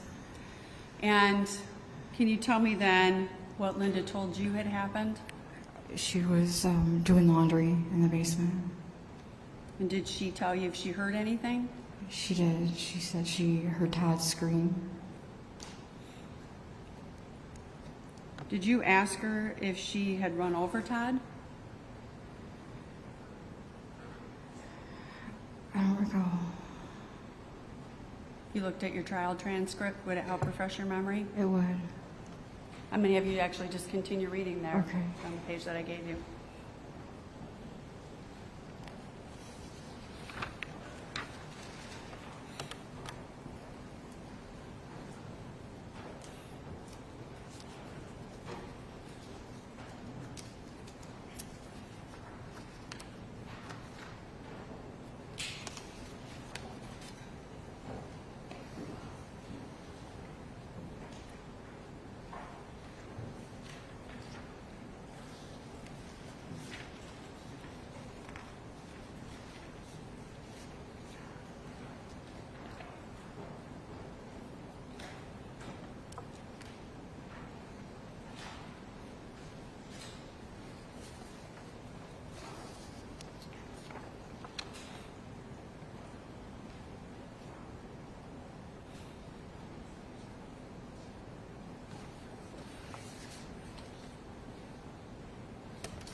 Did that help refresh your memory? Yeah. I believe so. What was the question? Did she tell you, did you have a conversation about her running Todd over with the van? Yeah, I didn't see that in here. I didn't.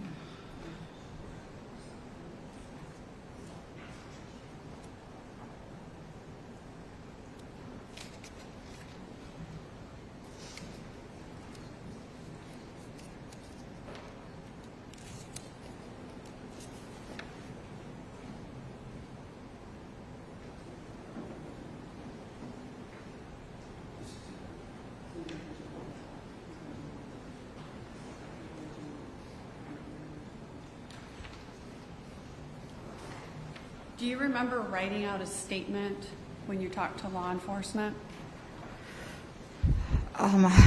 I don't remember. If I showed you a copy of a statement, could you recognize your handwriting and determine if this is yours? Yes. I'm going to have you just take a look at that. Do you recognize that?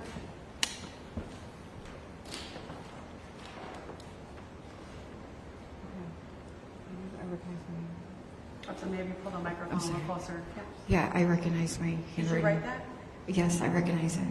So I'm going to direct your attention then to your handwritten statement. Can you just read that when you've had an opportunity to look up? Okay.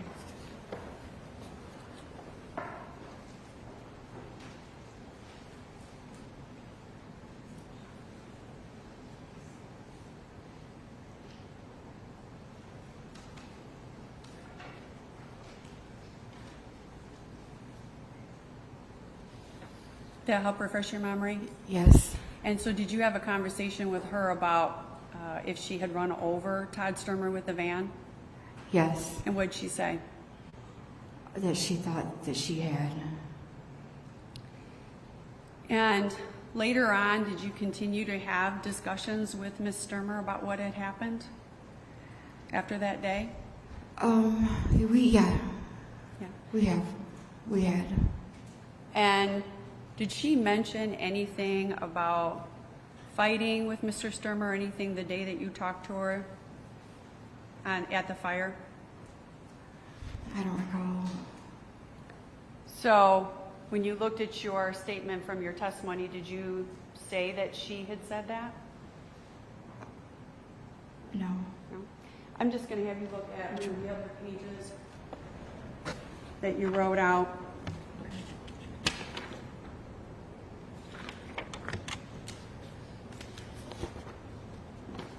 I'm going to have you read this paragraph right there, and then when you've had a chance to read that, if you could just look up.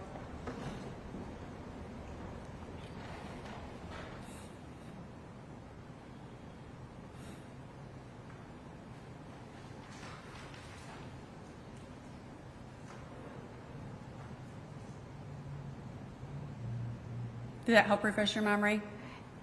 I don't. It does refresh some of it, but I don't remember this like specifics.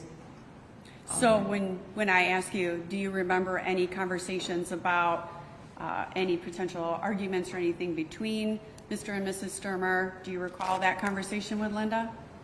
I don't recall it. Had Ms. Stermer ever talked to you prior about any sort of arguments or problems in her marriage? I don't recall her talking prior about arguments or problems. I remember one time talking about how one of the horses kicked her and he told her to like kind of suck it out. But that's, I think, one of the only. And that was prior to the fire? I don't know if it was prior or after. I don't. You don't know if Linda told you about it Right. prior or after? Okay. Right. And that particular paragraph, you don't recall then her discussing this with you afterwards? I don't recall a specific day of her talking to me about that, no. Okay. Do you recall that conversation at all, even if you don't remember what day? It's very scattered. It's very hard to. It's been so long. It was a very traumatic incident for you, wasn't it? Oh yeah, still is. Still affects you today, talking about it? Yes. You still remember it? Yes. I have no further questions, Your Honor.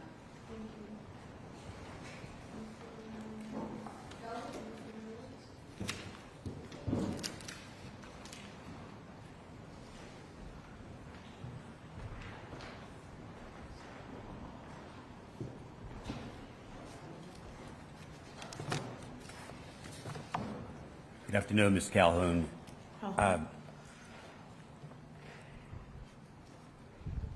And I know you're having a difficult time, so I'm going to try to be as brief as I can.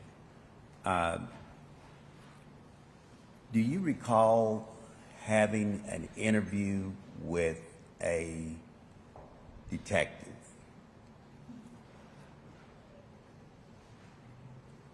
Yeah, I mean, I know I had an interview with the detective. I don't know exactly when.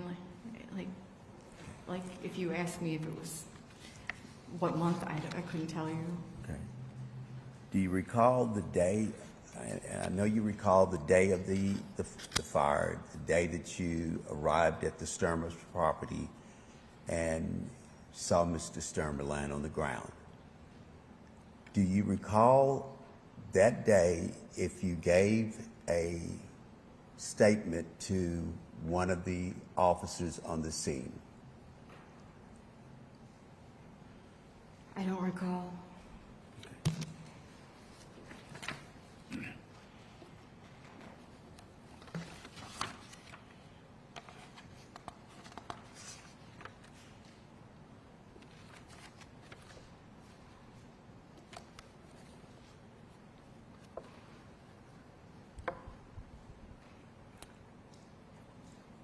But you do recall getting out of your car, you and Mr. Matheny. Yes. Is that right? Yes. And when you was getting out of your car, you also saw Miss Stermer. Is that correct? Yes. Okay. Can you tell me, if you recall, what her emotional status, in your opinion, was when you saw her? She was hysterical. Hysterical. Yes. Do you recall if she was crying? She was more than crying, yes. Was she screaming?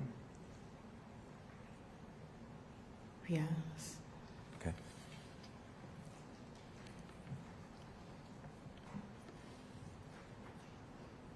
Did you hear her voice screaming before you and Mr. Matheny reached the house?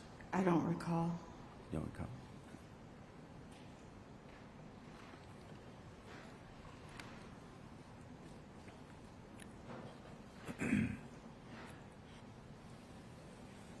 When you got out of your car and you approached Mr. Stermer's body, Mr. Matheny called 911. Is that correct? I believe so.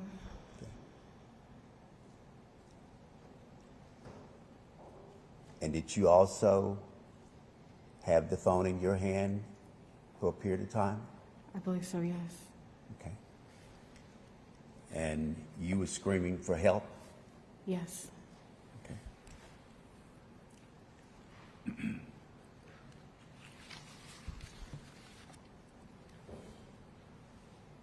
Did you, if you can recall, did you smell any unusual odor on Mr. Stermer?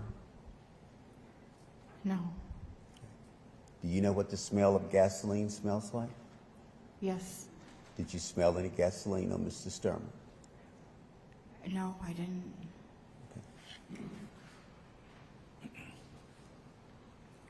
Did you smell any gasoline on Miss Stermer? No.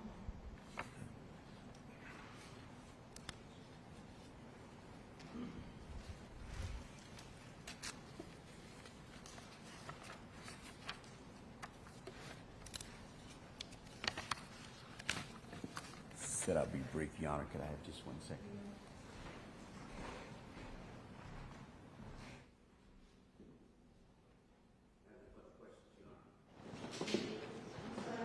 I just have one, Your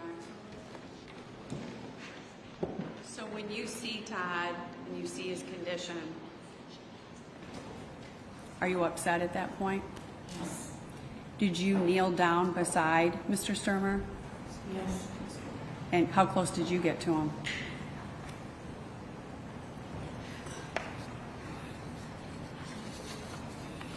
I don't know in distance, but I was not far. I mean, from me to the podium, maybe From me to what? Maybe from me to here, from my where I'm sitting to maybe here. I was close.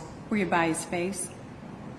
Yeah, I checked his. I believe I checked his airway. So yeah. So you were by his face? Yes. I have no further questions, Your Honor. Thank you. Thank you, Your Honor. Jury, do you have any questions of her, anyone? We've got a hand going up.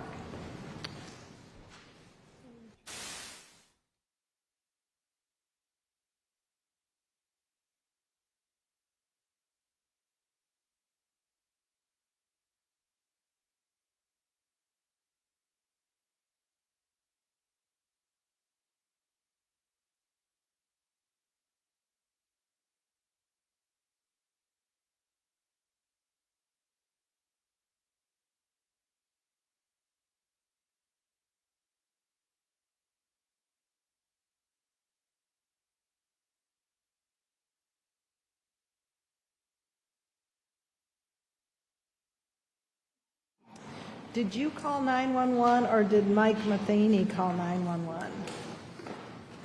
I don't recall. Okay. Counsel, any questions in light of that question and answer? No, Your Honor. Okay. Any other jury questions? No. May she be excused from her subpoena, both sides? Please be excused, Your Honor. Okay. And you as well, defense? Yes, Your Honor. Excusing her? Okay. You're all done. You're excused from your subpoena obligations, okay? Thank you, ma'am.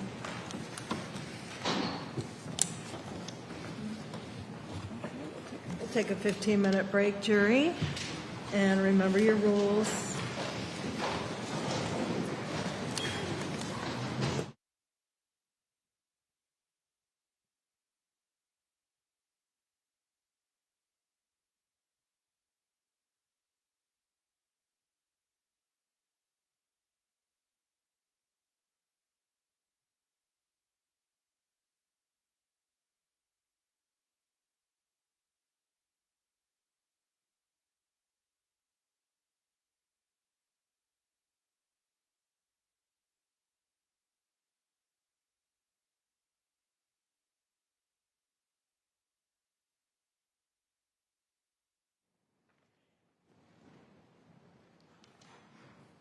Counsel, any matters to address in our break? Only one, Your Honor.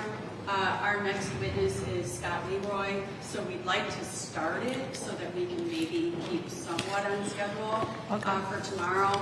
I have a motion with the court at 4 o'clock. I believe that motion is going to be very short. Yeah. And so I'm asking permission if the court would allow us to go until 4:30 today. Yeah, that's, what time's our other one for? Okay. That's fine. So we'll send a jury out your motion and bring it back? My motion's on a different, she's talking about a different case. Right.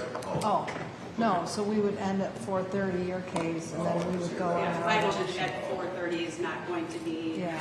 a very long motion.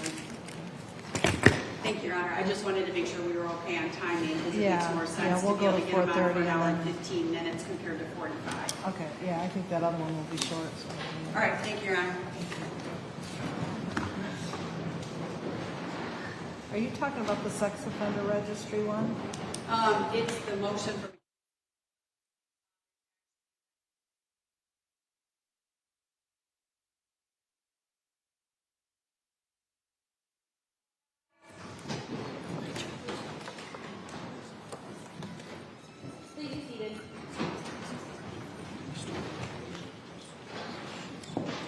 Back on the record, People versus Linda Stermer.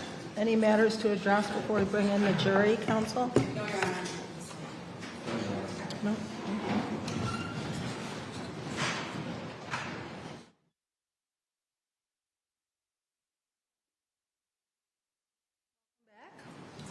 Ms. Idovine, you may call your next witness. Your Honor, we'll call Scott Leroy to the witness stand.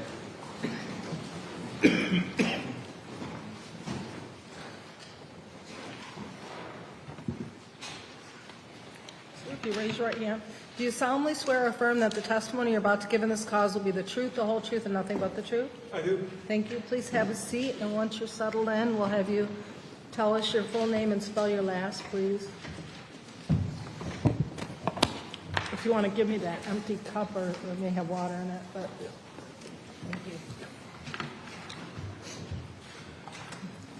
My name is Scott Leroy. Leroy is Leroy. Thank you. Mr. Blair? Thank you, Your Honor. Sir, how are you employed? I am currently retired from the Michigan State Police and work two part-time jobs as a private fire investigator and as a medical examiner investigator. And when you were employed with the Michigan State Police, what was your role there? My last role was from 2001 to 2020. I was a fire investigator stationed here in Paw Paw. And how long were you with the Michigan State Police for? 31 years. When did you start there? I started in 1989. And as a role as, for instance, starting at the Michigan State Police, did you just start out as a fire investigator? No, my first 10 years I was a road trooper at the Ithaca Post. In 2000 I got promoted to uniform sergeant, and I was a supervisory uniform sergeant at the Lakeview Post. Then I transferred down here to Paw Paw in 2001 in the role of a fire investigator. Fair to say that as your time prior to becoming a fire investigator, you were trained in, basic investigative skills, evidence collection, that sort of thing? Yes. And then you indicated, what year did you become a fire investigator for the Michigan State Police? 2001. And prior to becoming a fire investigator in 2001, was there a certain level of coursework that you had to attend or go through? I had attended, before I got into the Michigan State Police, I attended Lake Superior State University, obtained a bachelor's degree in criminal justice and an associate's degree in fire science. While I was a trooper, I took some courses in the initial fire investigation course and a follow-up, more advanced fire investigation course. And I assume that before the Michigan State Police allows you to go out and start investigating fires on your own, is there some parameters or qualifications that you have to meet? At that time, no. I was just have to go through, apply, go through an interview process. Well, in that time, I'm sorry. At that, I was able to transfer in here on the transfer roster. And as part of your fire investigation training for the Michigan State Police, what coursework did you have to go through? Can you restate that for me, please? Well, I've gone through, since I've been with the state police, I've gone through a lot of coursework. Started out with what's called Fire Investigation 1, then Fire Investigation 2.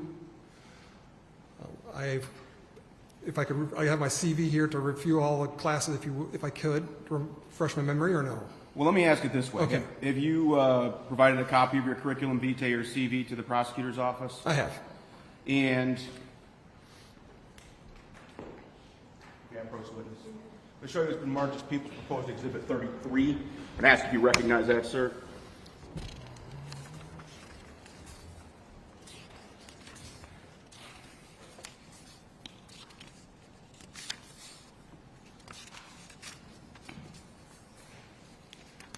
This is a copy of my curriculum vitae or CV. And that's a fair and accurate representation of what you provided to the prosecutor's office as your curriculum vitae? Yes. Move for the admission of 33. All right, so let's, I guess, kind of go through. So basically, to become a fire investigator of the state police, you go through, you said Fire 1 and Fire 2. Is that correct? Correct. And is there some on-the-job training you have to go through as well? Eventually, yes. What is that? Once I became a fire investigator down here, I would go to scenes with a more senior fire investigator. I did that for about 1 or 2 months. And then, is there continuing coursework you're required to do when you're at the Michigan State Police? Not then. There is now. And have you, even though may not require, did you go through additional coursework? Yes. What type of coursework did you do? There was many different courseworks. I took a class in vehicle fire school, electric and gas appliance fire school, solid fuel burning, which is a fancy way to say fireplaces school, done post-blast school with ATF, taken fire pattern and recognition class, residential electricity for fire investigators. That was a class I took. What's called an ATF enclosure, which was another 2-week course at the ATF Fire Research Facility out in Maryland. Spent 2 weeks there. Class in ventilation and flow path and growth. That's a ventilation is the fire, the air affecting of the fire. And recently a fatal fire investigation class. All those official, I kind of skipped over some of the ones like hazardous materials and things like that. And like what agencies offer these types of classes? Different agencies. The Michigan State Police offered some of them. ATF offered some. The International Association of Arson Investigators, which goes by an acronym IAAI. And let's talk about IAAI. Do you have any specific certifications as a fire investigator? I do. And what are those and who are those through? I hold 2 national certifications.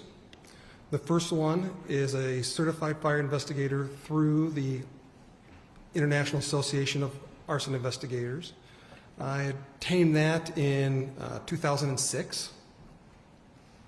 I also am a member and obtained a certification called Certified fire and explosive investigator. That's with the National Association of Fire Investigators. I obtained that certification in 2019. Yeah, I just need to strike the last part with respect to anything past 2007. This case is about his expertise level in 2007. I would disagree. I think he's allowed to give his training experience today, and if that would affect or change his opinion, obviously, then Mr. Miller's free to ask him about that. But I think his experience today is just as relevant as it was in 2007. I agree. I'll overrule the objection. Now, with respect to, so it sounds to me like you've done a continuing level of coursework throughout your years as a fire investigator, fair? Yes. And have you been qualified as an expert in courts before? Yes. In what field? In fire investigation, I've also been an expert in meth lab identification.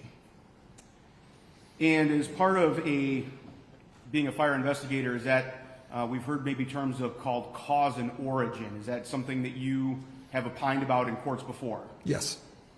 And do you recall how many courts you've been qualified as an expert in? I've been qualified 47 times in origin and cause investigation, including, I believe, 7 times in this court.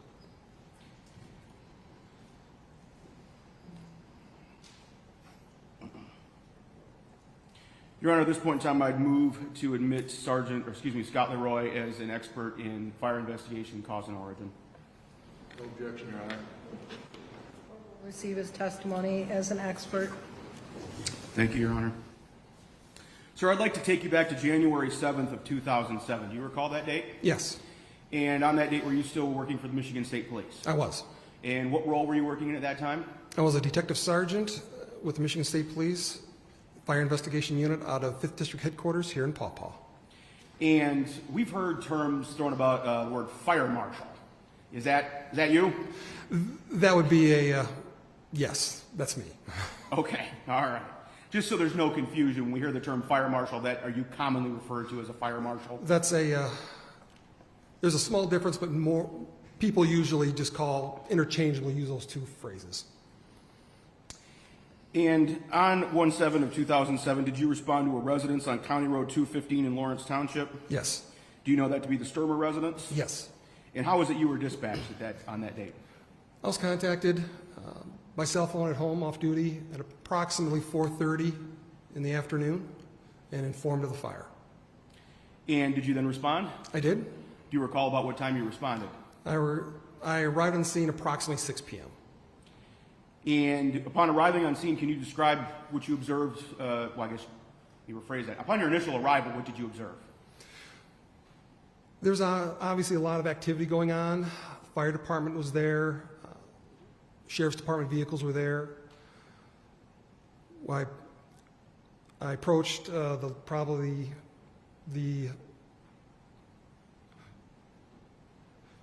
was a lot of commotion going on.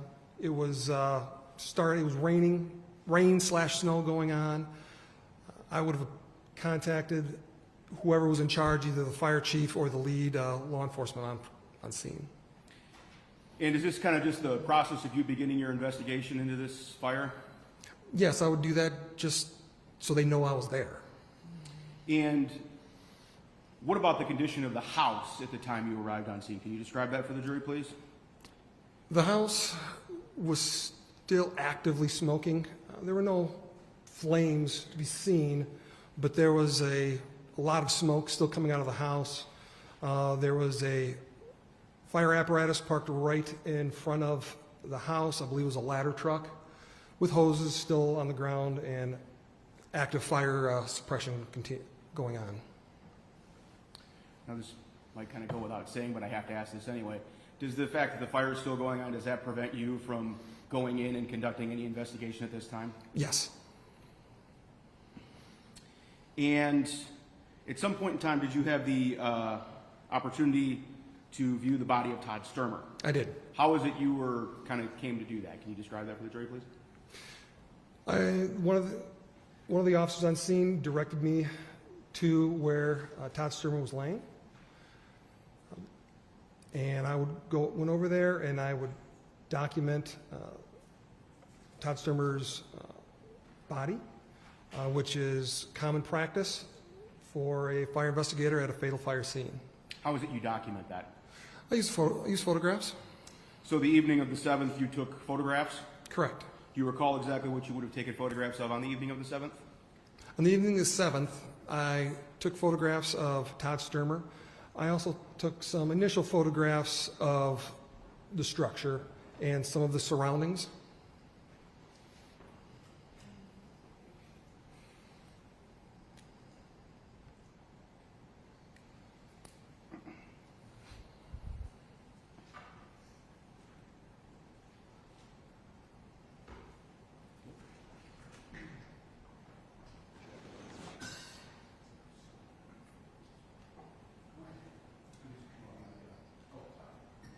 And I was going to ask him. So that's, may I approach the witness, Your Honor? Sir, I'm going to show you what's been marked as People's Proposed Exhibit 34-1 through 34-31. Ask if you take a look at those, please.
Having looked at People's Proposed Exhibit 34, do you recognize those photographs? Those are photographs that I took both the evening of the 7th and the next day on the 8th. Those are fair and accurate representations of the observations you would have made then on the 7th and the 8th of January 2007? Yes. Your Honor, at this point in time, I'd move for the admission of 34-1-3431.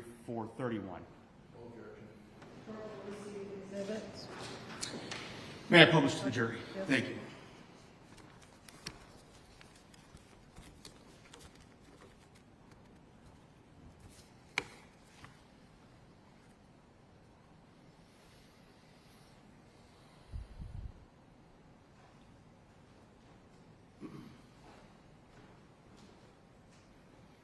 Sir, I'm going to show you, if we can, 34-1.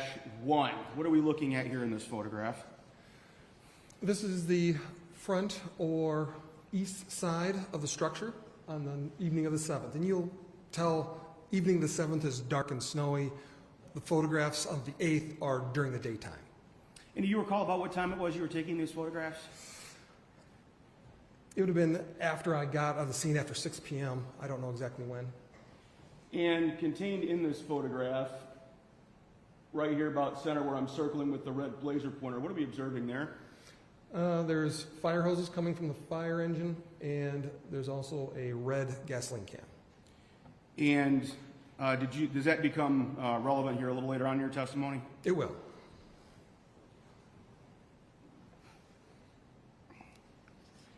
And looking at 34-2. This is the rear or west side of the residence. And just to the very far left, you can see the front bumper of a van. 34-3. That is the van from the previous photograph, or the bumper of the previous photograph. Now, you're obviously on scene as a fire investigator, correct? That is correct. Can you explain why you're taking pictures of a van? As I'm a fire investigator, but I'm also a detective with the Michigan State Police. So if I see something that may be evidence, I'm going to take note of it. especially in the evening when it's dark. I take a photograph of it because you never can take too many photographs of something.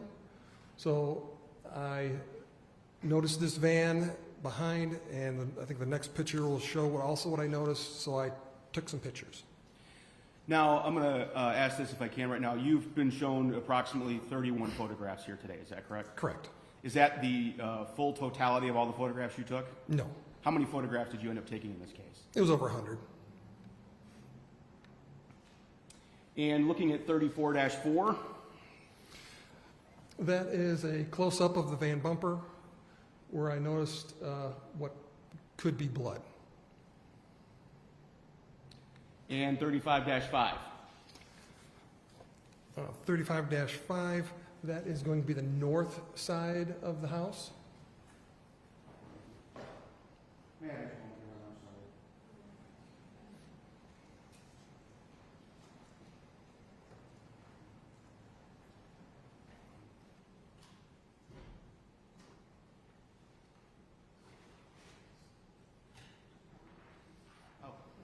I'm sorry, Your Honor. Thank you for that.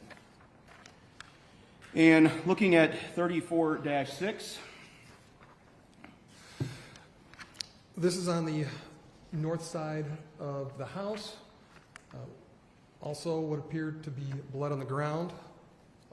And then if you go back to 5, you can see with my photograph just to the lower right, you can see the 2 orange flags that are in the ground. Where I'm circling again with the pointer? Yes. And those are, and 6 is a close-up of those flags. And Your Honor, I guess I'm going to kind of warn the court the next couple of pictures are going to be a little bit graphic of Mr. Stermer, so I don't know how the court wants to proceed with that or give the family an opportunity. Copies I can look at? Yes, Mr. Leroy has them right there. Okay. Be 7 and 8.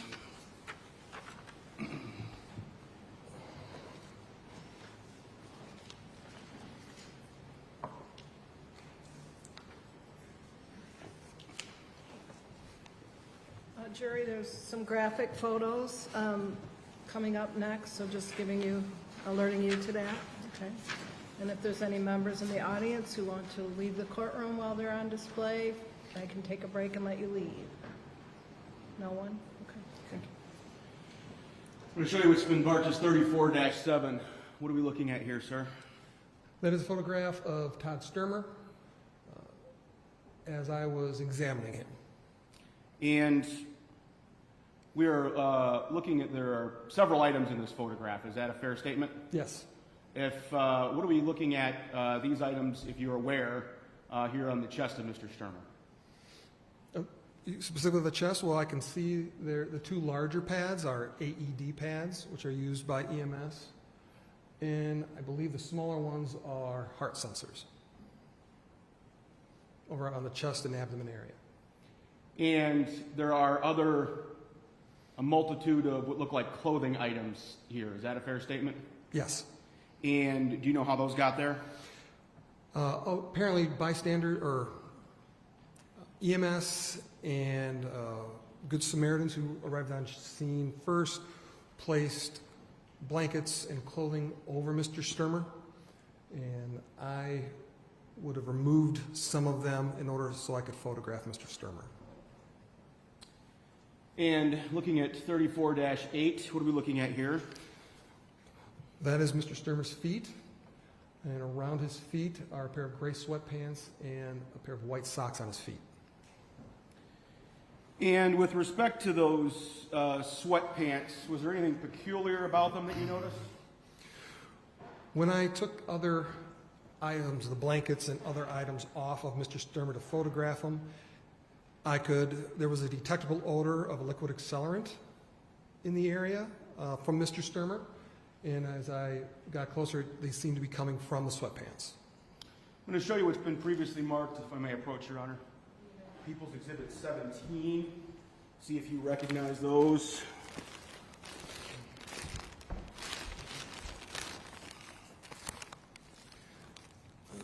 These are the sweatpants that are in a nylon bag with my initials on them. Those are the ones you then removed from the body of Todd Stermer? Yes, And these are the same sweatpants you indicated smelled of a liquid accelerant, is that correct? that is correct. It's a clarifying question, Your Honor. Fair.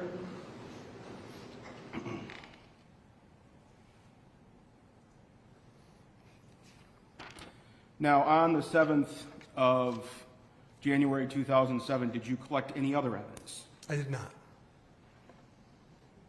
Did you then return to the property? I did.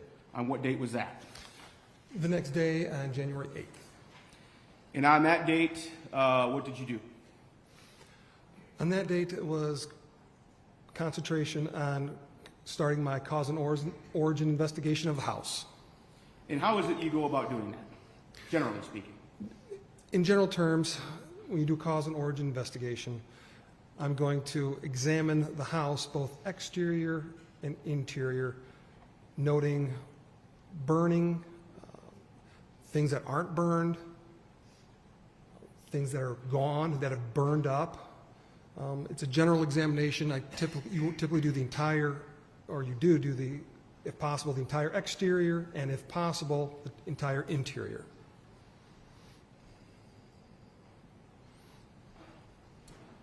Now, when you returned on the 8th, was the scene still secured?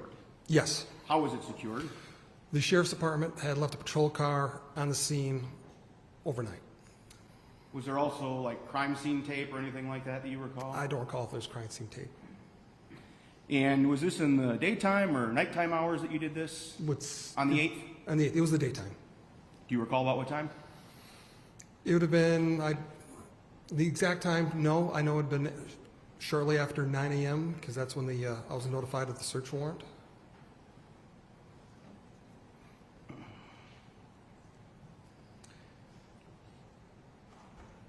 And as part of your, I think you've talked about a walk around, do you take photographs? Yes. And did you do so in this case? Yes. And looking at the remaining photographs in People's Exhibit 34, do you recognize what those are depicting, just generally? All these photos are 34, correct? Yes, those are all yes. 34, but I'm asking about the remaining. Yes, yes, those are the next day on the 8th. And what is the purpose in, part of the purpose in taking these photographs? To document the scene.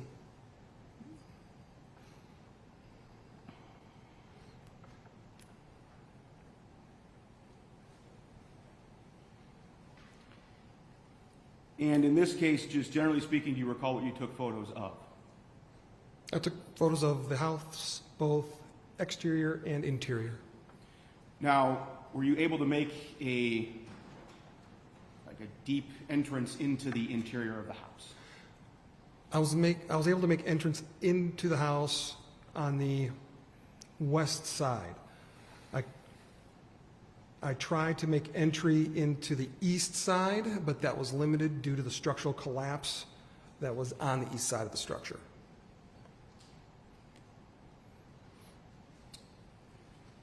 Is part of your process also to collect physical evidence? Yes. And where do you collect that from, if you can kind of just generally detail that? For instance, inside the residence, outside the residence?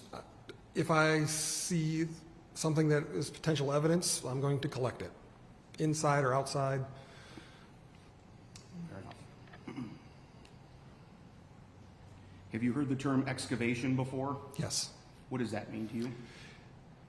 In fire investigation community, excavation means removing fire debris from the scene in order to look for evidence or other patterns to help determine where and what could be responsible for the fire.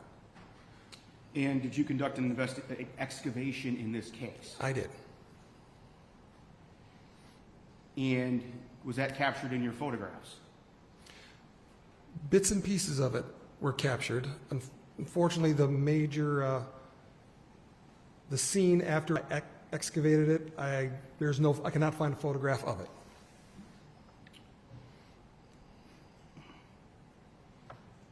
And also as part of an investigation into a fire, do you collect samples? I can. And describe for the jury what those might entail, if you can, please. What the samples might be, that you might look for or collect. If I'm sampling items to look for ignitable liquids, I will typically look for the surface that is in the area of origin to see if there was ignitable liquid in the area of origin, which often includes carpeting, carpet pad, flooring, carpet tack strips, or other parts of a structure that remain behind in the area of origin that may hold traces of a flammable liquid. All right. And so let's go ahead, if we can, and go back to your photographs. If I look at 34-9, what are we looking at here? That is the front or east side of the structure. And in 34-10?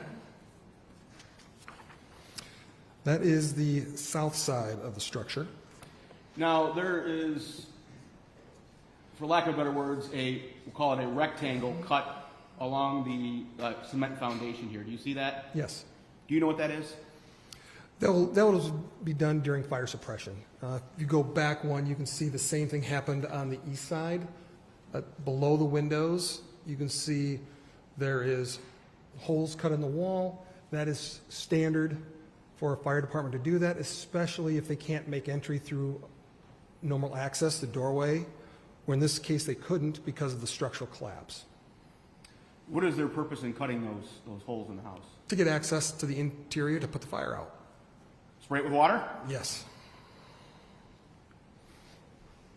And let's go to 34-11. What are we looking at here? That is the north side of the house. And there is a large green object depicted here in the photograph. What are we looking at there, if you have any knowledge of that? That is a fuel oil tank that is filled to typically power a fuel oil furnace. And 34-12. This is the rear of the house, or the west side of the house, facing the back. And 34-13. This is an aerial photograph. During the scene, I had a fire department aerial truck come to the scene so I could get above the house and take a photograph from the top down. So we're kind of talking like a ladder truck type of thing? Yes. Okay. With the bucket on the end? I don't think this one had a bucket, but it was a ladder truck. Okay. But that allows you to get up high and look down in? Correct. This is the day before drones. And 34-14? This is also from the aerial truck with a house and showing the more of the yard towards the north. And there are some persons kind of standing here in the photograph. Any idea who those are?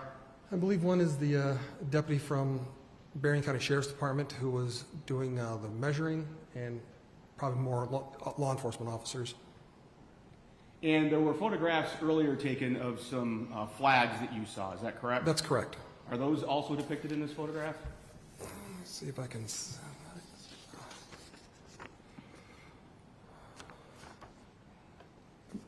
I believe they're down there to the right. There's an orange dot. I don't think that orange dot is it, but the flags are right in that area. And if you have knowledge, there are some tire tracks contained in this photograph. Is that fair? Yes. Do you know what those go to? Those were to the wrecker that came and took the van the night before.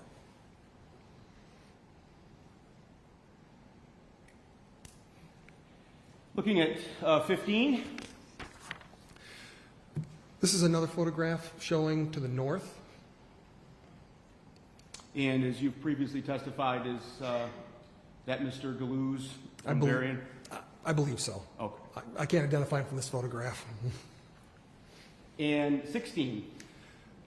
With the ladder truck hasn't moved, so all I've done is turn 180 degrees. That's the shoulder of the firefighter who's behind me, making sure I don't fall, taking a picture back down the driveway back towards the road. And 17. 17 is a close-up of the rear or west of the house, specifically focusing on the basement door and windows. 18. This would have been from that basement door, standing right at the door, taking a picture straight in to the structure. So I'd be facing east, taking a picture of the debris in this area.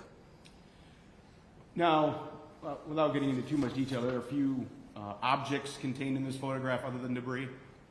Well, it's all debris, but it's identifiable debris. How's that? Fair. So, for instance, my laser pointer, I'm pointing at an object in this part of the photo. Do you recognize that? Is that the fireplace from the upstairs fireplace? Where my laser pointer is? Yes, that's the upstairs fireplace. Fair. And what do we have right here at the bottom? That is a section of chimney pipe. And looking at 19. That is a close-up of the fireplace for the upstairs. And, moving on. Let's look at number 20. That is a close-up of inside the upstairs fireplace. And can you kind of explain to the jury why it was you would have taken a photograph up close and at this angle? This is basically showing that it appears to be a fire in the fireplace, or there's remnants of a fire in a fireplace because of the burnt wood inside. And that would be this object right here where my Correct. laser pointer is? Correct. And looking at 21. 21 are the sections of chimney pipe that I removed from the inside of the residence during my excavation, and that's where I stacked them. 22. So 22. This photo, I've now stepped into the basement area through the center door of the basement. I've now rotated to the right 90 degrees. So if you look to the very tight left side of the photograph, that's going to be where the fireplace is. So this view is looking directly south to where there were two bedrooms, a downstairs bedroom and an upstairs bedroom. The floor is burned away. The separating the first floor and the basement is burned away in this area. You can see there's a window up and down. There should be a floor there to separate the first floor and the basement level. Looking at 23. So 23 is I've now turned 90 degrees back. So if I walked into the basement from the outside, I walked straight forward, and the solid charred wall on the left side, that is adjacent to the basement fireplace. I am documenting the location of the laundry room behind that wall. You can see 2x4 studs going up and down. There was a wall there. So just behind those studs, you can see just the outline of right there is the washer and dryer. And what are we looking at in 24? 24 is I've made my way back there and documented the dryer. And 25? So I've stepped back in the middle of the downstairs basement, facing east, because you can see the fireplaces. But I'm focusing more to the north or left in the area where the fuel oil furnace is located. Before we go to the next photo, you can notice just above the basement fireplace is a large 2x12 piece of structure that is black charred. And I'll show you why that's important in a second, in the next photo. What is this green that we can see here at the top of the photograph? That is the roof. You're looking at the shingles from on top of the roof, specifically on the north side of the house. As it collapsed inward. And in 26? You can see the long charred board that I pointed out earlier that's above the basement fireplace. To the left of that is the remains of the furnace. The metal portion, that's the furnace. And 27? 27 is a close-up of the furnace. And 28? 28 is back outside in the front, documenting where the 1 gallon gasoline can was, or is located. And 29? Is a close-up of the gasoline can that I eventually collected as evidence. Just a moment, Your Honor, I'm sorry.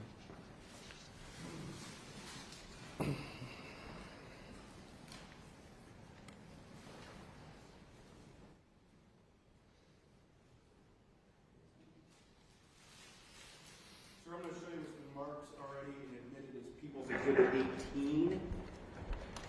Do you recognize that?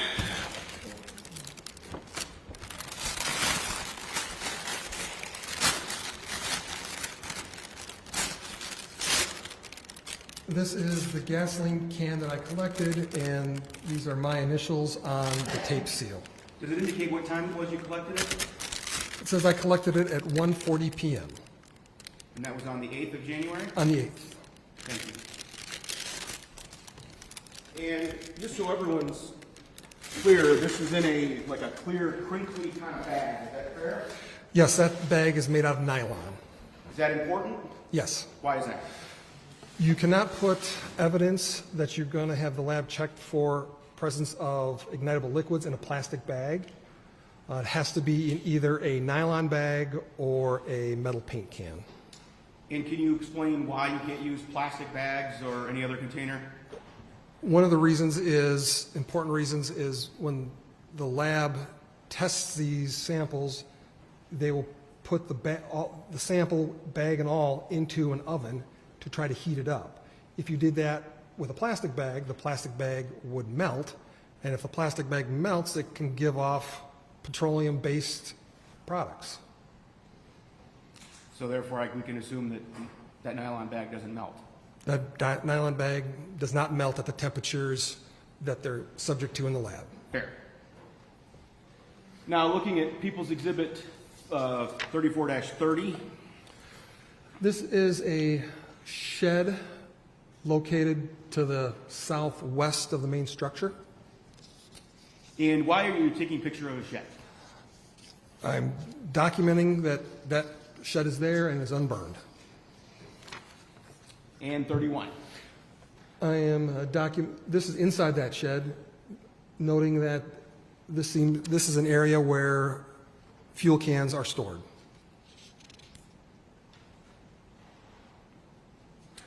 And I may have forgotten to ask this.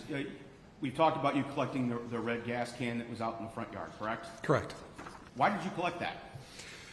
At the point I collected it, I did not know if it was evidence but it could be potential evidence because it was found in an area not with the other cans. And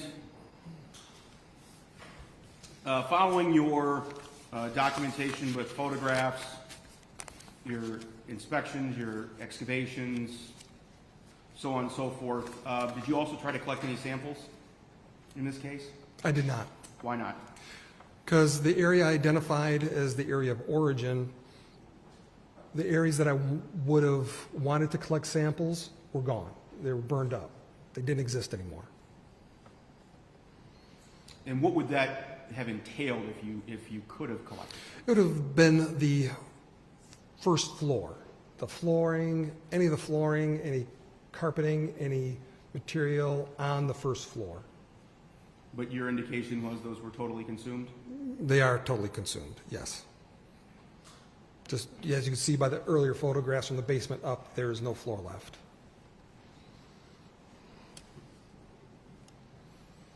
And following your investigation at the scene, did you then go to another location on the 8th? Yes. Where did you go? I went to the Buren County Sheriff's Department What was your purpose in going there?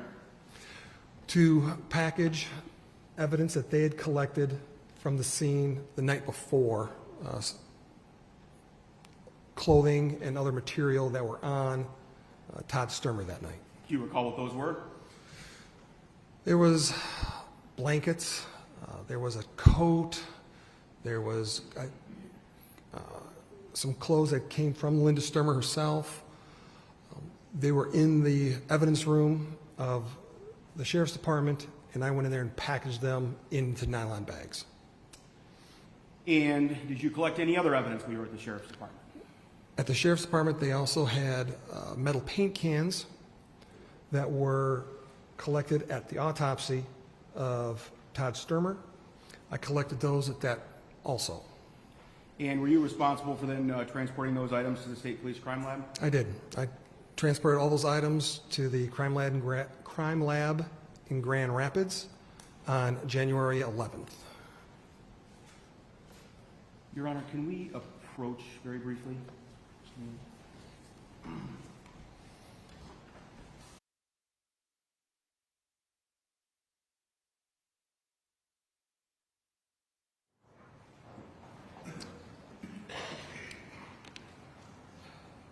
Sir, as a fire scene investigator, are you familiar with something called the scientific method? Yes. What is that, please?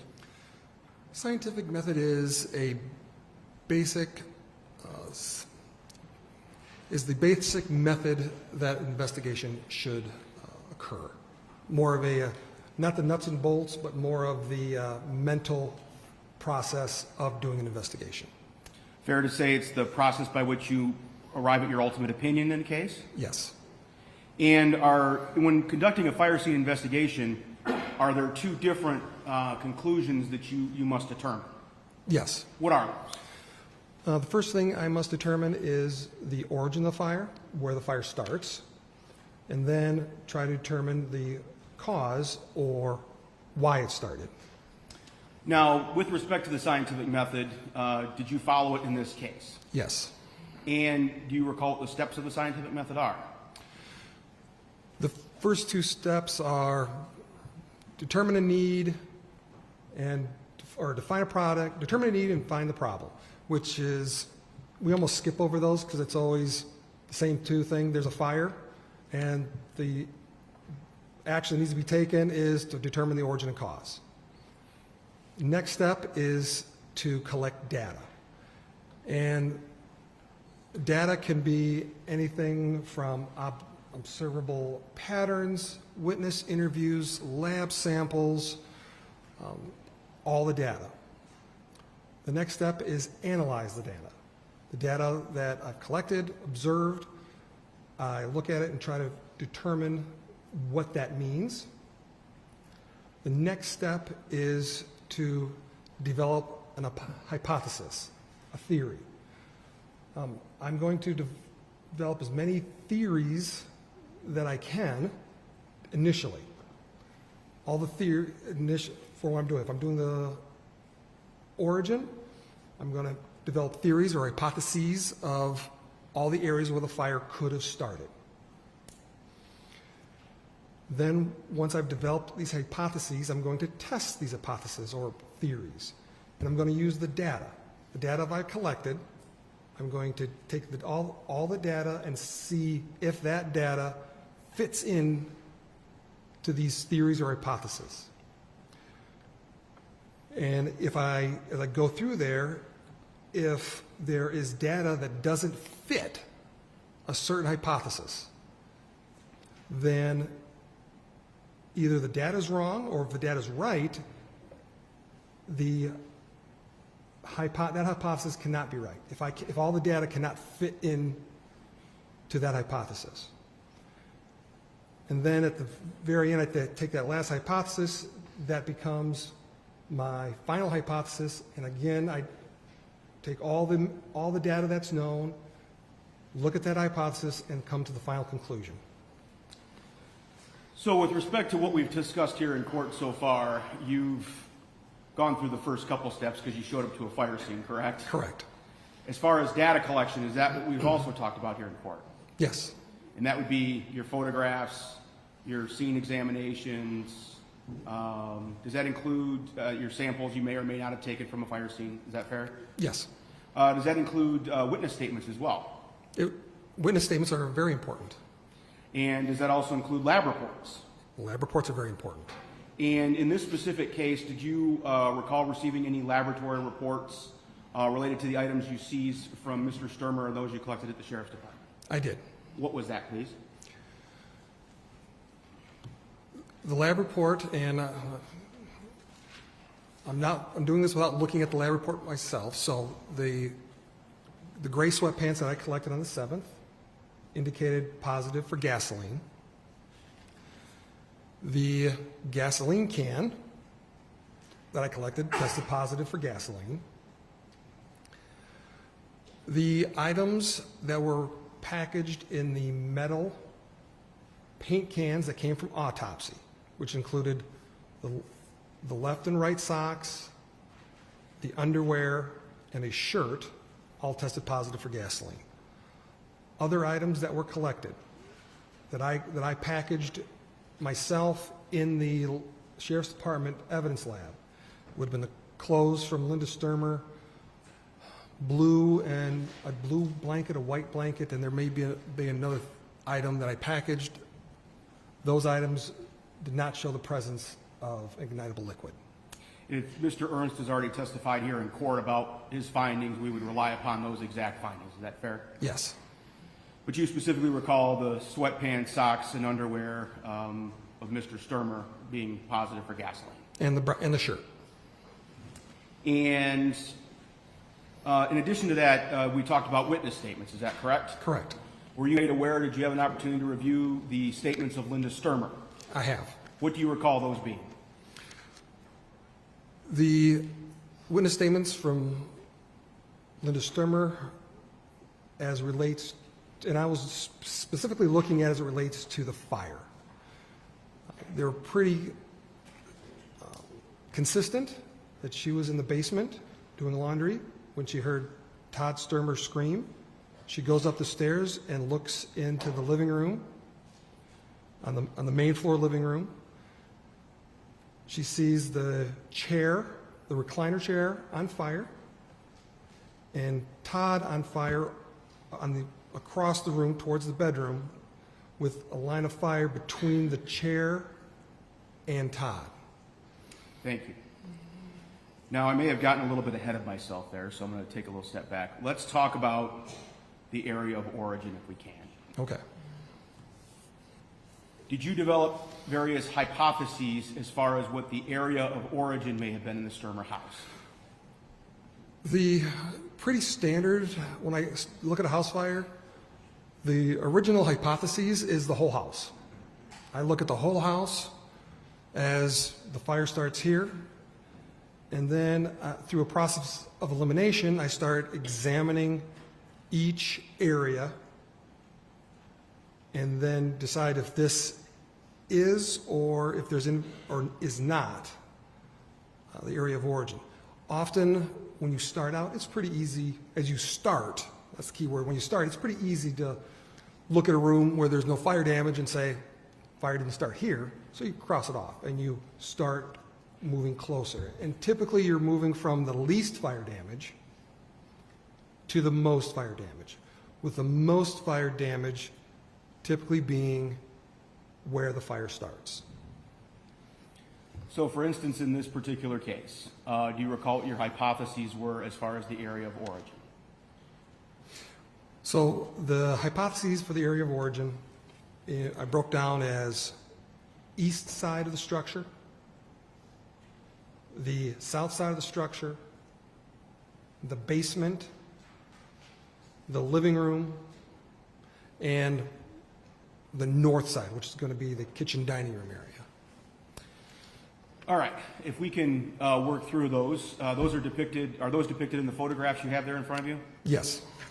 And if you can, let's start with the south side of the home. I think that was one of your hypotheses. Is that correct? That is one, yes. What photograph would be a good representation of that? Well, actually, strike that. Let me strike that. I apologize. Where would you have started? I would have started at the front. Let's go with that. What photograph would be best to start there then? The front is 9. And we will probably go between 9 and 13.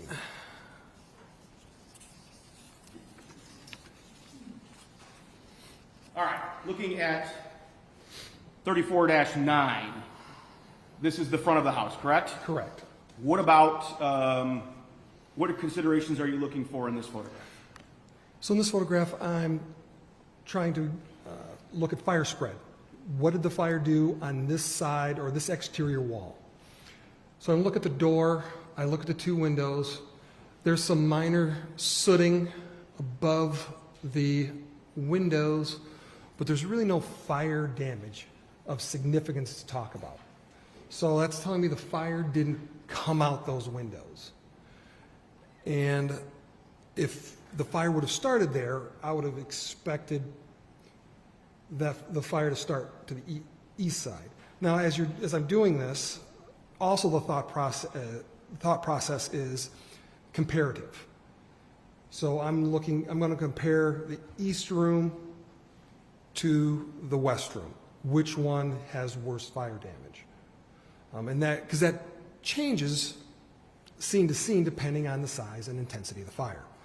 So for this case, that little bit of smoke coming out of that, it's going to be the left or south window, is pretty minor compared to the rest of the structure. Now, if we can skip to picture 13. So this is the aerial. At the bottom of the photograph, you can see a small roof, which is the roof over the porch. And you can see it's still there. It's not burned.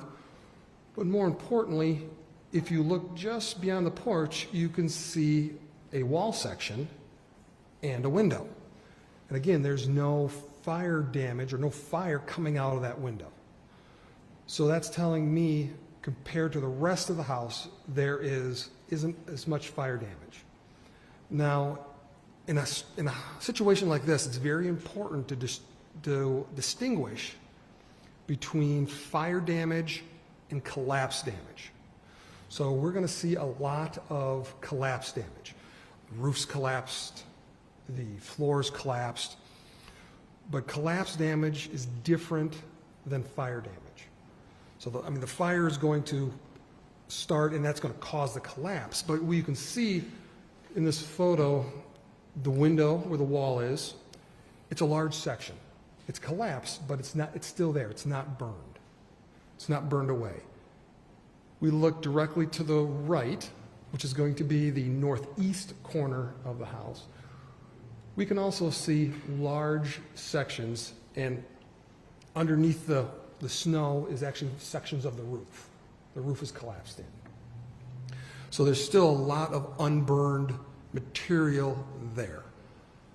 I also looked in those windows and those holes. I told you I really couldn't get in to the east side, but I did stick my head in and take photographs inside, like those holes that the fire department cut. I stuck my head in there, looked, and determined the fire damage there was drastically less than the west side of the house. So with that, I was able to eliminate we're gonna call the east, the northeast quadrant as the area of origin. Now, and shame on me for failing to ask this, is there like a process by which a fire kind of progresses and spreads? Yes, but that's a easy question that can lead to many complicated answers. Fire spread can be determined by fuel source, by ventilation, by location. So that's like a simplistic question where that can be very complicated as information comes forward. Is there a way that a fire consumes a piece of fuel? For instance, if well, strike that. We'll get to that later. With respect to collapse damage, you talked about that. What causes collapse damage? Well, in my line of work, I'm not a structural engineer, so when I see collapse damage, it is a result of the fire.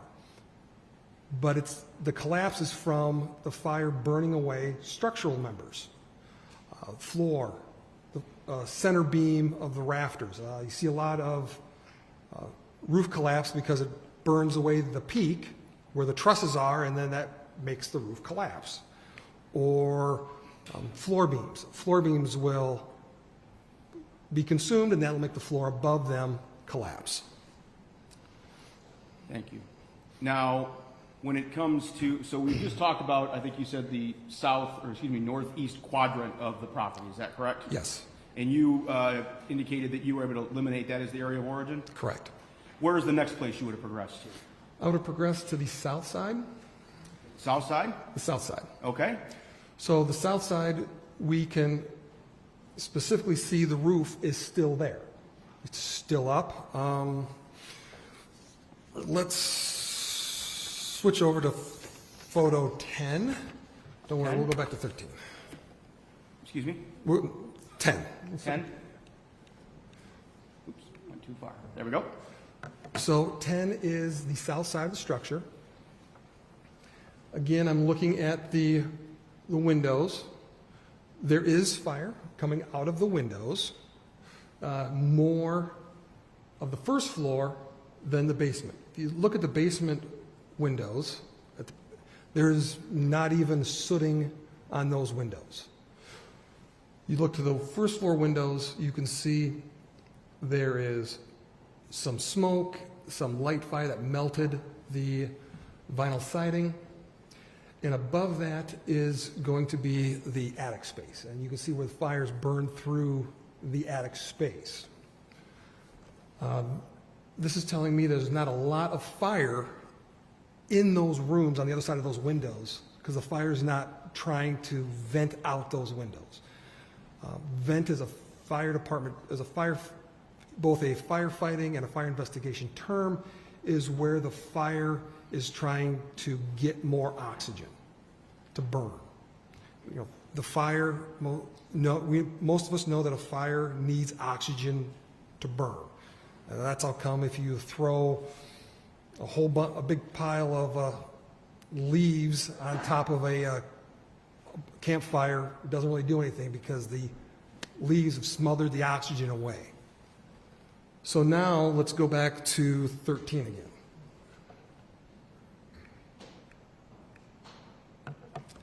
So 13, we can see the roof is still there. The roof hasn't collapsed.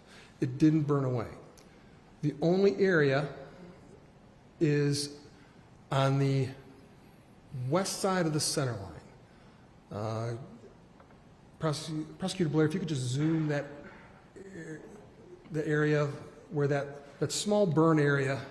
In this area here? That area right there, yes. Certainly.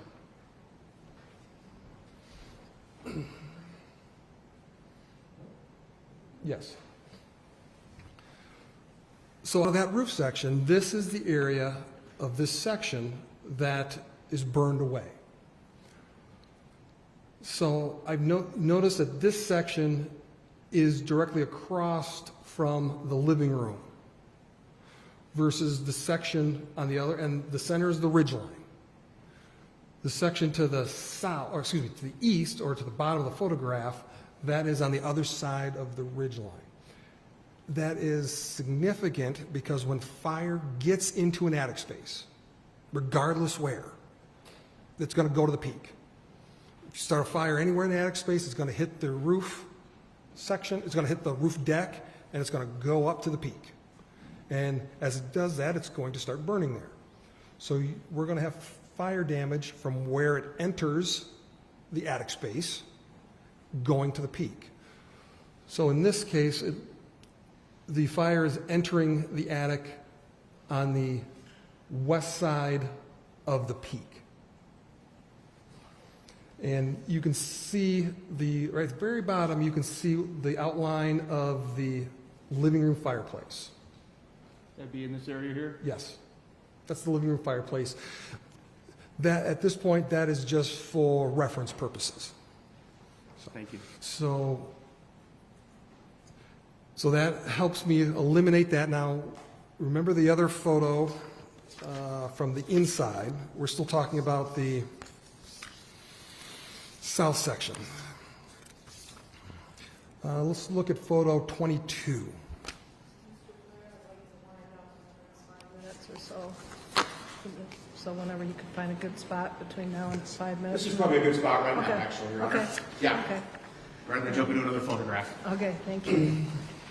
So jury, I'm going to send you home, and the broken record in me is going to tell you your instruction regarding media again. During the trial, do not read, listen to, or watch any news reports about the case. Under the law, the evidence you consider to decide the case must meet certain standards. For example, witnesses must swear to tell the truth, and the lawyers must be able to cross-examine them.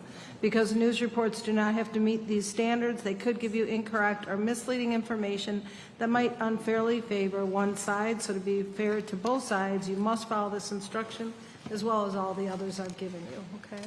Have a good evening. I'll have you report at 9 o'clock back to the jury room tomorrow.